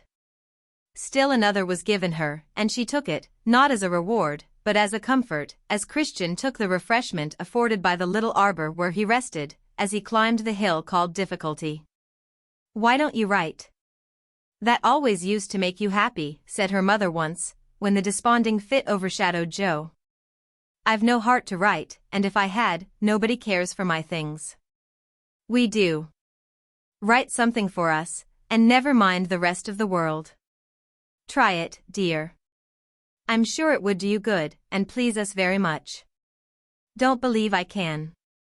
But Jo got out her desk and began to overhaul her half-finished manuscripts. An hour afterward her mother peeped in, and there she was, scratching away, with her black pinafore on, and an absorbed expression, which caused Mrs. March to smile and slip away, well pleased with the success of her suggestion.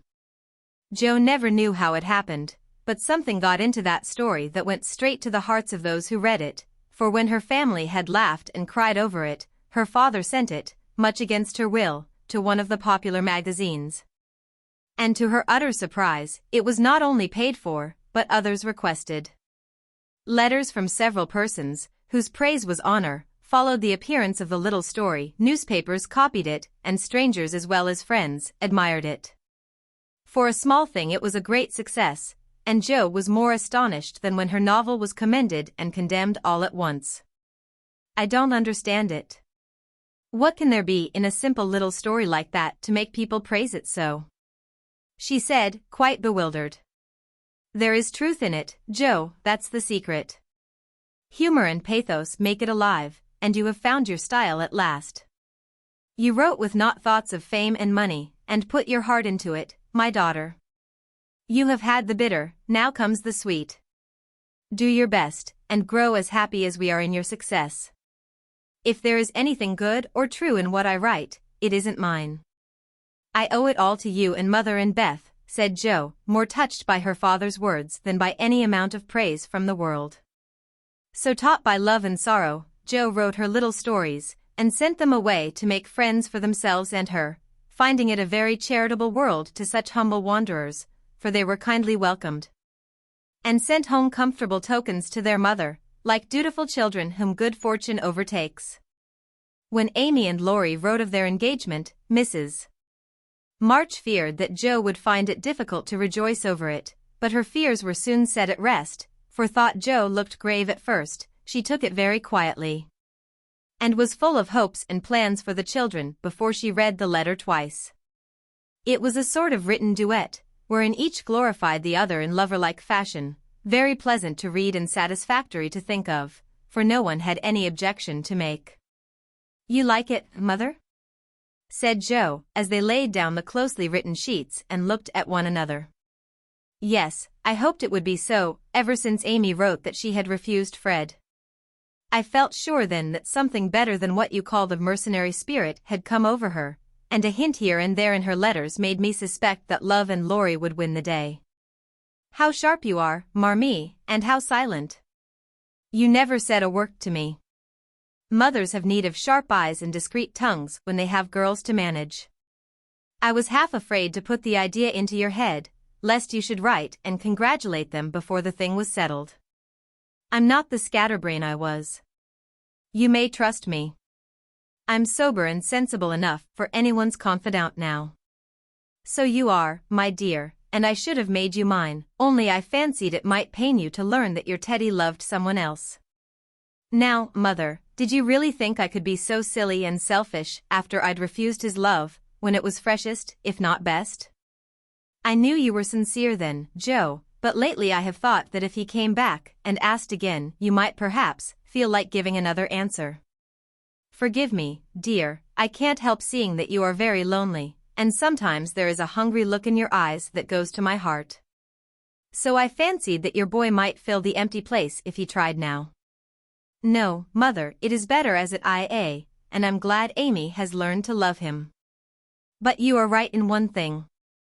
I am lonely, and perhaps if Teddy had tried again, I might have said yes, not because I love him any more, but because I care more to be loved than when he went away. I'm glad of that, Jo, for it shows that you are getting on. There are plenty to love you, so try to be satisfied with father and mother, sisters and brothers, friends and babies, till the best lover of all comes to give you your reward. Mothers are the best lovers in the world, but I don't mind whispering to Marmee that I'd like to try all kinds. It's very curious, but the more I try to satisfy myself with all sorts of natural affections, the more I seem to want. I'd no idea hearts could take in so many. Mine is so elastic, it never seems full now, and I used to be quite contented with my family. I don't understand it. I do. And Mrs. March smiled her wise smile, as Jo turned back the leaves to read what Amy said of Laurie. It is so beautiful to be loved as Laurie loves me. He isn't sentimental, doesn't say much about it, but I see and feel it in all he says and does, and it makes me so happy and so humble that I don't seem to be the same girl I was. I never knew how good and generous and tender he was till now, for he lets me read his heart, and I find it full of noble impulses and hopes and purposes, and am so proud to know it's mine. He says he feels as if he could make a prosperous voyage now with me aboard as mate, and lots of love for ballast. I pray he may, and try to be all he believes me, for I love my gallant captain with all my heart and soul and might, and never will desert him, while God lets us be together. Oh, mother, I never knew how much like heaven this world could be, when two people love and live for one another. And that's our cool, reserved, and worldly Amy. Truly, love does work miracles. How very, very happy they must be. And Joe laid the rustling sheets together with a careful hand, as one might shut the covers of a lovely romance, which holds the reader fast till the end comes, and he finds himself alone in the workaday world again. By and by Joe roamed away upstairs, for it was rainy, and she could not walk. A restless spirit possessed her, and the old feeling came again, not bitter as it once was, but a sorrowfully patient wonder why one sister should have all she asked, the other nothing.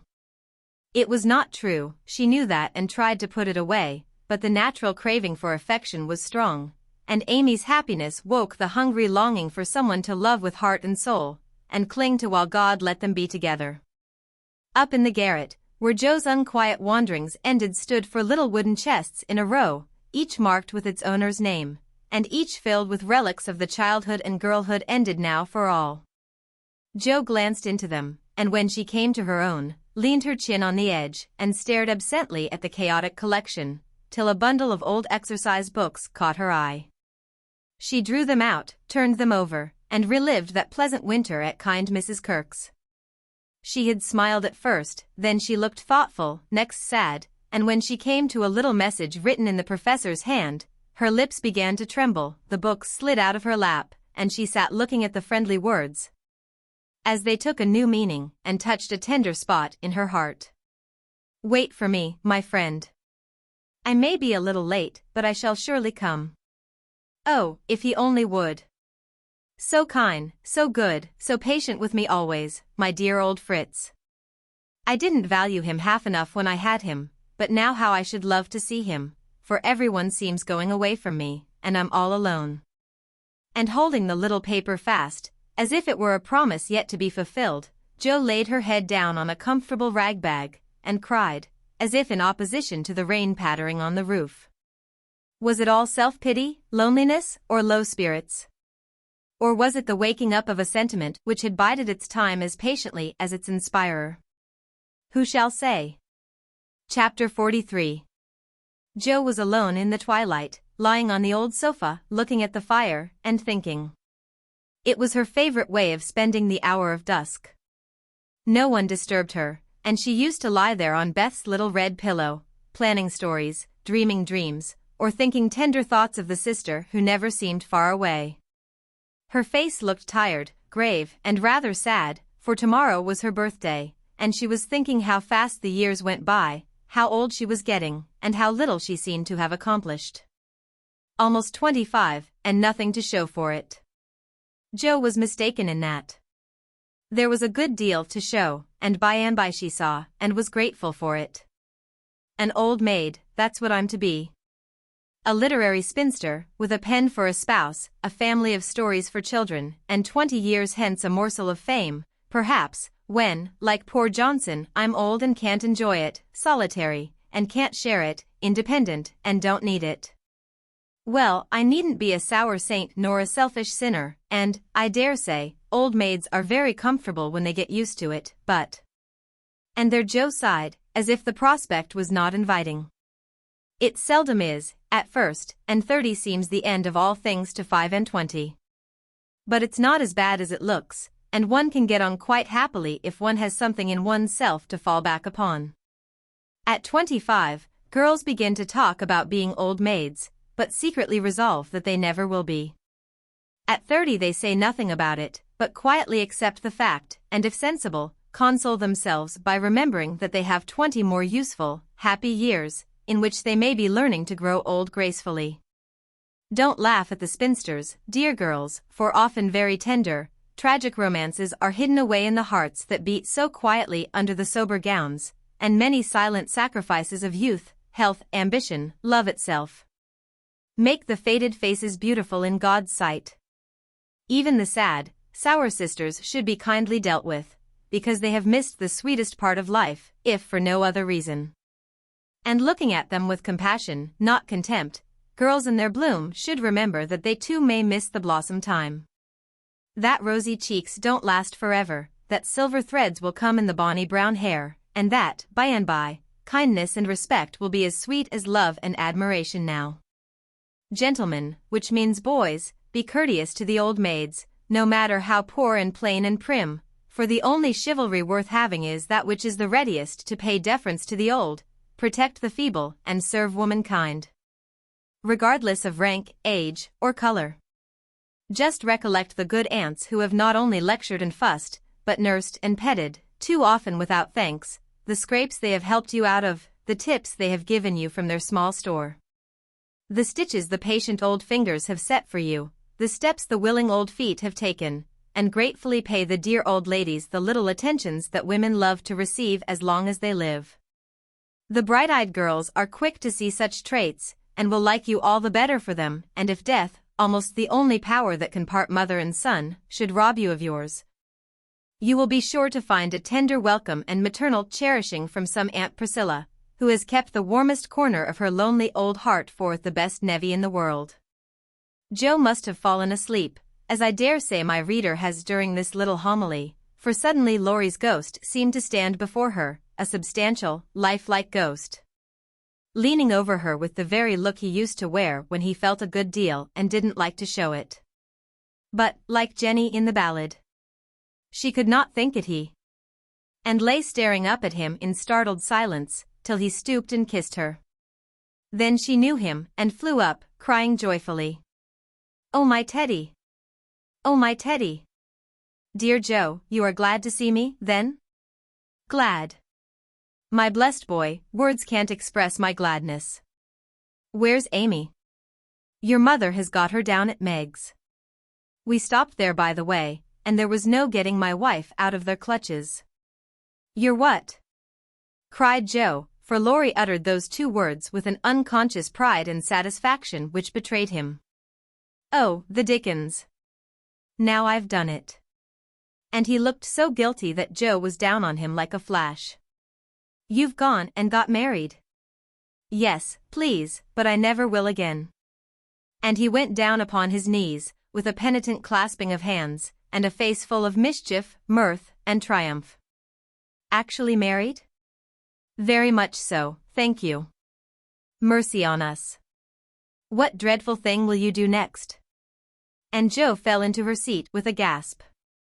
"A characteristic, but not exactly complimentary, congratulation," returned Laurie, still in an abject attitude, but beaming with satisfaction.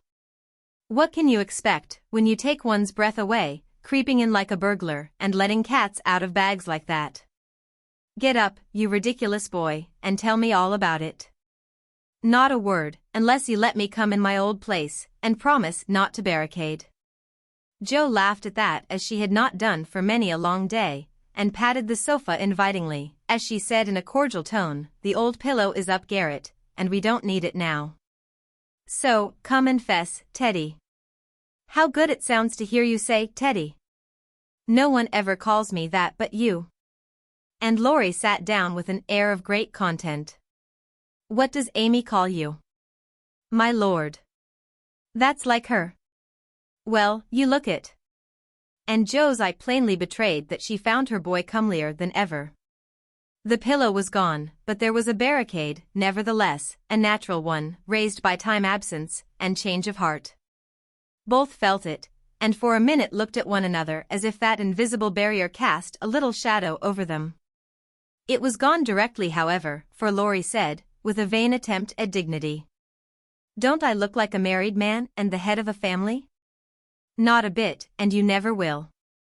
You've grown bigger and bonnier, but you are the same scapegrace as ever." "Now really, Joe, you ought to treat me with more respect," began Laurie, who enjoyed it all immensely. How can I, when the mere idea of you, married and settled, is so irresistibly funny that I can't keep sober?" answered Jo, smiling all over her face, so infectiously that they had another laugh, and then settled down for a good talk, quite in the pleasant old fashion. "It's no use your going out in the cold to get Amy, for they are all coming up presently. I couldn't wait. I wanted to be the one to tell you the grand surprise, and have first skim as we used to say when we squabbled about the cream. Of course you did, and spoiled your story by beginning at the wrong end. Now, start right, and tell me how it all happened. I'm pining to know." "Well, I did it to please Amy," began Laurie, with a twinkle that made Jo exclaim. "Fib number 1. Amy did it to please you. Go on, and tell the truth, if you can, sir. Now she's beginning to marmot." "Isn't it jolly to hear her?" said Laurie to the fire, and the fire glowed and sparkled as if it quite agreed. "It's all the same, you know, she and I being one. We planned to come home with the Carrolls, a month or more ago, but they suddenly changed their minds, and decided to pass another winter in Paris. But Grandpa wanted to come home.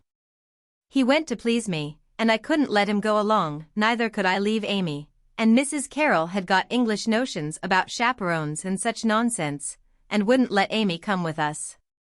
So I just settled the difficulty by saying, let's be married, and then we can do as we like.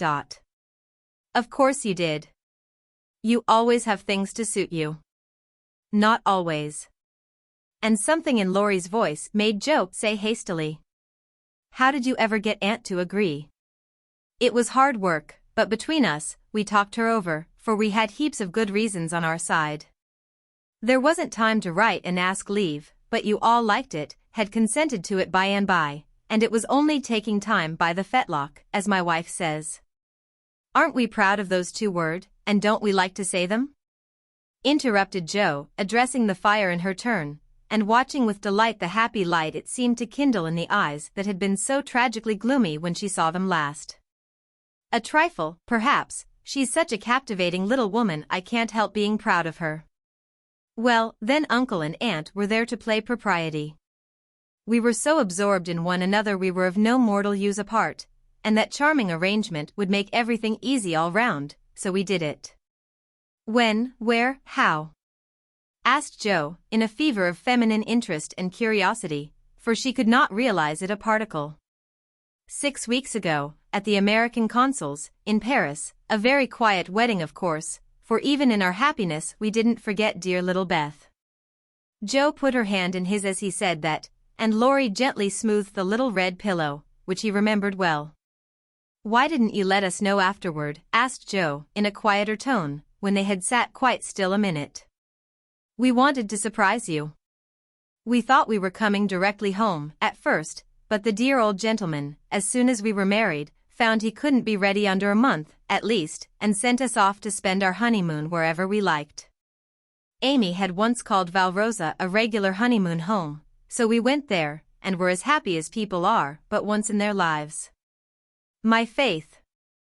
Wasn't it love among the roses?" Laurie seemed to forget Jo for a minute, and Jo was glad of it, for the fact that he told her these things so freely and so naturally assured her that he had quite forgiven and forgotten. She tried to draw away her hand, but as if he guessed the thought that prompted the half-involuntary impulse, Laurie held it fast, and said, with a manly gravity she had never seen in him before, "Jo, dear, I want to say one thing, and then we'll put it by forever. As I told you in my letter when I wrote that Amy had been so kind to me, I never shall stop loving you, but the love is altered, and I have learned to see that it is better as it is. Amy and you changed places in my heart, that's all. I think it was meant to be so, and would have come about naturally if I had waited, as you tried to make me, but I never could be patient, and so I got a heartache. I was a boy then, headstrong and violent, and it took a hard lesson to show me my mistake. For it was one, Jo, as you said, and I found it out after making a fool of myself. Upon my word, I was so tumbled up in my mind, at one time, that I didn't know which I loved best, you or Amy, and tried to love you both alike. But I couldn't, and when I saw her in Switzerland, everything seemed to clear up all at once. You both got into your right places, and I felt sure that it was well off with the old love before it was on with the new, that I could honestly share my heart between Sister Joe and wife Amy, and love them dearly. Will you believe it, and go back to the happy old times when we first knew one another? I'll believe it, with all my heart, but, Teddy, we never can be boy and girl again. The happy old times can't come back, and we mustn't expect it. We are man and woman now, with sober work to do, for playtime is over, and we must give up frolicking. I'm sure you feel this.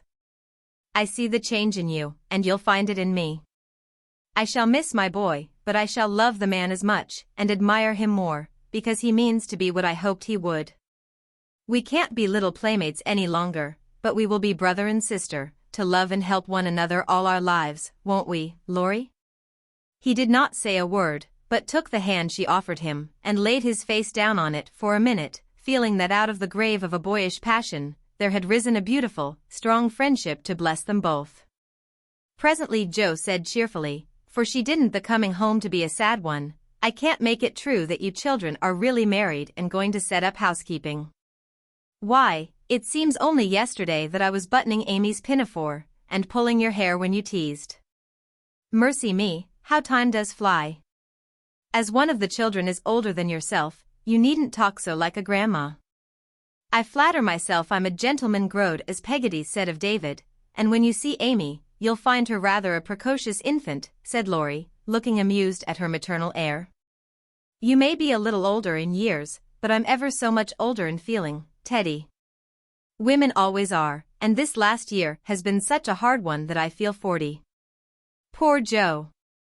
We left you to bear it alone, while we went pleasuring. You are older. Here's a line, and there's another. Unless you smile, your eyes look sad, and when I touched the cushion, just now, I found a tear on it. You've had a great deal to bear, and had to bear it all alone. What a selfish beast I've been. And Laurie pulled his own hair, with a remorseful look.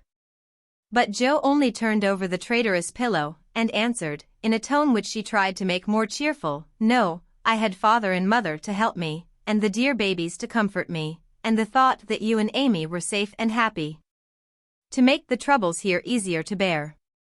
I am lonely, sometimes, but I dare say it's good for me, and... You never shall be again, broke in Laurie, putting his arm about her, as if to fence out every human ill. Amy and I can't get on without you, so you must come and teach the children to keep house, and go halves in everything, just as we used to do, and let us pet you, and all be blissfully happy and friendly together. If I shouldn't be in the way, it would be very pleasant. I begin to feel quite young already, for somehow all my troubles seemed to fly away when you came. You always were a comfort, Teddy. And Joe leaned her head on his shoulder, just as she did years ago, when Beth lay ill and Laurie told her to hold on to him. He looked down at her, wondering if she remembered the time, but Joe was smiling to herself, as if in truth her troubles had all vanished at his coming. You are the same Joe still, dropping tears about 1 minute and laughing the next. You look a little wicked now. What is it, Grandma? I was wondering how you and Amy get on together. Like angels. Yes, of course, but which rules? I don't mind telling you that she does now, at least I let her think so, it pleases her, you know. By and by we shall take turns, for marriage, they say, halves one's rights and doubles one's duties. You'll go on as you begin, and Amy will rule you all the days of your life. Well, she does it so imperceptibly that I don't think I shall mind much. She is the sort of woman who knows how to rule well. In fact, I rather like it, for she winds one round her finger as softly and prettily as a skein of silk, and makes you feel as if she was doing you a favor all the while. That ever I should live to see you a henpecked husband and enjoying it!" cried Joe, with uplifted hands. It was good to see Laurie square his shoulders, and smile with masculine scorn at that insinuation, as he replied, with his high and mighty air, "Amy is too well bred for that, and I am not the sort of man to submit to it. My wife and I respect ourselves and one another too much ever to tyrannize or quarrel." Joe liked that, and thought the new dignity very becoming, but the boy seemed changing very fast into the man, and regret mingled with her pleasure. I am sure of that. Amy and you never did quarrel as we used to. She is the sun and I the wind, in the fable, and the sun managed the man best, you remember. She can blow him up as well as shine on him, laughed Laurie. Such a lecture as I got it nice. I give you my word it was a deal worse than any or your scoldings, a regular rouser. I'll tell you all about it sometime, she never will, because after telling me that she despised and was ashamed of me, she lost her heart to the despicable party and married the good-for-nothing. What baseness! Well, if she abuses you, come to me, and I'll defend you. I look as if I needed it, don't I? Said Laurie, getting up and striking an attitude which suddenly changed from the imposing to the rapturous, as Amy's voice was heard calling, "Where is she? Where's my dear old Joe?" In trooped the whole family, and everyone was hugged and kissed all over again, and after several vain attempts, the three wanderers were set down to be looked at and exulted over. Mr. Lawrence, hale and hearty as ever, was quite as much improved as the others by his foreign tour, for the crustiness seemed to be nearly gone, and the old-fashioned courtliness had received a polish which made it kindlier than ever. It was good to see him beam at my children, as he called the young pair. It was better still to see Amy pay him the daughterly duty and affection which completely won his old heart, and best of all, to watch Laurie revolve about the two, as if never tired of enjoying the pretty picture they made. The minute she put her eyes upon Amy, Meg became conscious that her own dress hadn't a Parisian air, that young Mrs. Moffat would be entirely eclipsed by young Mrs. Lawrence, and that her ladyship was altogether a most elegant and graceful woman. Jo thought, as she watched the pair, how well they looked together. I was right, and Laurie has found the beautiful, accomplished girl who will become his home better than clumsy old Joe, and be a pride, not a torment to him. Mrs.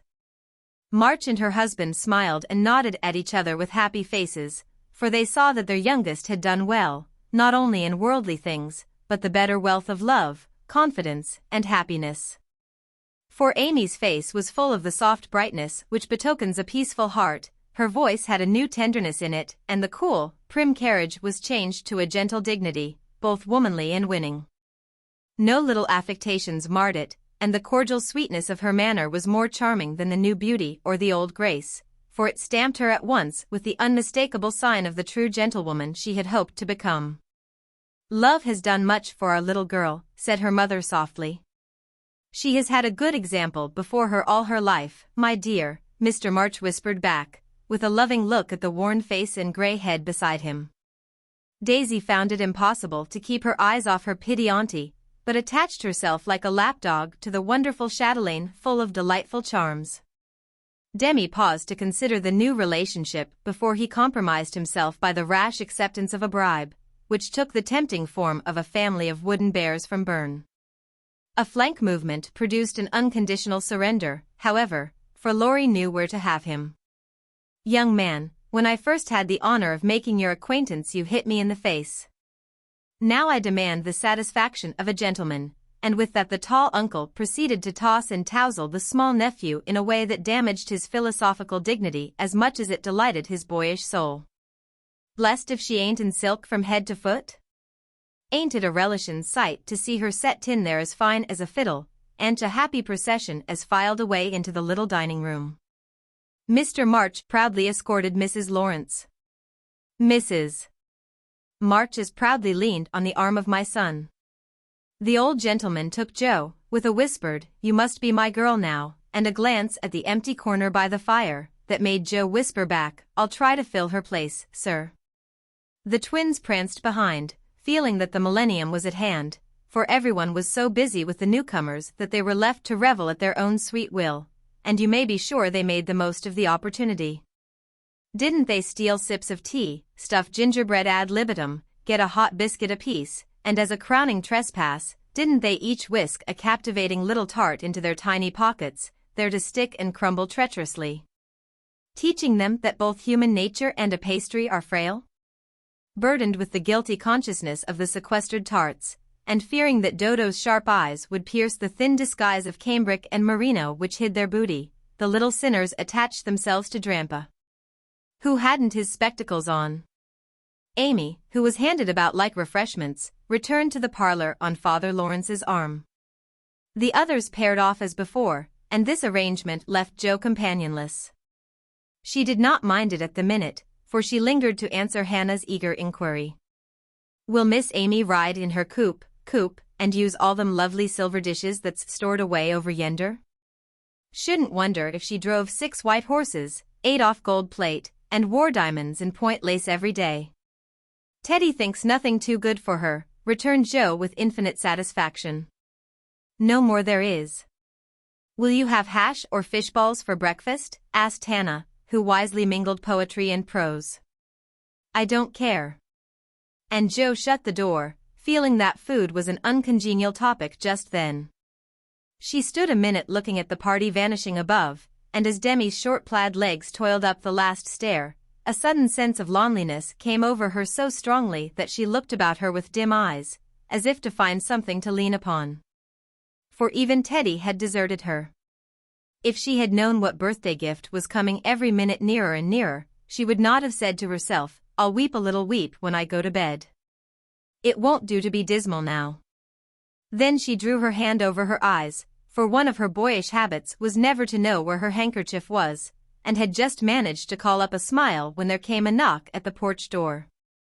She opened with hospitable haste, and started as if another ghost had come to surprise her, for there stood a tall bearded gentleman, beaming on her from the darkness like a midnight sun.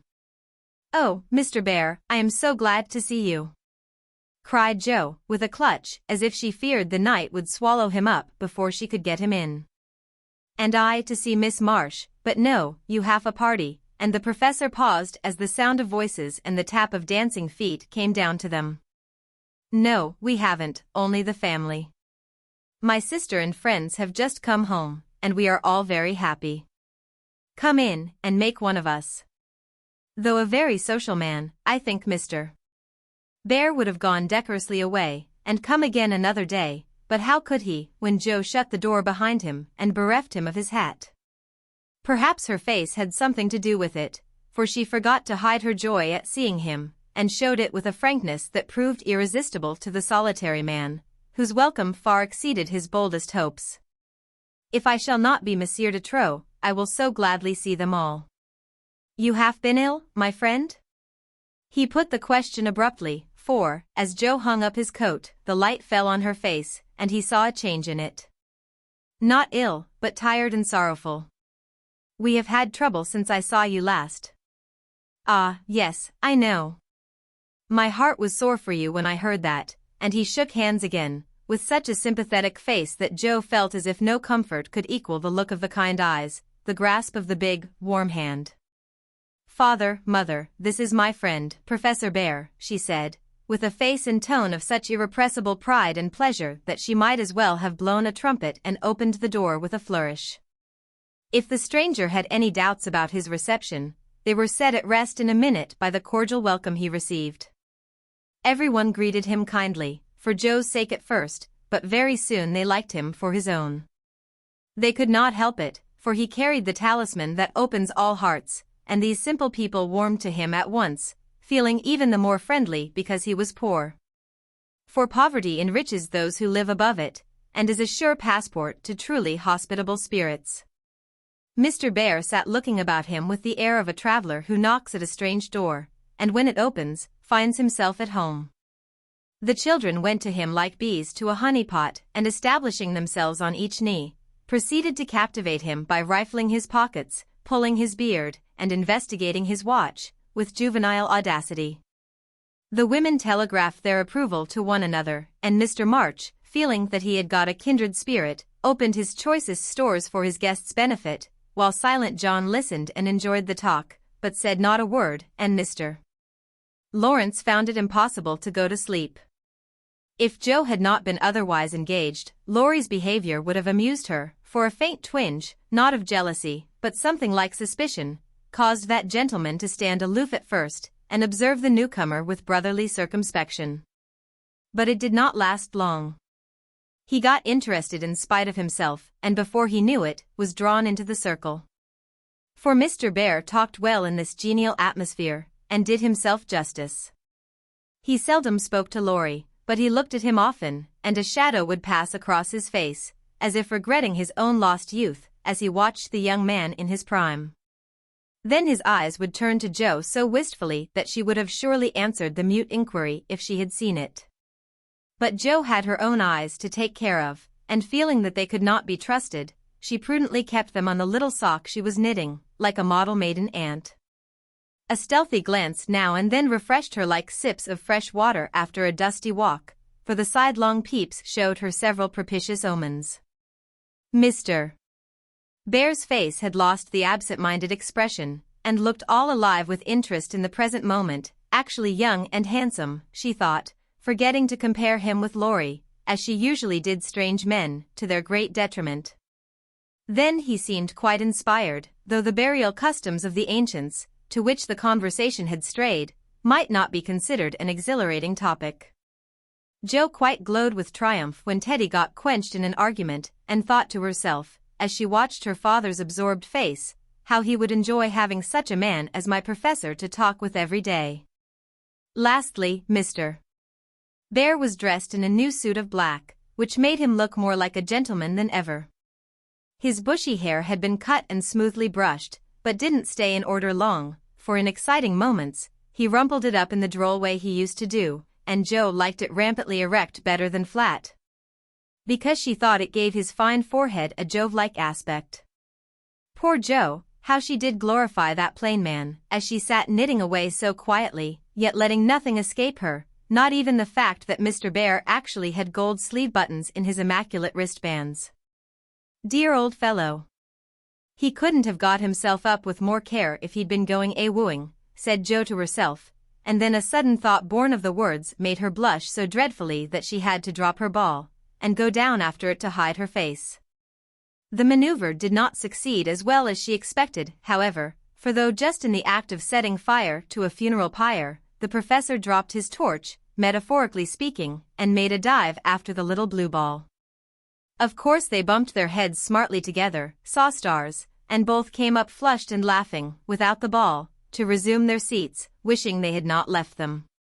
Nobody knew where the evening went to, for Hannah skillfully abstracted the babies at an early hour, nodding like two rosy poppies, and Mr. Lawrence went home to rest. The others sat round the fire, talking away, utterly regardless of the lapse of time, till Meg, whose maternal was impressed with a firm conviction that Daisy had tumbled out of B, and Demi set his nightgown afire studying the structure of matches, made a move to go. We must have our sing, in the good old way, for we are all together again once more, said Jo, feeling that a good shout would be a safe and pleasant vent for the jubilant emotions of her soul. They were not all there. But no one found the words thoughtless or untrue, for Beth still seemed among them, a peaceful presence, invisible, but dearer than ever, since death could not break the household league that love made dissoluble. The little chair stood in its old place. The tidy basket, with the bit of work she left unfinished when the needle grew so heavy, was still on its accustomed shelf. The beloved instrument, seldom touched now, had not been moved, and above it Beth's face, serene and smiling, as in the early days, looked down upon them, seeming to say, "Be happy. I am here. Play something, Amy." "Let them hear how much you have improved," said Laurie, with pardonable pride in his promising pupil. But Amy whispered, with full eyes, as she twirled the faded stool, "Not tonight, dear. I can't show off tonight." But she did show something better than brilliancy or skill, for she sang Beth's songs with a tender music in her voice which the best master could not have taught, and touched the listeners' hearts with a sweeter power than any other inspiration could have given her. The room was very still, when the clear voice failed suddenly at the last line of Beth's favorite hymn. It was hard to say, "Earth hath no sorrow that heaven cannot heal."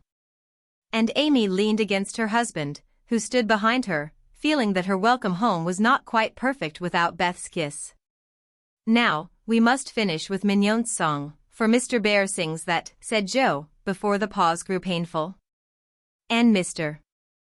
Bear cleared his throat with a gratified hem, as he stepped into the corner where Jo stood, saying, "You will sing with me?" We go excellently well together. A pleasing fiction, by the way, for Jo had no more idea of music than a grasshopper. But she would have consented if he had proposed to sing a whole opera, and warbled away, blissfully regardless of time and tune. It didn't much matter, for Mr. Bear sang like a true German, heartily and well, and Jo soon subsided into a subdued hum, that she might listen to the mellow voice that seemed to sing for her alone. Knowst thou the land where the citron blooms, used to be the professor's favorite line, for das Land meant Germany to him, but now he seemed to dwell, with peculiar warmth and melody, upon the words. There, oh there, might I with thee. Oh, my beloved, go. And one listener was so thrilled by the tender invitation that she longed to say she did know the land, and would joyfully depart thither whenever he liked. The song was considered a great success, and the singer retired covered with laurels. But a few minutes afterward, he forgot his manners entirely, and stared at Amy putting on her bonnet, for she had been introduced simply as my sister, and on one had called her by her new name since her came. He forgot himself still further when Laurie said, in his most gracious manner, at parting, "My wife and I are very glad to meet you, sir. Please remember that there is always a welcome waiting for you over the way." Then the professor thanked him so heartily, and looked so suddenly illuminated with satisfaction, that Laurie thought him the most delightfully demonstrative old fellow he ever met. "I too shall go, but I shall gladly come again, if you will give me leave, dear madam, for a little business in the city will keep me here some days." He spoke to Mrs. March, but he looked at Jo, and the mother's voice gave as cordial an assent as did the daughter's eyes, for Mrs. March was not so blind to her children's interest as Mrs. Moffat supposed. "I suspect that is a wise man," remarked Mr. March, with placid satisfaction, from the hearthrug, after the last guest had gone. "I know he is a good one," added Mrs. March, with decided approval, as she wound up the clock. "I thought you'd like him," was all Jo said, as she slipped away to her bed. She wondered what the business was that brought Mr. Bear to the city, and finally decided that he had been appointed to some great honor, somewhere, but had been too modest to mention the fact. If she had seen his face when, safe in his own room, he looked at the picture of a severe and rigid young lady, with a good deal of hair, who appeared to be gazing darkly into futurity, it might have thrown some light upon the subject. Especially when he turned off the gas, and kissed the picture in the dark. Chapter 44. "Please, Madam Mother, could you lend me my wife for half an hour? The luggage has come, and I've been making hay of Amy's Paris finery, trying to find some things I want," said Laurie, coming in the next day to find Mrs. Lawrence sitting in her mother's lap, as if being made the baby again. "Certainly.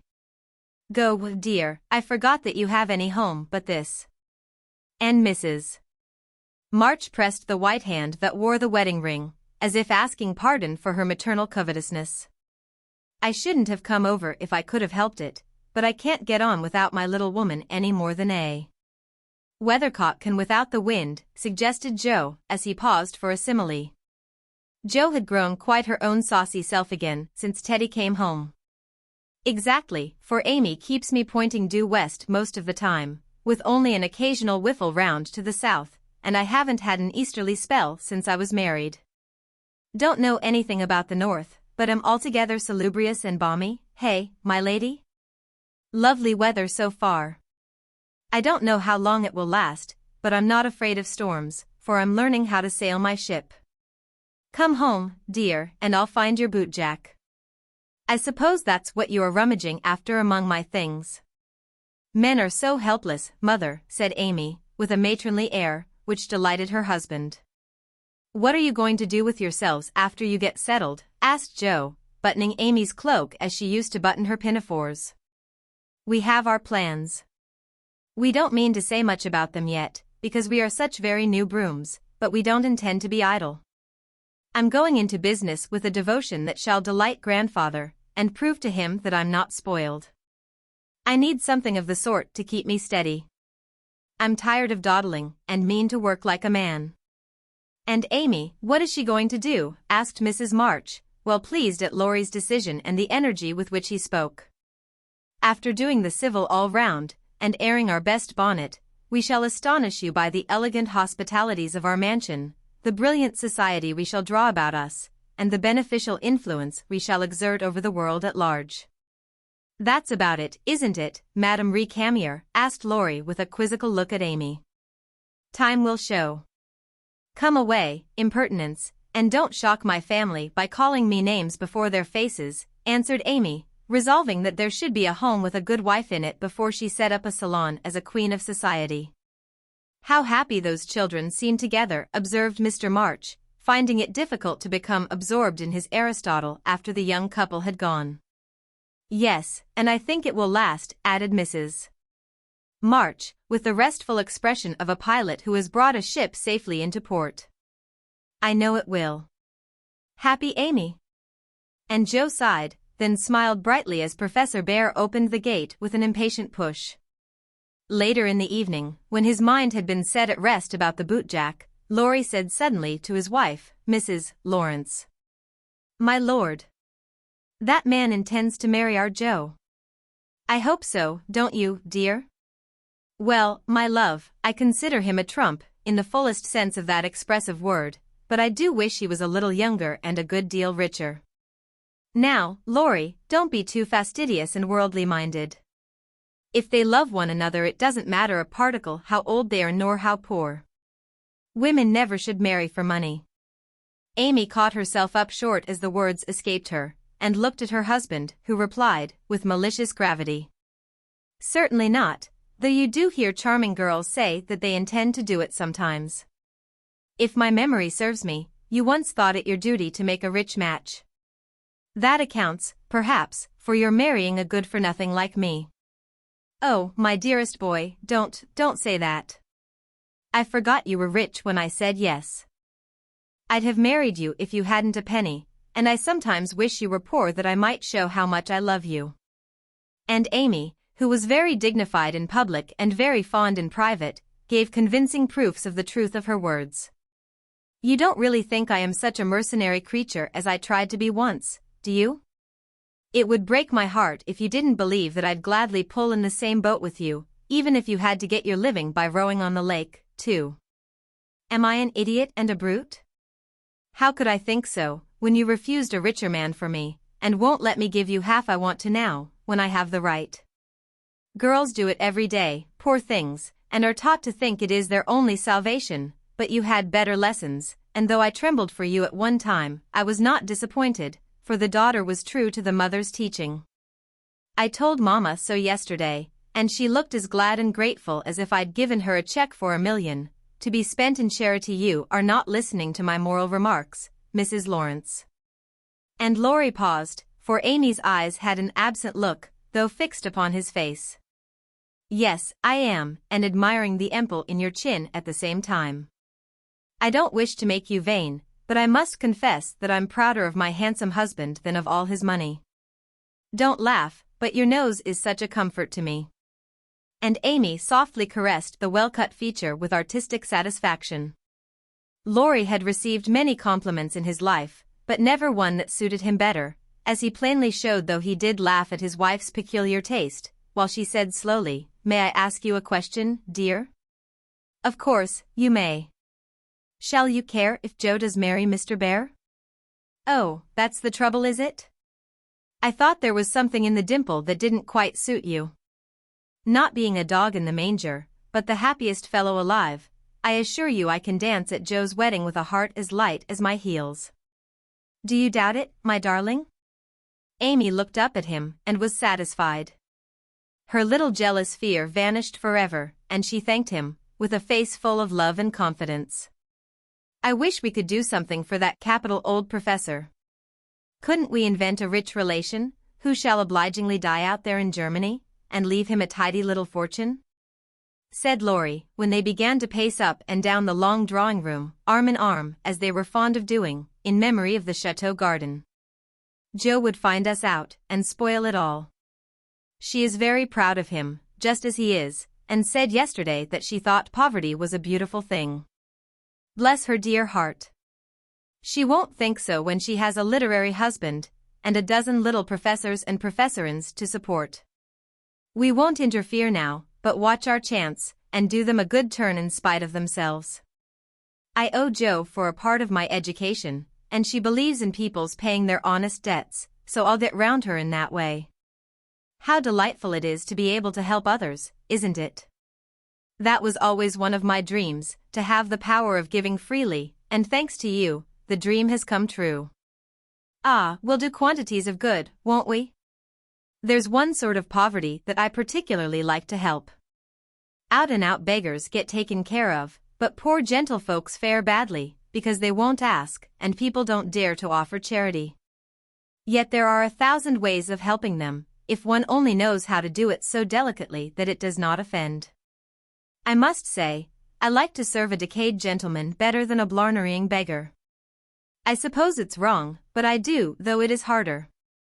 Because it takes a gentleman to do it, added the other member of the Domestic Admiration Society. Thank you, I'm afraid I don't deserve that pretty compliment. But I was going to say that while I was dawdling about abroad, I saw a good many talented young fellows making all sorts of sacrifices, and enduring real hardships, that they might realize their dreams. Splendid fellows, some of them, working like heroes, poor and friendless, but so full of courage, patience, and ambition that I was ashamed of myself, and longed to give them a right good lift. Those are people whom it's a satisfaction to help, for if they've got genius, it's an honor to be allowed to serve them, and not let it be lost or delayed for want of fuel to keep the pot boiling. If they haven't, it's a pleasure to comfort the poor souls, and keep them from despair when they find it out.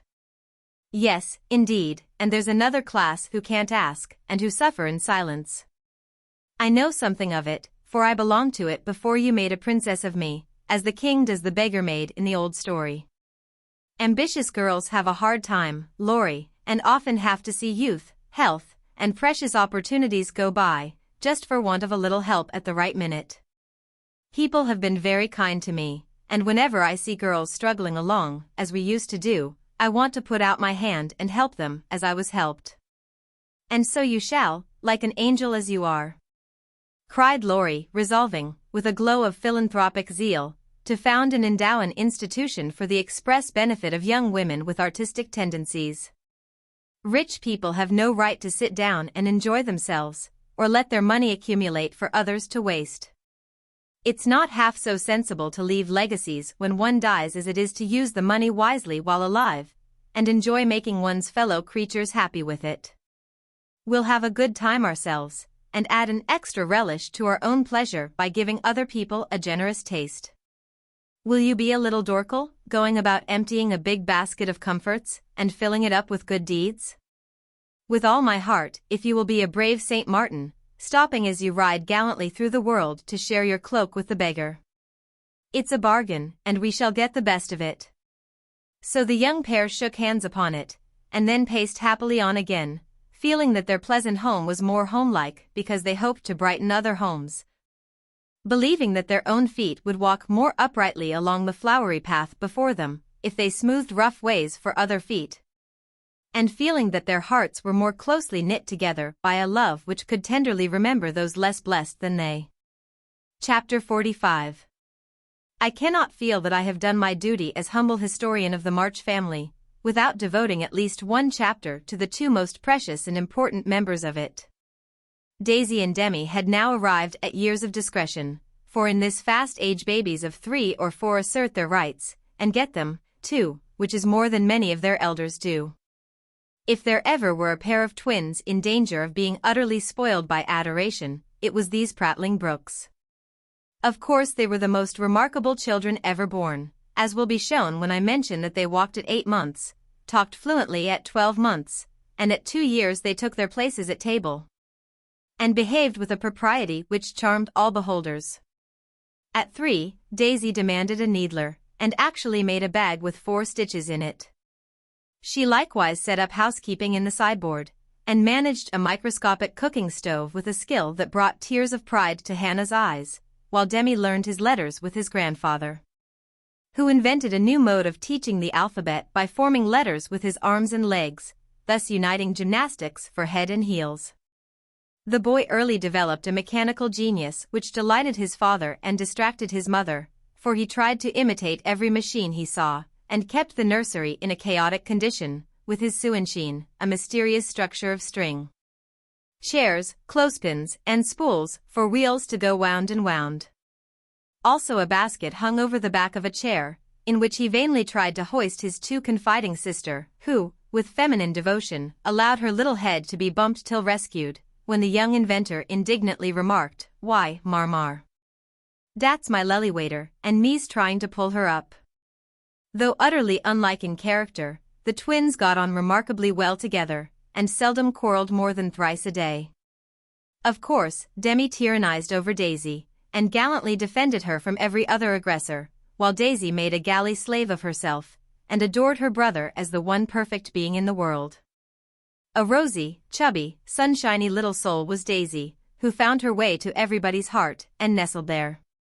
One of the captivating children, who seemed made to be kissed and cuddled, adorned and adored like little goddesses, and produced for general approval on all festive occasions. Her small virtues were so sweet that she would have been quite angelic if a few small naughtinesses had not kept her delightfully human. It was all fair weather in her world, and every morning she scrambled up to the window in her little nightgown to look and say, no matter whether it rained or shone, "Oh, pity day, oh, pity day." Everyone was a friend, and she offered kisses to a stranger so confidingly that the most inveterate bachelor relented, and baby lovers became faithful worshippers. "Me loves everybody," she once said, opening her arms, with her spoon in one hand, and her mug in the other, as if eager to embrace and nourish the whole world. As she grew, her mother began to feel that the dovecot would be blessed by the presence of an inmate as serene and loving as that which had helped to make the old house home, and to pray that she might be spared a loss like that which had lately taught them how long they had entertained an angel unawares. Her grandfather often called her Beth, and her grandmother watched over her with untiring devotion, as if trying to atone for some past mistake, which no eye but her own could see.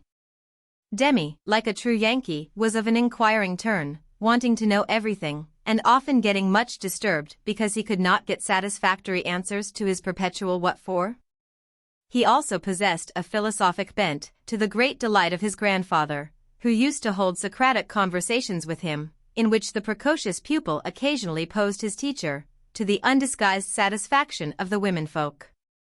"What makes my legs go, Drampa?" asked the young philosopher, surveying those active portions of his frame with a meditative air, while resting after a go-to-bed frolic one night. "It's your little mind, Demi," replied the sage, stroking the yellow head respectfully.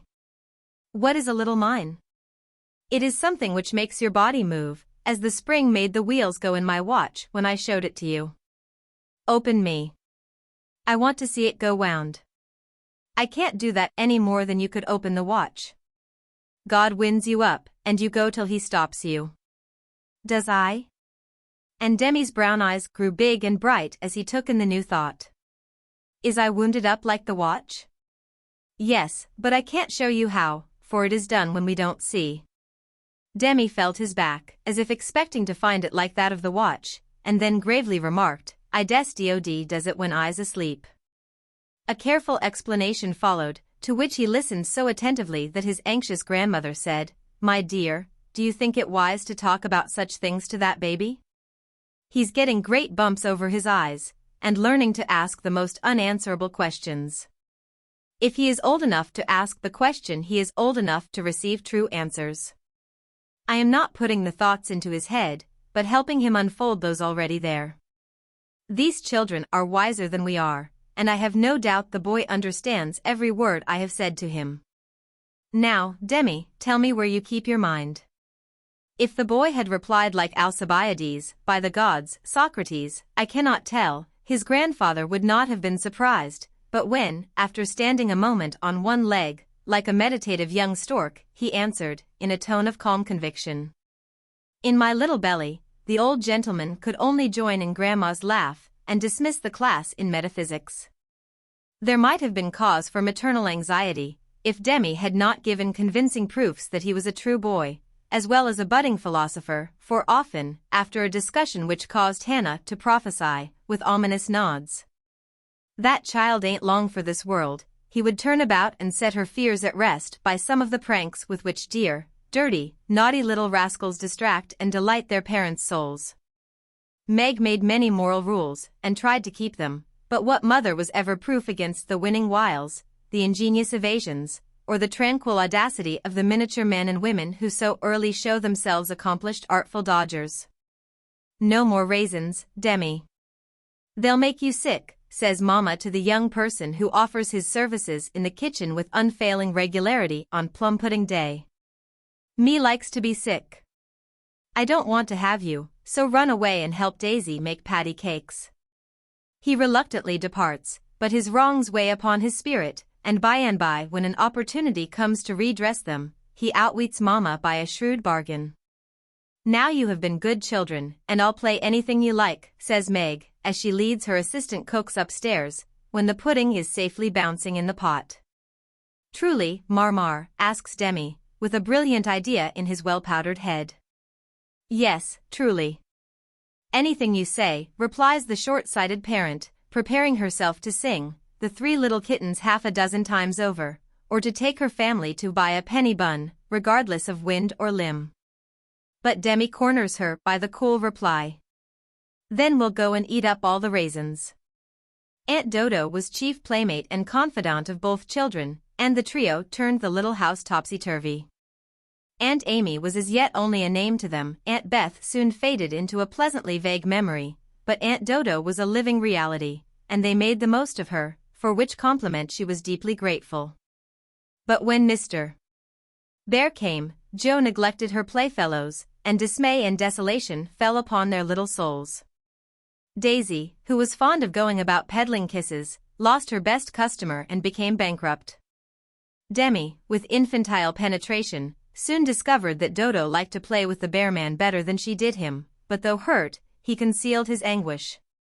For he hadn't the heart to insult a rival who kept a mine of chocolate drops in his waistcoat pocket, and a watch that could be taken out of its case and freely shaken by ardent admirers. Some persons might have considered these pleasing liberties as bribes, but Demi didn't see it in that light, and continued to patronize the bearman with pensive affability, while Daisy bestowed her small affections upon him at the third call. And considered his shoulder her throne, his arm her refuge, his gifts treasures surpassing worth. Gentlemen are sometimes seized with sudden fits of admiration for the young relatives of ladies whom they honor with their regard, but this counterfeit philoprogenitiveness sits uneasily upon them, and does not deceive anybody a particle. Mr. Bear's devotion was sincere, however likewise effective, for honesty is the best policy in love as in law. He was one of the men who are at home with children, and looked particularly well when little faces made a pleasant contrast with his manly one. His business, whatever it was, detained him from day to day, but evenings seldom failed to bring him out to see. Well, he always asked for Mr. March, so I suppose he was the attraction. The excellent papa labored under the delusion that he was, and reveled in long discussions with the kindred spirit, till a chance remark of his more observing grandson suddenly enlightened him. Mr. Bear came in one evening to pause on the threshold of the study, astonished by the spectacle that met his eye. Prone upon the floor lay Mr. March, with his respectable legs in the air, and beside him, likewise prone, was Demi, trying to imitate the attitude with his own short, scarlet-stockinged legs, both grovellers so seriously absorbed that they were unconscious of spectators. Till Mr. Bear laughed his sonorous laugh, and Jo cried out, with a scandalized face. Father, father, here's the professor. Down went the black legs and up came the grey head, as the preceptor said, with undisturbed dignity, Good evening, Mr. Bear. Excuse me for a moment. We are just finishing our lesson. Now, Demi, make the letter and tell its name. I knows him. And, after a few convulsive efforts, the red legs took the shape of a pair of compasses, and the intelligent pupil triumphantly shouted, It's a wee, Drampa, it's a wee. He's a born weller, laughed Jo, as her parent gathered himself up, and her nephew tried to stand on his head, as the only mode of expressing his satisfaction that school was over. What have you been at today, Bubchen? Asked Mr. Bear, picking up the gymnast. Me went to see little Mary. And what did you there? I kissed her, began Demi, with artless frankness. Prut! Thou beginnest early. What did the little Mary say to that? Asked Mr. Bear, continuing to confess the young sinner, who stood upon the knee, exploring the waistcoat pocket. Oh, she liked it, and she kissed me, and I liked it. Don't little boys like little girls? Asked Demi, with his mouth full and an air of bland satisfaction. You precious chick. Who put that into your head? Said Joe, enjoying the innocent revelation as much as the professor. 'Tisn't in mine head, it's in mine mouth, answered literal Demi, putting out his tongue, with a chocolate drop on it, thinking she alluded to confectionery, not ideas. Thou shouldst save some for the little friend.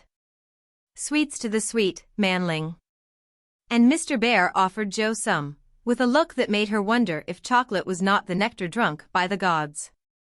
Demi also saw the smile, was impressed by it, and artlessly inquired. Do great boys like great girls, too, Fessor?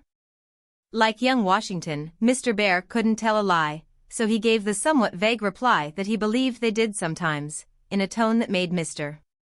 March put down his clothes brush, glance at Joe's retiring face, and then sink into his chair, looking as if the precocious chick had put an idea into his head that was both sweet and sour.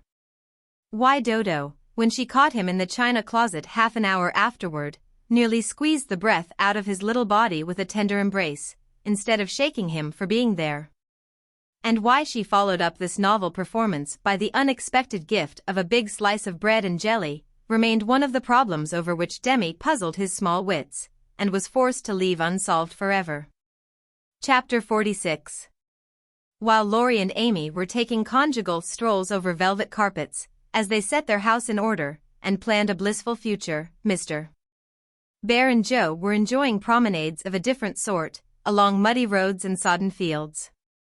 I always do take a walk toward evening, and I don't know why I should give it up, just because I happened to meet the professor on his way out, said Joe to herself, after 2 or 3 encounters. For though there were 2 paths to Meg's, whichever one she took she was sure to meet him. Either going or returning.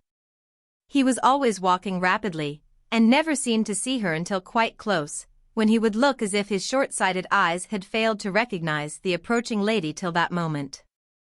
Then, if she was going to Meg's, he always had something for the babies. If her face was turned homeward, he had merely strolled down to see the river, and was just returning, unless they were tired of his frequent calls.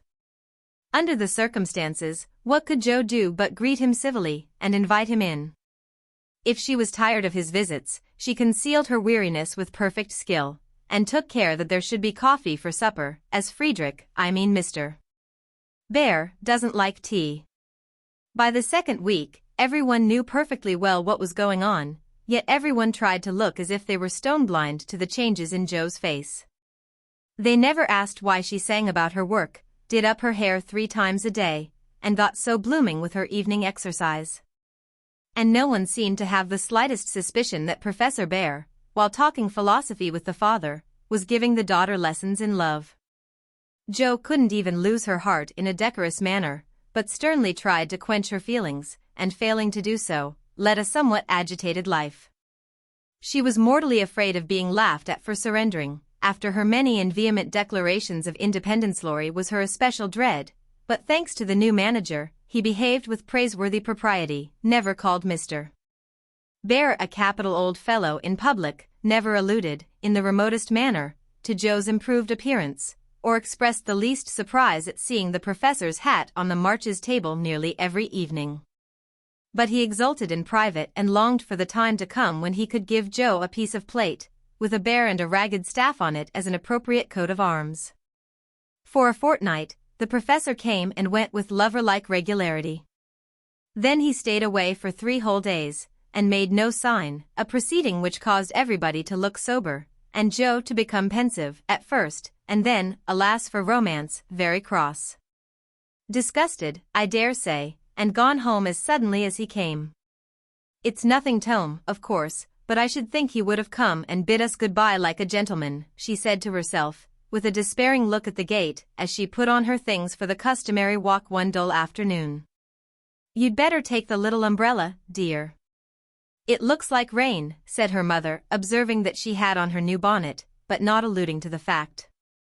Yes, Marmee, do you want anything in town?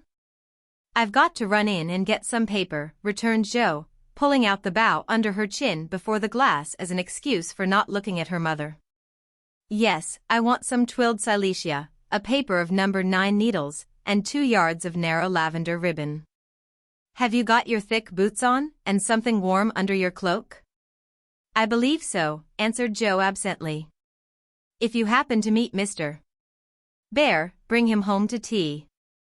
I quite long to see the dear man, added Mrs. March. Jo heard that, but made no answer, except to kiss her mother, and walk rapidly away, thinking with a glow of gratitude, in spite of her heartache, how good she is to me. What do girls do who haven't any mothers to help them through their troubles? The dry goods stores were not down among the counting houses, banks, and wholesale warerooms, where gentlemen most do congregate, but Jo found herself in that part of the city before she did a single errand.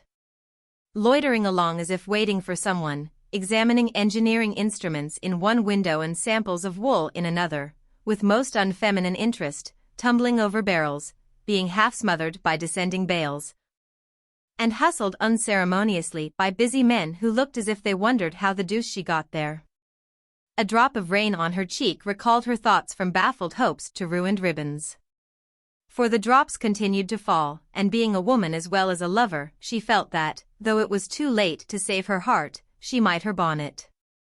Now she remembered the little umbrella, which she had forgotten to take in her hurry to be off, but regret was unavailing, and nothing could be done but borrow one or submit to a drenching.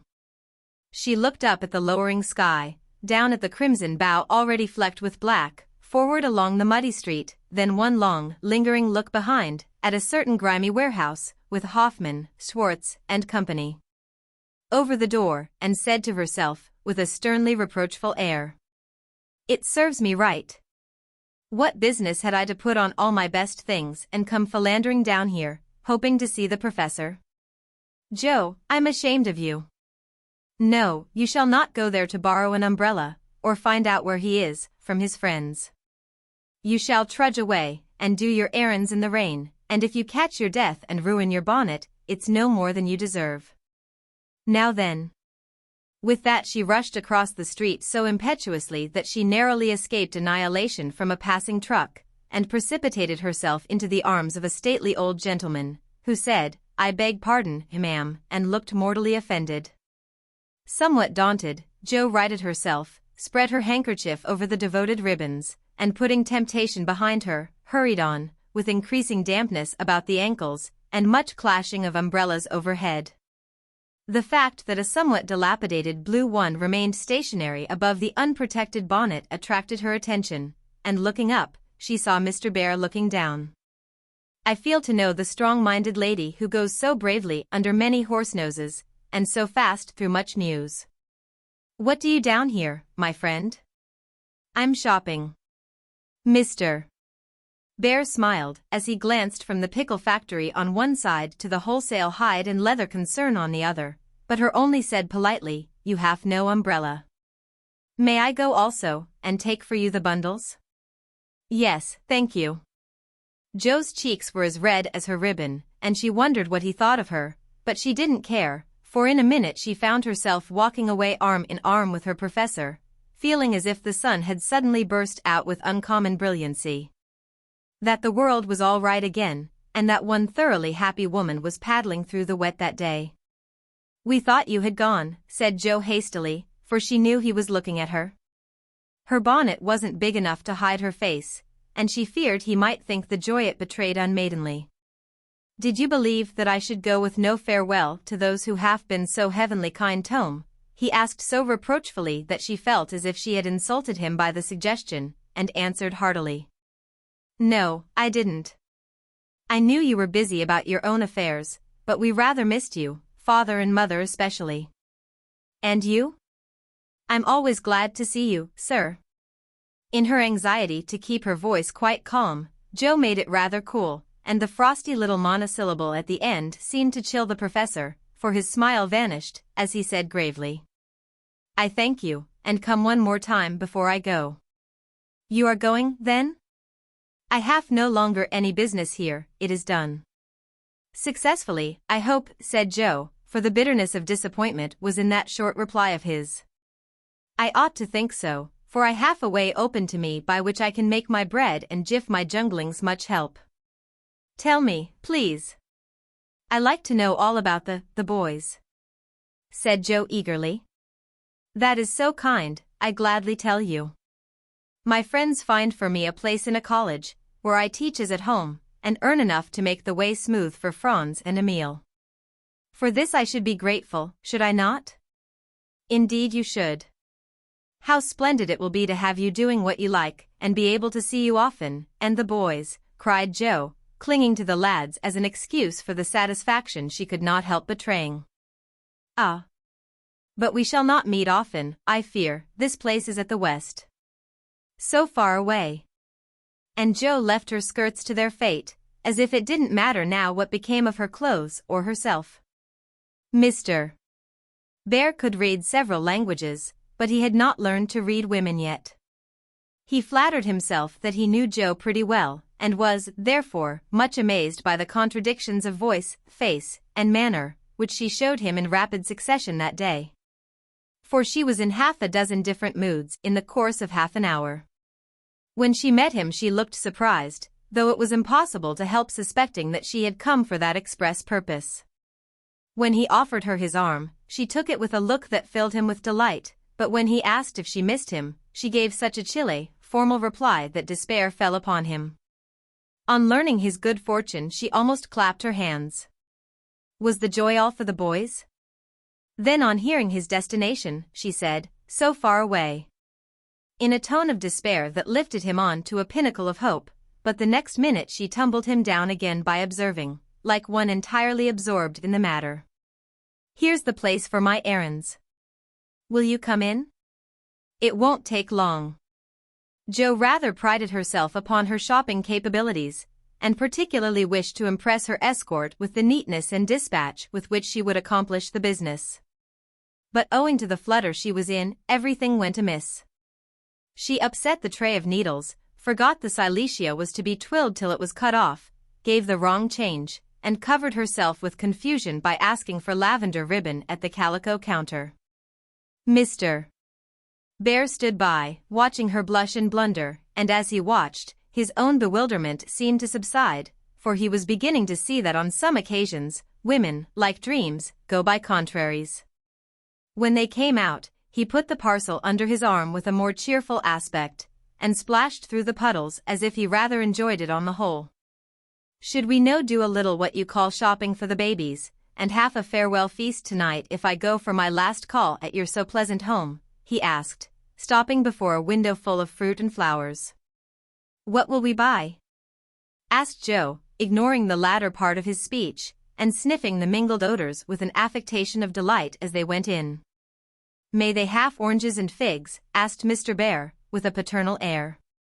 "They eat them when they can get them. Do you care for nuts?" "Like a squirrel." "Hamburg grapes?" "Yes, we shall drink to the fatherland in those?" Joe frowned upon that piece of extravagance, and asked why he didn't buy a frail of dated, a cask of raisins, and a bag of almonds, and be done with it. Whereat Mr. Bear confiscated her purse, produced his own, and finished the marketing by buying several pounds of grapes, a pot of rosy daisies, and a pretty jar of honey, to be regarded in the light of a demijohn. Then distorting his pockets with knobby bundles, and giving her the flowers to hold, he put up the old umbrella, and they traveled on again. "Miss Marsh, I have a great favor to ask of you," began the professor, after a moist promenade of half a block. "Yes, sir." And Joe's heart began to beat so hard she was afraid he would hear it. "I am bold to say it in spite of the rain, because so short a time remains to me." "Yes, sir." And Joe nearly crushed the small flower pot with the sudden squeeze she gave it. "I wish to get a little dress for my Tina, and I am too stupid to go alone. Will you kindly give me a word of taste and help?" "Yes, sir." And Jo felt as calm and cool all of a sudden as if she had stepped into a refrigerator. Perhaps also a shawl for Tina's mother, she is so poor and sick, and the husband is such a care. Yes, a thick, warm shawl would be a friendly thing to take the little mother. I'll do it with pleasure, Mr. Bear. I'm going very fast, and he's getting dearer every minute, added Jo to herself. Then with a mental shake she entered into the business with an energy that was pleasant to behold. Mr. Bear left it all to her, so she chose a pretty gown for Tina, and then ordered out the shawls. The clerk, being a married man, condescended to take an interest in the couple, who appeared to be shopping for their family. Your lady may prefer this. It's a superior article, a most desirable color, quite chaste and genteel, he said, shaking out a comfortable gray shawl, and throwing it over Jo's shoulders. Does this suit you, Mr. Bear? She asked, turning her back to him, and feeling deeply grateful for the chance of hiding her face. Excellently well, we will half it, answered the professor, smiling to himself as he paid for it, while Jo continued to rummage the counters like a confirmed bargain hunter. Now shall we go home? He asked, as if the words were very pleasant to him.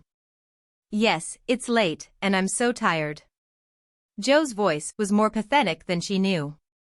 For now the sun seemed to have gone in as suddenly as it came out, and the world grew muddy and miserable again, and for the first time she discovered that her feet were cold, her head ached, and that her heart was colder than the former. Fuller of pain than the latter.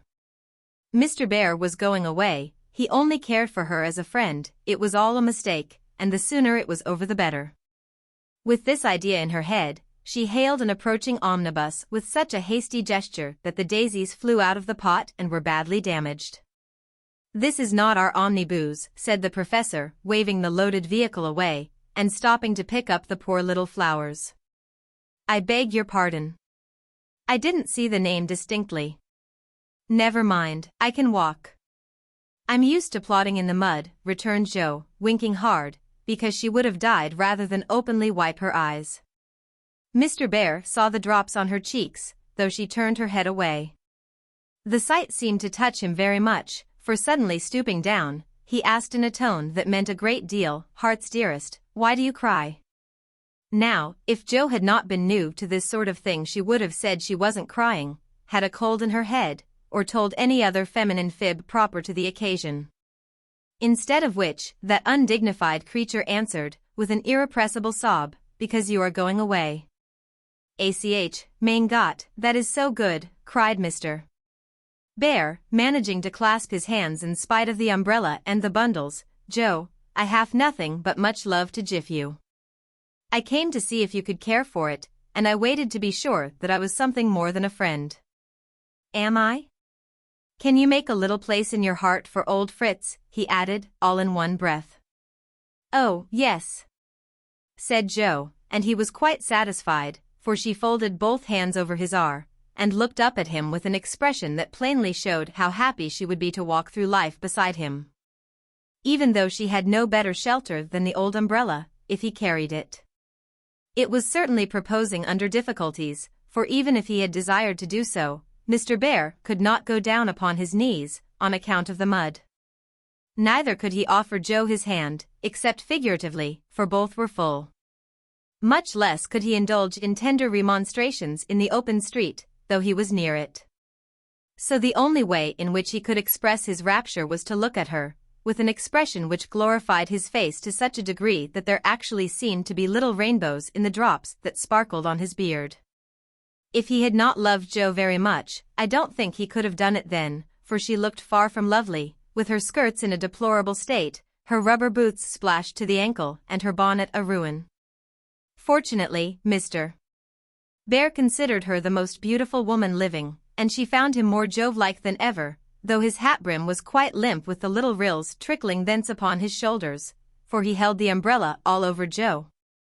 And every finger of his gloves needed mending. Passers-by probably thought them a pair of harmless lunatics, for they entirely forgot to hail a bus, and strolled leisurely along, oblivious of deepening dusk and fog. Little they cared what anybody thought, for they were enjoying the happy hour that seldom comes but once in any life, the magical moment which bestows youth on the old, beauty on the plain, wealth on the poor. and gives human hearts a foretaste of heaven.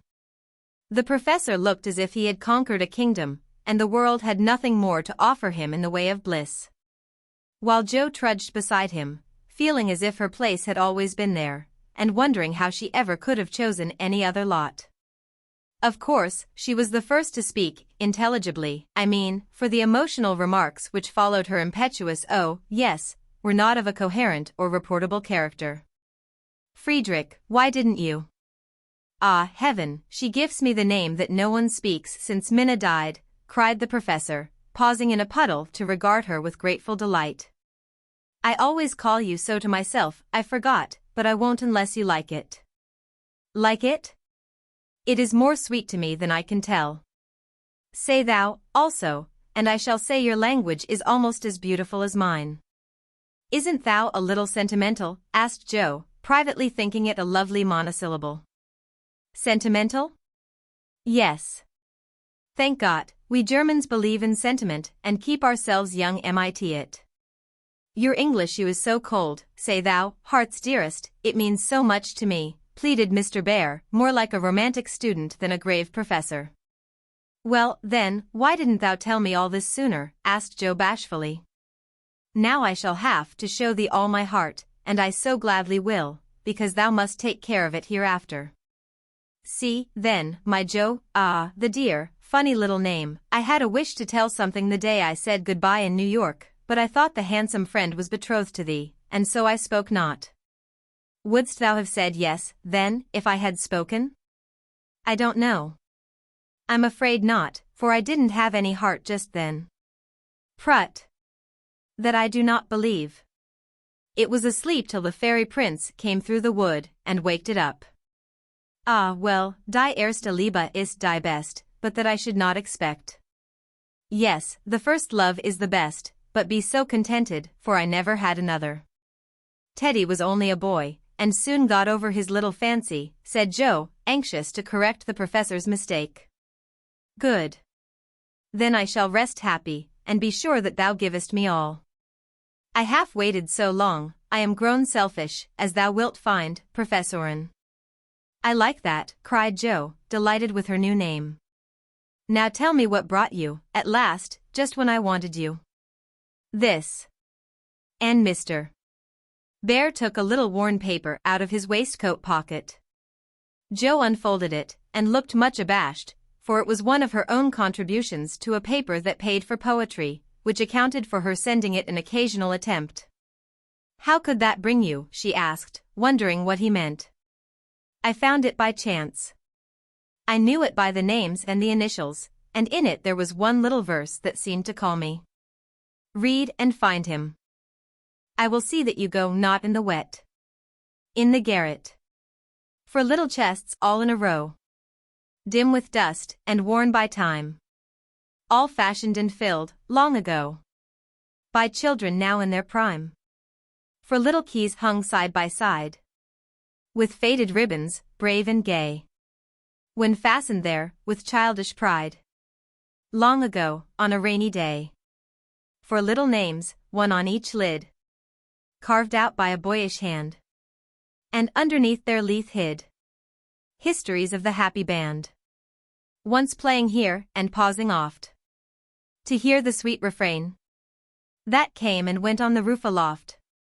In the falling summer rain. Meg on the first lid, smooth and fair. I look in with loving eyes.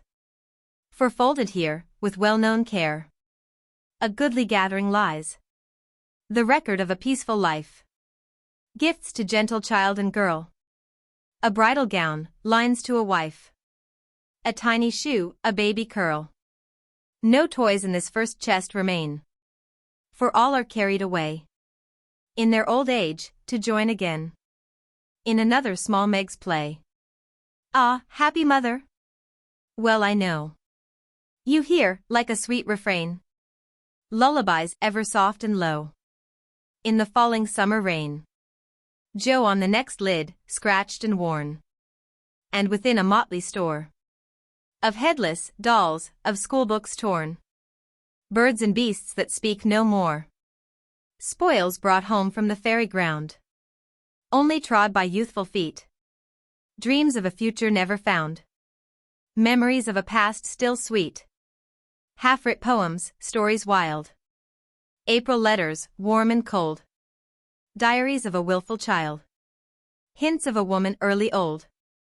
A woman in a lonely home. Hearing, like a sad refrain. Be worthy, love, and love will come. In the falling summer rain. My Beth.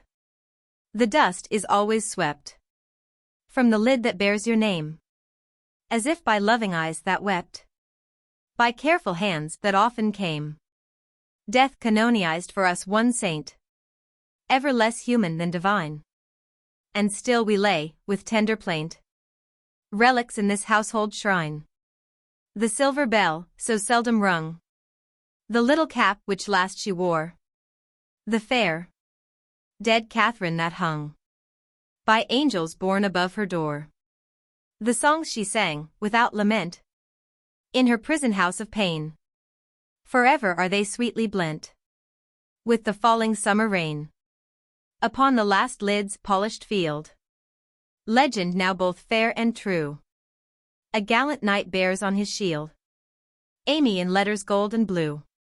Within lie snoods that bound her hair, slippers that have danced their last, faded flowers laid by with care, fans whose airy toils are past, gay valentines, all ardent flames, trifles that have borne their part in girlish hopes and fears and shames.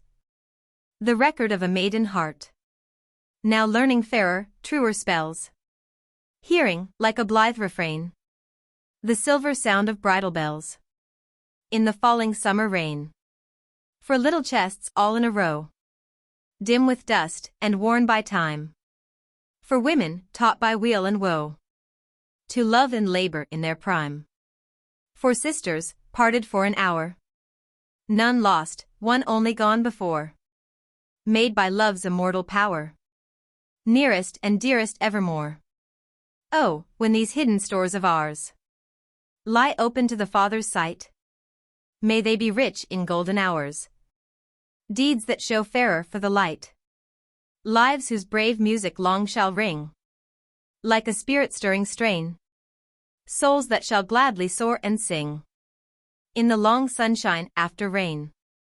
It's very bad poetry, but I felt it when I wrote it, one day when I was very lonely, and had a good cry on a rag baggie. Never thought it would go where it could tell tales, said Joe, tearing up the verses the professor had treasured so long.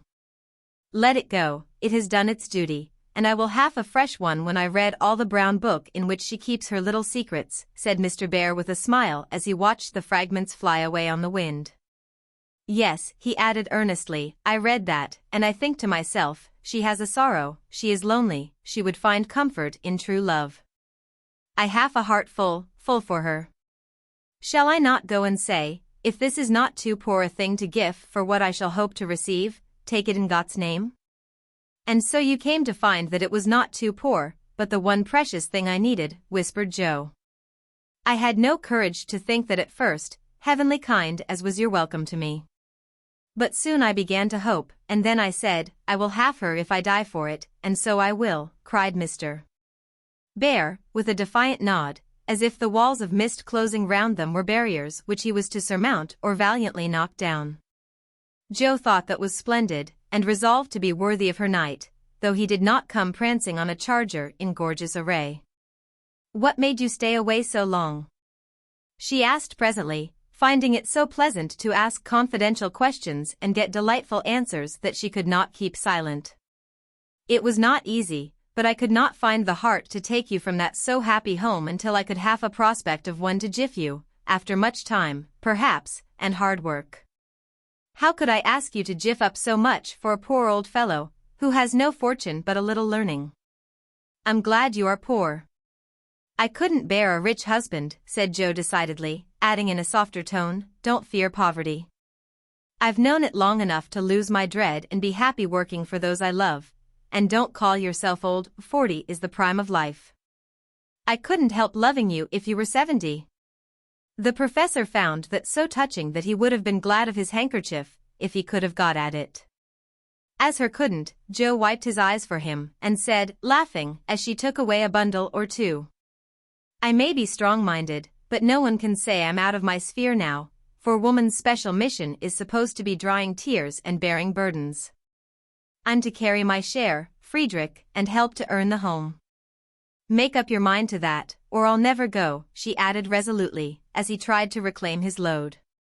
We shall see. Have you patience to wait a long time, Joe? I must go away and do my work alone. I must help my boys first, because, even for you, I may not break my word to Minna. Can you forgive that, and be happy while we hope and wait? Yes, I know I can, for we love one another, and that makes all the rest easy to bear. I have my duty, also, and my work. I couldn't enjoy myself if I neglected them even for you, so there's no need of hurry or impatience. You can do your part out west, I can do mine here, and both be happy hoping for the best, and leaving the future to be as God wills. Ah! Thou givest me such hope and courage, and I have nothing to give back but a full heart and these empty hands, cried the professor, quite overcome. Joe never would learn to be proper, for when he said that as they stood upon the steps, she just put both hands into his, whispering tenderly, not empty now, and stooping down, kissed her Friedrich under the umbrella. It was dreadful, but she would have done it if the flock of draggle-tailed sparrows on the hedge had been human beings, for she was very far gone indeed, and quite regardless of everything but her own happiness. Though it came in such a very simple guise, that was the crowning moment of both their lives, when, turning from the night and storm and loneliness to the household light and warmth and peace waiting to receive them, with a glad welcome home. Joe led her lover in, and shut the door. Chapter 47. For a year Joe and her professor worked and waited, hoped and loved, met occasionally, and wrote such voluminous letters that the rise in the price of paper was accounted for, Laurie said. The second year began rather soberly, for their prospects did not brighten, and Aunt March died suddenly.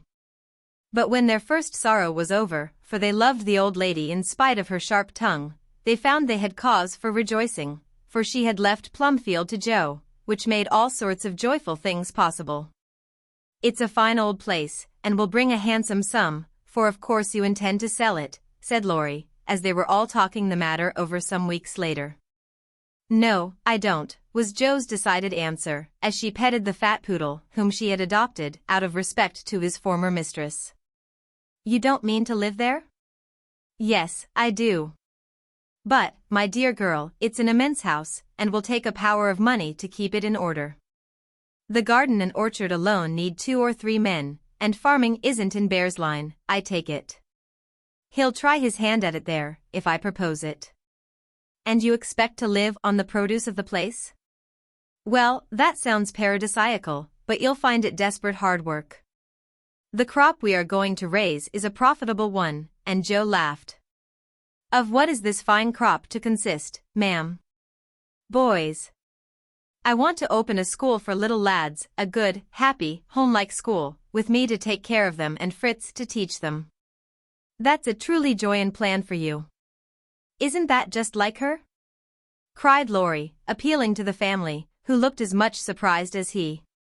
I like it, said Mrs. March decidedly. So do I, added her husband, who welcomed the thought of a chance for trying the Socratic method of education on modern youth. It will be an immense care for Joe, said Meg, stroking the head or her one all-absorbing son. Joe can do it, and be happy in it. It's a splendid idea. Tell us all about it, cried Mr. Lawrence, who had been longing to lend the lovers a hand, but knew that they would refuse his help. I knew you'd stand by me, sir. Amy does too, I see it in her eyes, though she prudently waits to turn it over in her mind before she speaks. Now, my dear people, continued Joe earnestly, just understand that this isn't a new idea of mine, but a long-cherished plan.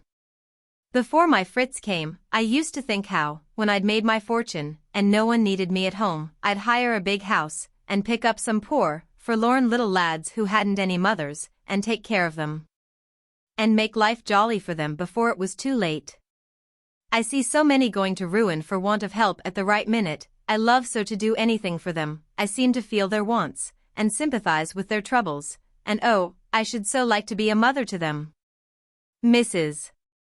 March held out her hand to Joe, who took it, smiling, with tears in her eyes, and went on in the old enthusiastic way, which they had not seen for a long while.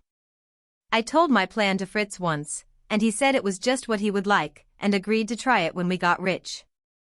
Bless his dear heart, he's been doing it all his life, helping poor boys, not getting rich, that he'll never be. Money doesn't stay in his pocket long enough to lay up any. But now, thanks to my good old aunt, who loved me better than I ever deserved, I'm rich, at least I feel so, and we can live at Plumfield perfectly well, if we have a flourishing school. It's just the place for boys, the house is big, and the furniture strong and plain. There's plenty of room for dozens inside, and splendid grounds outside. They could help in the garden and orchard. Such work is healthy, isn't it, sir?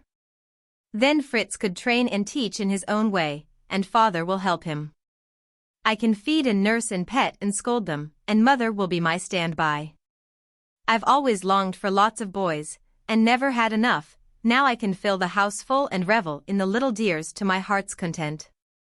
Think what luxury, Plumfield my own, and a wilderness of boys to enjoy it with me. As Joe waved her hands and gave a sigh of rapture, the family went off into a gale of merriment, and Mr. Lawrence laughed till they thought he'd have an apoplectic fit. I don't see anything funny, she said gravely, when she could be heard. Nothing could be more natural and proper than for my professor to open a school, and for me to prefer to reside in my own estate. She is putting on airs already, said Laurie, who regarded the idea in the light of a capital joke. But may I inquire how you intend to support the establishment? If all the pupils are little ragamuffins, I'm afraid your crop won't be profitable in a worldly sense, Mr. Bear. Now don't be a wet blanket, Teddy. Of course I shall have rich pupils, also, perhaps begin with such altogether. Then, when I've got a start, I can take in a ragamuffin or two, just for a relish. Rich people's children often need care and comfort, as well as poor. I've seen unfortunate little creatures left to servants, or backward ones pushed forward, when it's real cruelty. Some are naughty through mismanagement or neglect, and some lose their mothers. Besides, the best have to get through the hobbledehoy age, and that's the very time they need most patience and kindness. People laugh at them, and hustle them about, try to keep them out of sight, and expect them to turn all at once from pretty children into fine young men.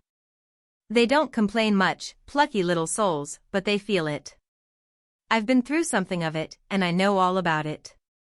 I've a special interest in such young bears, and like to show them that I see the warm, honest, well-meaning boys' hearts, in spite of the clumsy arms and legs and the topsy-turvy heads. I've had experience, too, for haven't I brought up one boy to be a pride and honor to his family? I'll testify that you tried to do it, said Laurie with a grateful look. And I've succeeded beyond my hopes, for here you are, a steady, sensible businessman, doing heaps of good with your money, and laying up the blessings of the poor, instead of dollars.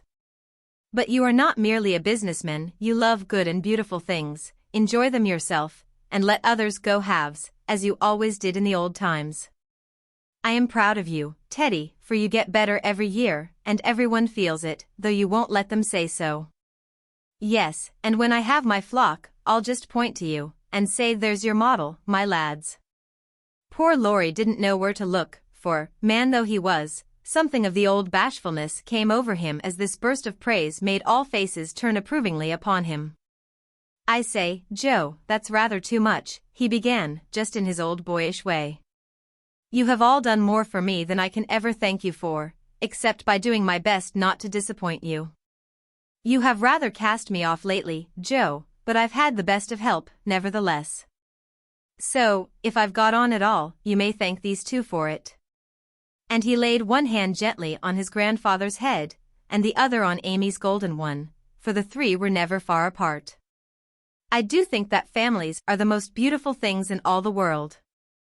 Burst out Joe, who was in an unusually uplifted frame of mind just then. When I have one of my own, I hope it will be as happy as the three I know and love the best. If John and my Fritz were only here, it would be quite a little heaven on earth, she added more quietly.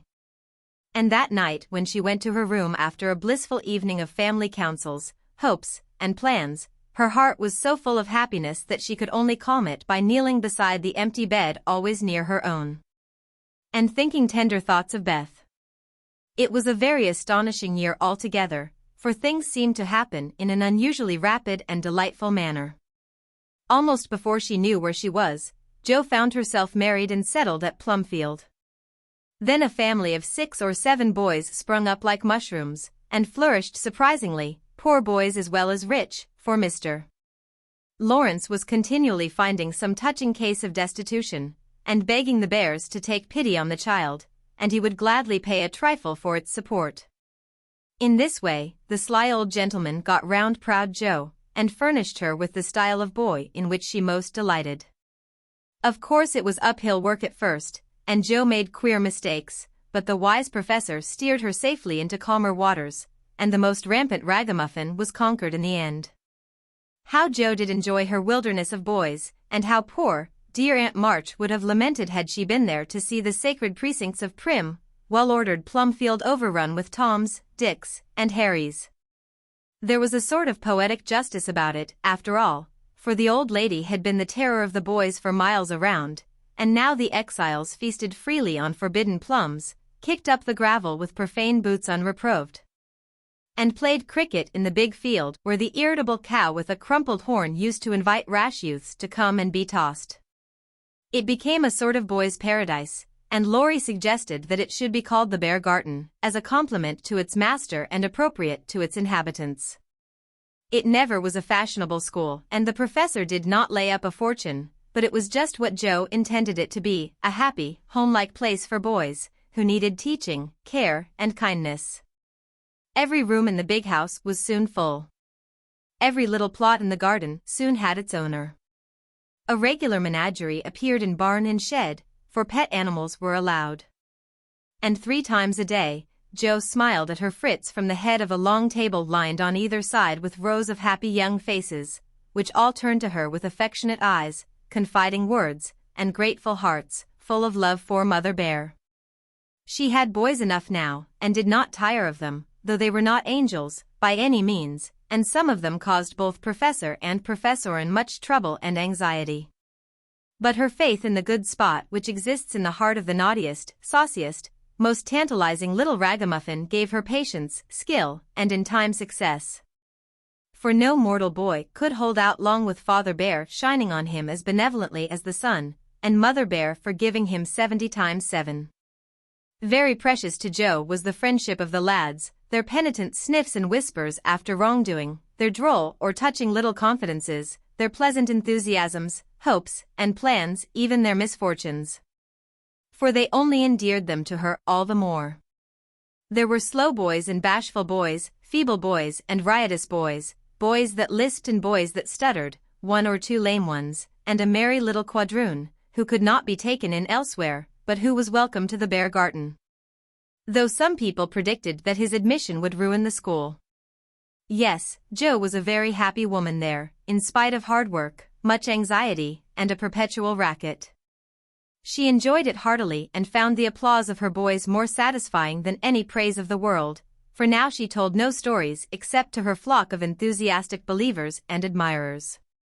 As the years went on, 2 little lads of her own came to increase her happiness, Rob, named for Grandpa, and Teddy, a happy-go-lucky baby, who seemed to have inherited his papa's sunshiny temper as well as his mother's lively spirit. How they ever grew up alive in that whirlpool of boys was a mystery to their grandma and aunts, but they flourished like dandelions in spring, and their rough nurses loved and served them well. There were a great many holidays at Plumfield, and one of the most delightful was the yearly apple picking. For then the Marches, Lawrences, Brooks, and Bears turned out in full force and made a day of it. 5 years after Jo's wedding, one of these fruitful festivals occurred, a mellow October day, when the air was full of an exhilarating freshness which made the spirits rise and the blood dance healthily in the veins. The old orchard wore its holiday attire. Goldenrod and asters fringed the mossy walls. Grasshoppers skipped briskly in the sere grass, and crickets chirped like fairy pipers at a feast. Squirrels were busy with their small harvesting. Birds twittered their adieus from the alders in the lane, and every tree stood ready to send down its shower of red or yellow apples at the first shake. Everybody was there. Everybody laughed and sang, climbed up and tumbled down.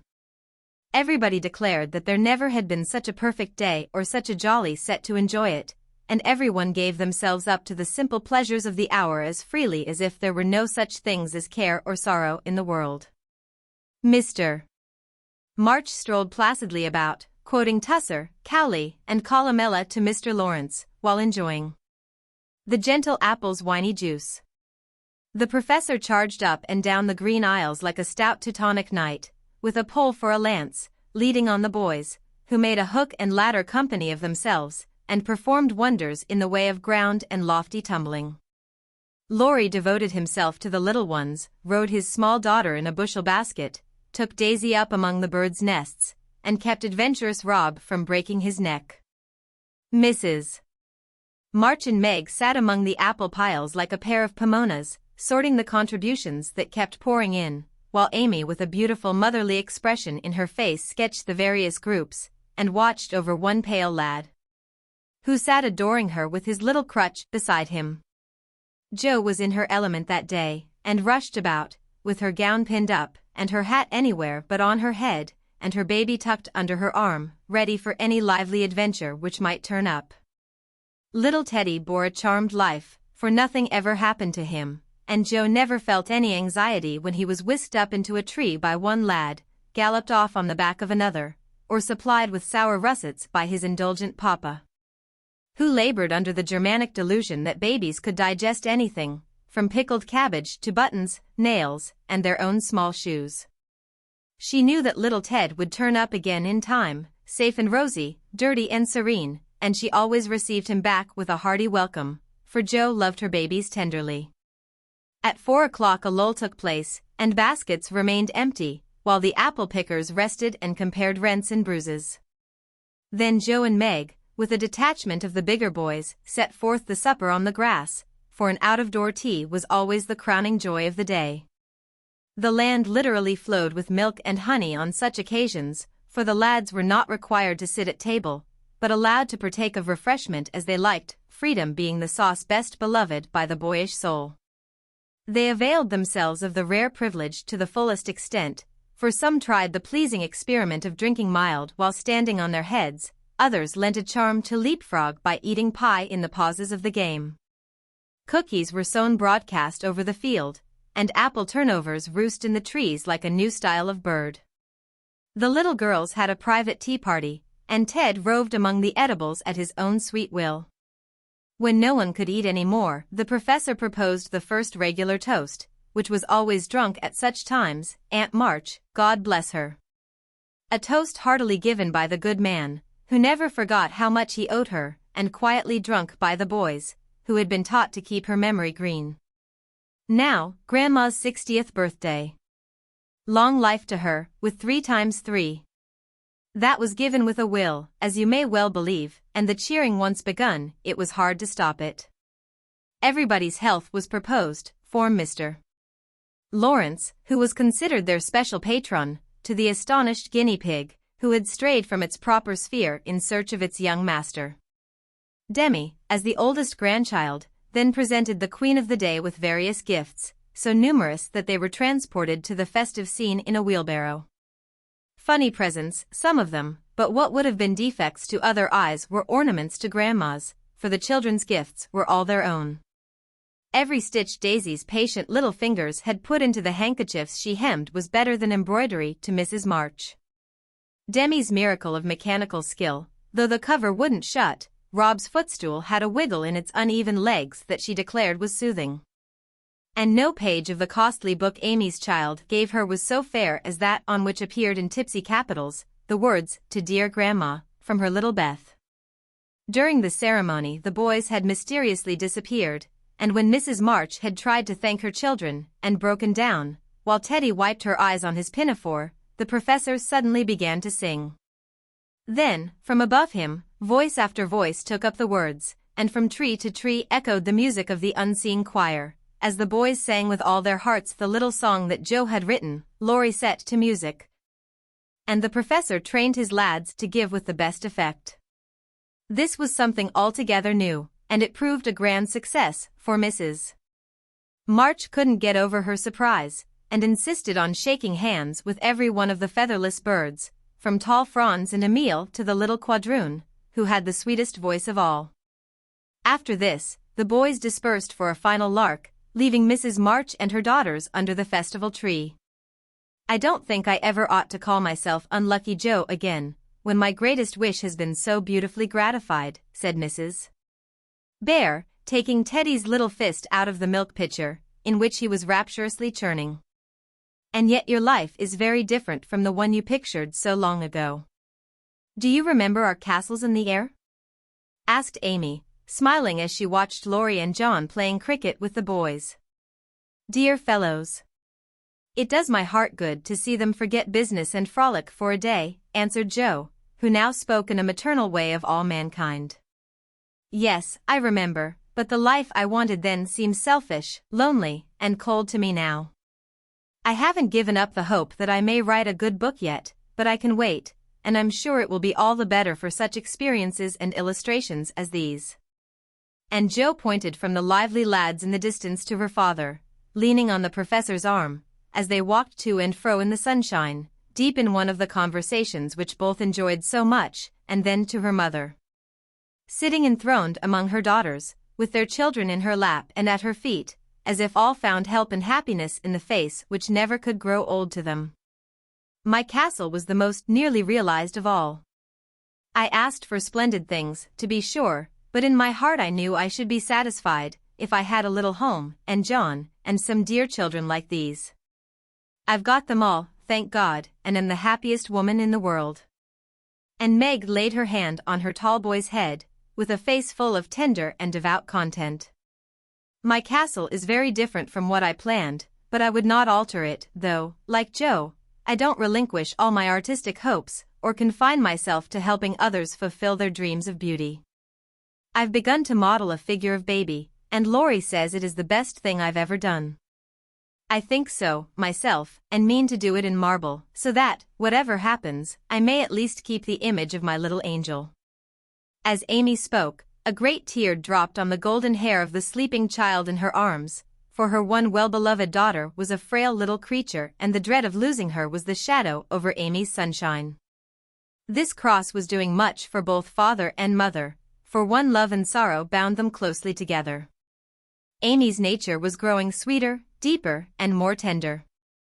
Laurie was growing more serious, strong, and firm, and both were learning that beauty, youth, good fortune, even love itself, cannot keep care and pain, loss and sorrow, from the most blessed four. Into each life some rain must fall. Some days must be dark and sad and dreary. She is growing better, I am sure of it, my dear. Don't despond, but hope and keep happy, said Mrs.